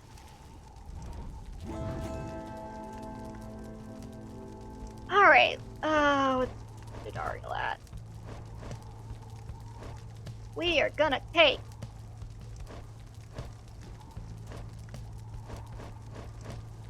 you. Well, I'll make you my third. You.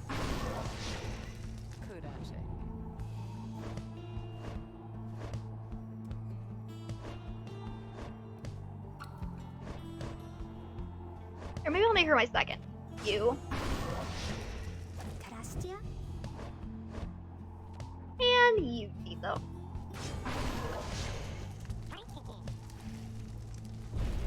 Tizo is filled with mixed emotions in confronting Oralek, but is prepared to fight. Such a triumvirate you have assembled, Volfred. Then, let us see what they can do. Come and face me, false Nightwings.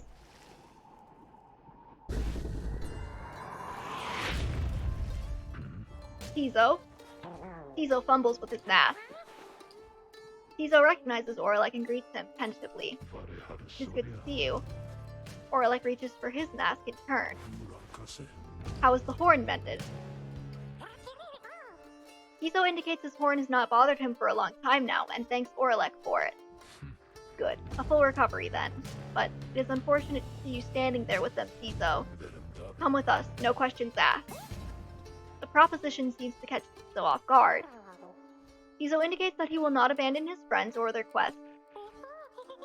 He seems to be pleading with Oralek to stand down, to listen, to not give in to anger. But Oralek shakes his head. He puts his mask back on. This is something I must do, little one. Tizo dons his mask in turn. He chirps nothing more.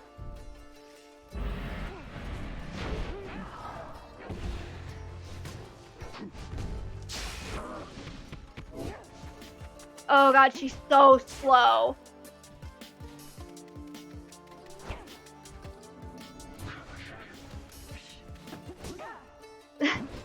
I like forgot how to play this game for a hot second.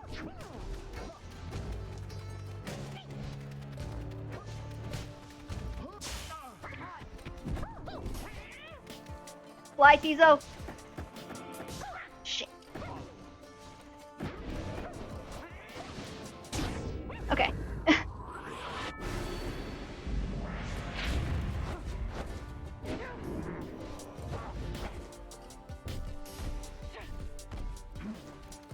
Go.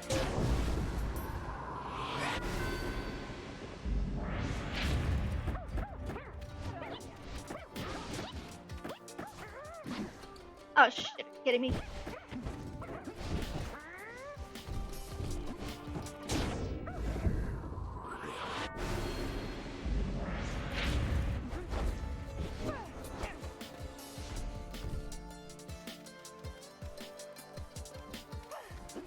Oh, damn it. Are you kidding me?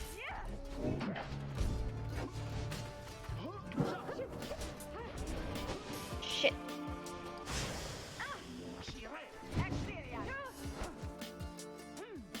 Go, Pamitha, go! Ah, damn it.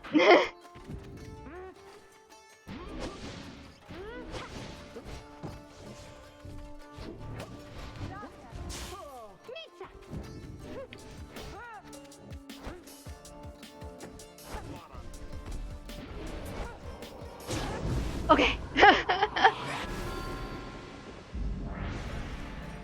As long as our Pyreheart burns, this is not over. But come now, let's put an end to it.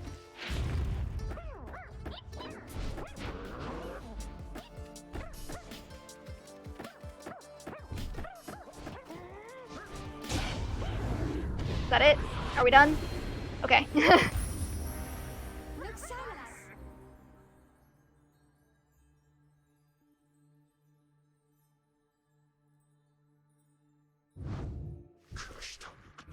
You who call yourselves the Nightwings, it seems that you've learned something from Sandalwood after all. But you are the Nightwings in name only. As for the Rite, it is a mockery of what it once stood for. All of this, a stain upon the legacy of the Scribe. Wilfred looks on as Oralek departs without another word. Oralek, forgive me.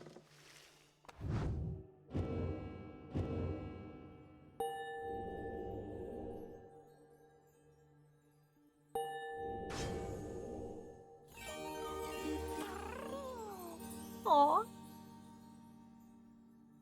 Tizo gives thanks to HONOOOOOOOR the Swallow for watching over and protecting him.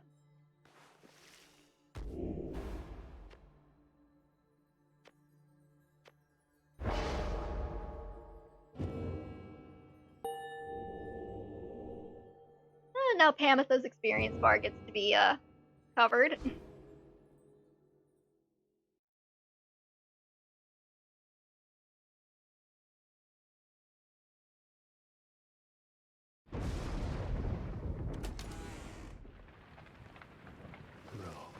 Oralek, he has changed. Scarce resembles now the one with whom we traveled then. I am afraid so. I can only begin to imagine what he has been through all these years. Reader, as you can see, Oralek and I, we have some years in common. A story for another day. I need some time to look over how all this affects our plan. Reader, madam. Oralek is a principled person. His freedom was denied him just when it was in his grasp. A doleful tale. Wilfred shall tell you more of him in due time. Of that I have no doubt. For now it seems the stars beseech you once again outside. There deep in the infinite dark, once more you see a single star shining brighter than the rest. Okay, this should be the end of the third cycle.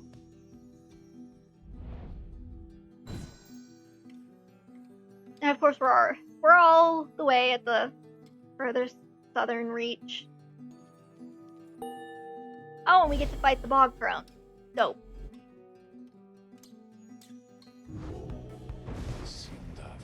Once more then, unto the fall of Solium. Excellent. Our plan proceeds at pace. We need but continue to make good on all such opportunities stars present, so much as possible.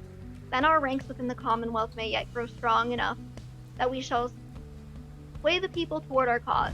It shall be difficult, but the people have their hearts and consciences, and the Commonwealth has long since lost its way. The never-ending wars with the high-wing remnants, the passing of more sentences of exile than ever before for increasingly more dubious cases, the burning of books, the outlawing of literacy.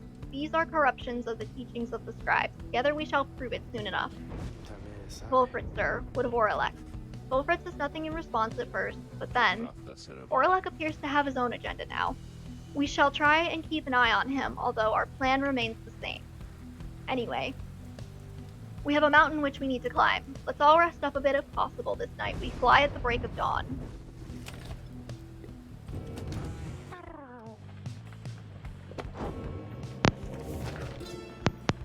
The Nightwing.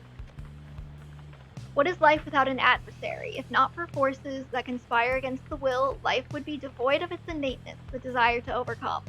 Thus, we the Eight at last each fashioned a triumvirate based on our own ideals. We realized a void still needed to be filled as the night sky needs moonlight. We Eight were united. Our triumvirates shared our affection. They needed us to set them all against a common foe. Thus did we form the Nightwings, a triumvirate envisioned to exceed them all, both through means mortal and divine, and give an undue favor in each turning of the cycle. They are the adversary we all face.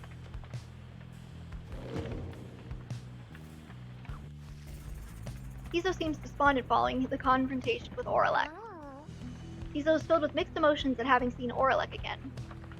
Like Wolfred, he thought for sure that Orelek had perished long ago. Tiso is angry that Orelek acted so unfriendly with everyone.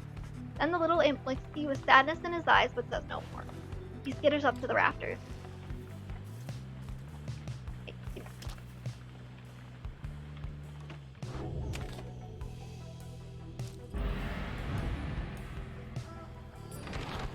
So I guess we're not setting Jodi free again since we still have not seen what her deal is.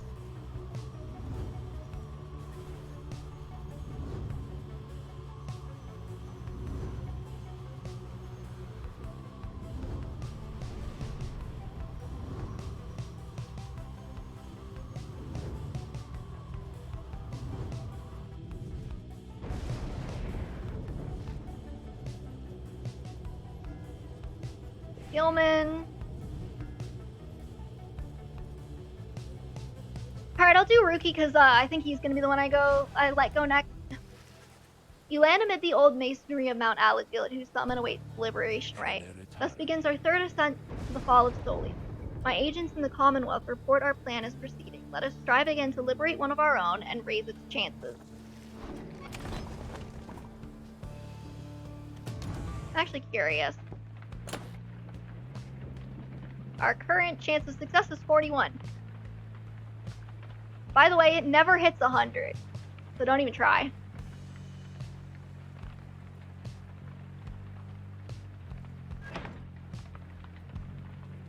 Can I talk to Sandra?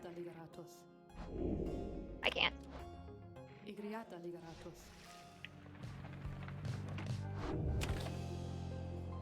Seek the Scribe's favor. With some time to spare having landed, you join Rukey on a brief expedition to the monument of HONOOOOOOOR the Swallow. Hey Scribe, pal and ever loyal servant Rukey Greentail here, just stopping by to say hello is all. If you're feeling generous, just a thought, I'd let you know. I'd like to get on out of here at this time, okay? So, let me out, okay? I owed you one. Soon you and he are finished paying your respects. You return to the wagon in silence, feeling as though HONOOOOOOOR the Swallow has shown you favor. You shall soon begin your ascent, so there is time yet to pursue your vocation.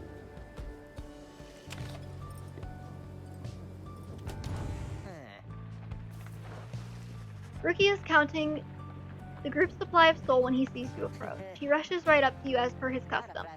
Hey sister, I was just seeing what we could pick up from the slug market next chance we get. Been running some numbers here, and by my count we made Old Falcon Run richer by 284 soul so far, if you can believe that. probably doing pretty well these days, thanks to us. But I figure we got a decent arrangement going. Hoarding Soul ain't gonna do us any good down here, and Ron's merchandise can help us get ahead. Those talismans are weird, right? But they seem to work, especially if you keep some of that Stardust stuff onto them, right? Say, you don't think it's cheating using that stuff, do you, sister? He does not give you the opportunity to answer. So anyways, that Ron and I, we go way back, alright? Like, you don't even know. He and I, why, technically we knew each other even before I ended up down here. He was one of my importers, so to speak. Yeah, he and I, we had a good thing going for a while, sent all sorts of junk downriver to him, and back in the Commonwealth, the soul was still worth something to some folk. One day, of course, the jig was up for me, understand. So imagine his surprise when I ran into him right here on this home turf. You make an effort to imagine Falcon Ron's surprise. Yeah, fine. So Ron didn't shed no tears about me getting thrown down. When I first met him face to face, he just says, "Oh hey, Mr. Greentail," like he's expecting me or something. Though he did seem pretty miffed at losing me as a supplier. But he got me as a customer, believe you me, his prices would be 10 times worse if not for Greentail's premier loyalty discount taken off the top. Just whatever you do, don't go around asking questions about him. Believe you me, the less we know about our good chum Falcon Ron, the better. Anyways, I'm off to chase my tail for a bit, so I'll be seeing you around, sister. He bounds off out of the wagon. That's friggin' adorable. We're gonna mentor a companion. I'm gonna mentor Rukey just to make sure he can go this run. Sure, sister, I can go for some enlightenment right about now. Might take the edge off. Yeah, I'm hoping he can go. So if you can banish the rights to try and find your way back to your pyre, right? Yeah, that is the general idea, sir.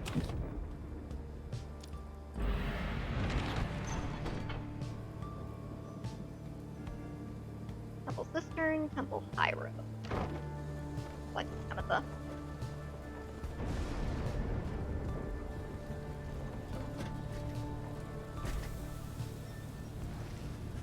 While traversing the old masonry on the way to the summit, you pass a monument to Jomar Many-Mane, and Pamitha appears to take notice. Well, here we go again, Pamitha. You got yourself into this mess? Now maybe you can get yourself back out. Not that you're in any hurry, really. What would you even do if you got out? Think on that for next time. The dead can wait to hear it. Soon you and she are finished paying your respects. As you prepare to continue your ascent, you sense that Jomar Many-Mane has shown you favor. Pamitha gained 2 presents.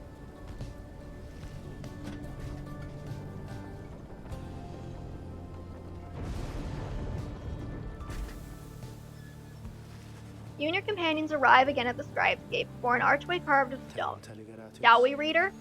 The minstrel leads you toward his counterpart, who seems unsurprised to see you all approach. The exiles of the Nightwing. You, and you again, Turi. Greetings, Celeste. Aye, we have returned. The stars shine darkly these past nights. Nothing more than a portent of your arrival, is it? Likely nothing more. Now they are ready for you. Then come forth. Each of you in turn, please state your name and what it is you seek while crossing the Scribesgate. Wait, you. He points to Bertrude. You are new amongst this group. You shall go first. Please, do as she asks, Bertrude, madame. We are known throughout the downside as Big Bertrude. We follow Sandalwood, for we are fond of him. He led us into exile, and he shall lead us out. The Gate Guardian acknowledges her and motions for the rest of you to proceed. Everyone does so before, including you. Once you all have declared yourselves, she regards you for another moment and beckons toward the mountaintop. The 8 scribes bid the Nightwings welcome. Go forth with glory. Thank you, Celeste. Until the summit, Tariq.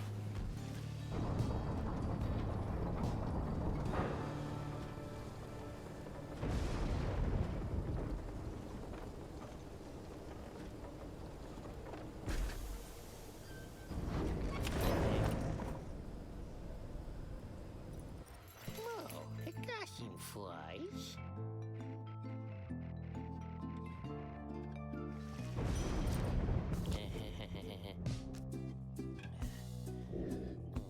Right,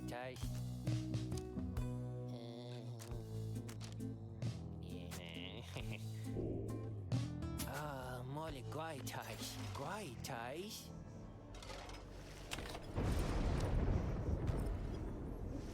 Okay, hopefully I can anoint Rukey. If not, we might just have to send to Dariel. Again, you have reached the fall of Solium, where one among you can go free, provided you prevail against the Withdrawn and the Liberation Rite. Reader, we would ask a moment of your time. We have to talk. As darkness falls, the minstrel and Volfred pull you aside. We have some news that is, depending on how you look at it, potentially unfortunate. The lone minstrel directs your attention toward the dark night sky. The stars are fading. It is true. With the advent of the Titan stars, visibly fewer stars seem to be shining than once you saw in the sky above. Yes, the stars themselves are vanishing. Why, I do not yet understand, but what it indicates is this. The rites are drawing to an inexorable end. The light of the stars. Without it, the rites would be unable to commence. Anyway, that is the bad news. The good news is, there are lots of stars to go.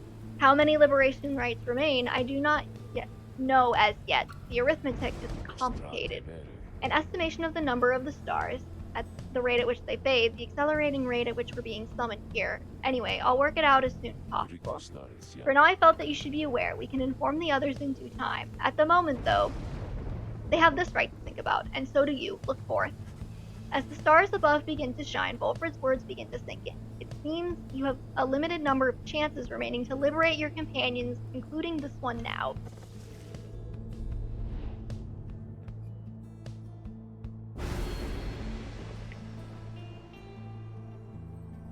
Ooh, let's not do that.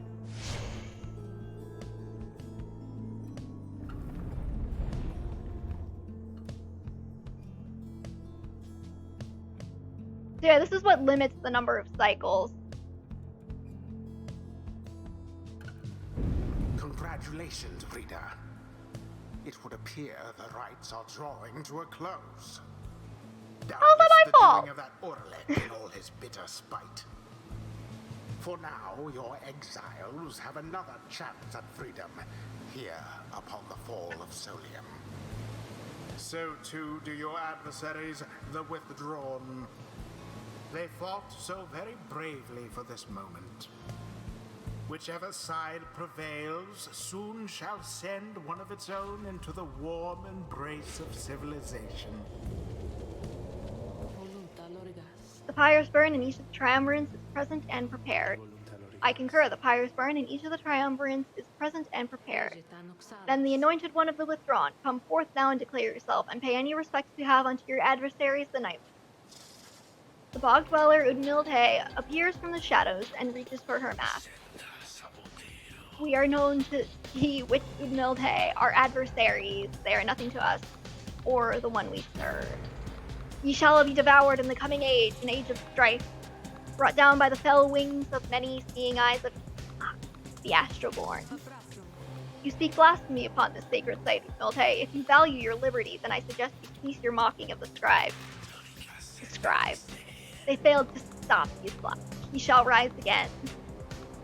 As for ye Nightwings, ye are of no consequence in ye flock's grand design. She dons her mask once more. I love their song. Soon we shall return unto the land which ye flock shall usurp, where we shall offer him our blood, and that of many, many others. As for you Nightwings, you bring darkness with you. What have you wrought upon the stars? Celeste, please, we do not know what is amiss here. The Nightwings have come only to see that the liberation rite is carried out. Indeed, then make your choice, Nightwings. Who among you is to be anointed here? Who shall return to glory? Okay, I can send Rukey, so we're gonna do that. Rukey. Well, better luck to me this time around, I guess. Who shall lend him support? You'll be fine, Rukey, because I'm actually gonna try this time.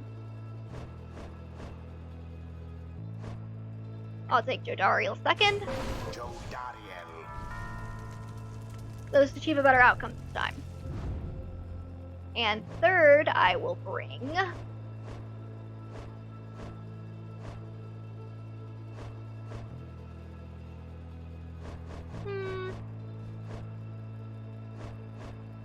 Go you.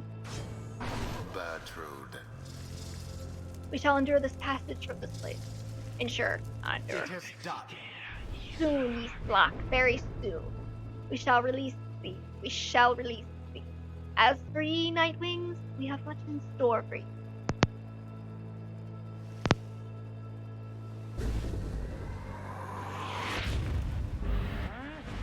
commence.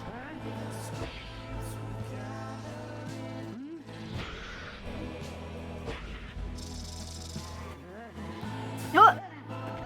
Okay, I like hit the wall.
There we go. The Nightwings proved their worth. Their adversaries they defeated utterly. Thus ends the liberation rite. He's wagging his little tail. And thus the Scribes have chosen. The exile appointed by the Nightwings shall be free. Absolved of all misdeeds, return to glory in the Commonwealth. His adversary and all others shall remain to carry out their rightful sentences. Know that this affront against Eastlock has been recorded, and his vengeance shall darken the skies. Okay, whatever. So, what now? I guess I'm just supposed to jump into this waterfall thing back here, and then that's it. Home free? Home free. Something comes over him then. Now listen to me, chums. Don't any of you go thinking you're gonna miss... yeah? You're gonna do just fine, even without old Rukey Greentail to keep an eye out all the time. Even though the rest of you are just a bunch of slowpokes and all that. Me, I'm going to be so busy drinking myself silly on Commonwealth stock, I'm sure I'm soon gonna forget each and every one of you. But just in case I don't, you be sure to stop by and visit me if you get back there too. Just look for Mama Greentail's shop, right in the heart of town. You can't miss it. So yeah, stop by, say hi, you know. Now, I think I gotta go. So, excuse me. He drops into the shimmer pool and disappears within, although you still can hear him going on about something. Oh, let me tell you, this is a weird in here. Hey, it's starting. Oh, wait. Rukey earned back his freedom. May he return in glory. Godspeed, Rukey Greentail. The 8 Scribes are ever merciful. By their grace, the cycle of the rites may yet continue for a while.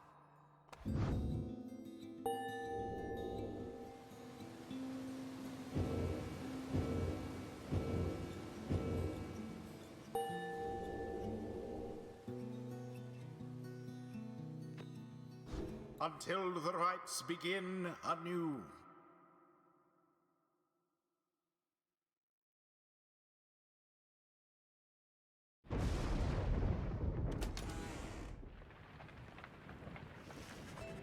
You return to the wagon after having prevailed against the Withdrawn in the Liberation Rite. An important victory. Would that we make good of all such incidents. You succeeded in liberating Rukey, who returned to the Commonwealth in glory. Then Volfred asked the group to gather. You sense you know what news he's about to share. Everyone, I must apologize to bring such news at this late hour, but I felt that you would all wish to know as soon as possible. The context of our plan has changed. Oh, we're at 47% now. He looks about at everyone before revealing to them what the stars have revealed to you both. The stars above are disappearing. They seem to just be fading away, one by one, for reasons that the Scribes alone may know for certain, though we all may harbor our suspicions. See for yourself if you have any doubts that this is so. A hush falls over your companions, all exhausted from the rite and now stunned into silence. If this phenomenon continues unabated, and we have every reason to believe it shall, then the rite shall cease and the stars no longer shine. Permanently cease, that is. Your companions exchange glances. You sense negative emotions rise. Confusion. Fear. Before I gave you the impression that, should the Nightwings not prevail in a liberation rite, there would be other chances. This remains so. However, our chances are now numbered. The exact number I've yet to ascertain, but to be quite frank, there are more of us than we have chances left. You sense your fellow exiles are beginning to realize what this means. I know this must be difficult to hear, but it is not to be a cause for panic. Our plan remains essentially unchanged. We shall take which opportunities arise and return as many as we can. I urge you all to take whatever time you need to think this through. At dawn, we shall head south again to the Moonlight Alcove. We can discuss this further then. Now, please get some rest. Our path grows harder, though not insurmountable. Not while we stand together. We can still prevail. The group disperses. Some whisper in hushed tones, others turn to their quarters speechless. There will be time later to better understand this omen.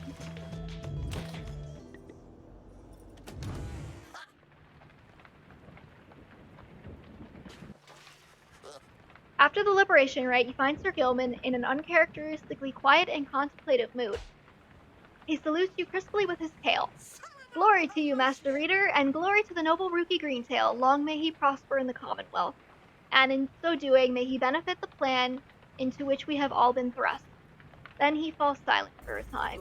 You sense him growing very emotional. In noble Rukey, this knight found a kindred spirit, Master Reader, one of questionable honor, the greatest cunning, and such blinding speed as to befit a minstrel's tale. This knight fears our triumvirate lost something irreplaceable in him. Of course, this knight is also pleased that Rukey has achieved his freedom, very much so. And furthermore, this knight shall now continue training even harder than before. Rukey Greentail, this knight shall train on and until such a time as he is swifter than the jagged lightnings of the deathless tempest. Now, Master Reader, this knight must beg his leave of you, for it is time not for his rest, but for his training. Know that he is very grateful for your wisdom and your guidance in these rites. Between yourself and Master Rukey, you've instilled within this knight an unshakable resolve. He bows low and bids you good evening. Can I talk to Sandra? Nope.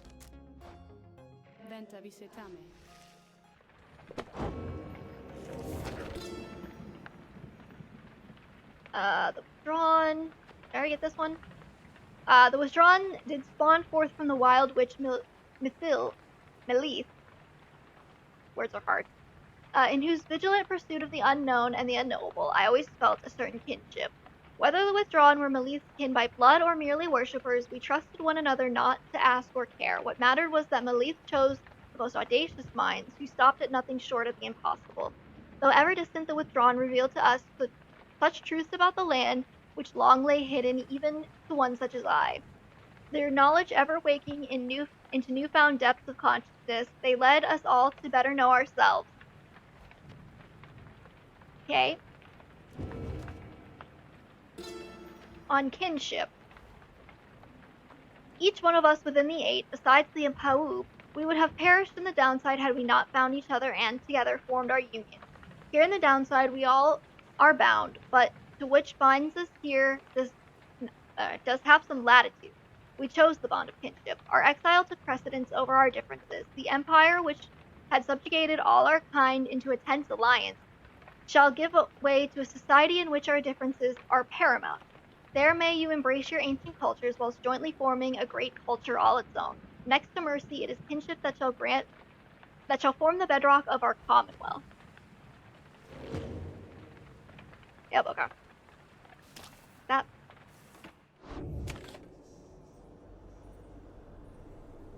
Okay, so I'm going to call it here, because I don't think my voice can take another cycle, and I'm going for like 4.5 hours. That's enough. So thank you everybody for watching, and hopefully I will see you again on Saturday for Katie. Or maybe not Saturday. Actually, I just realized that Saturday's Christmas. Maybe Sunday. We'll see. Anyways, thank you, and I will see y'all later.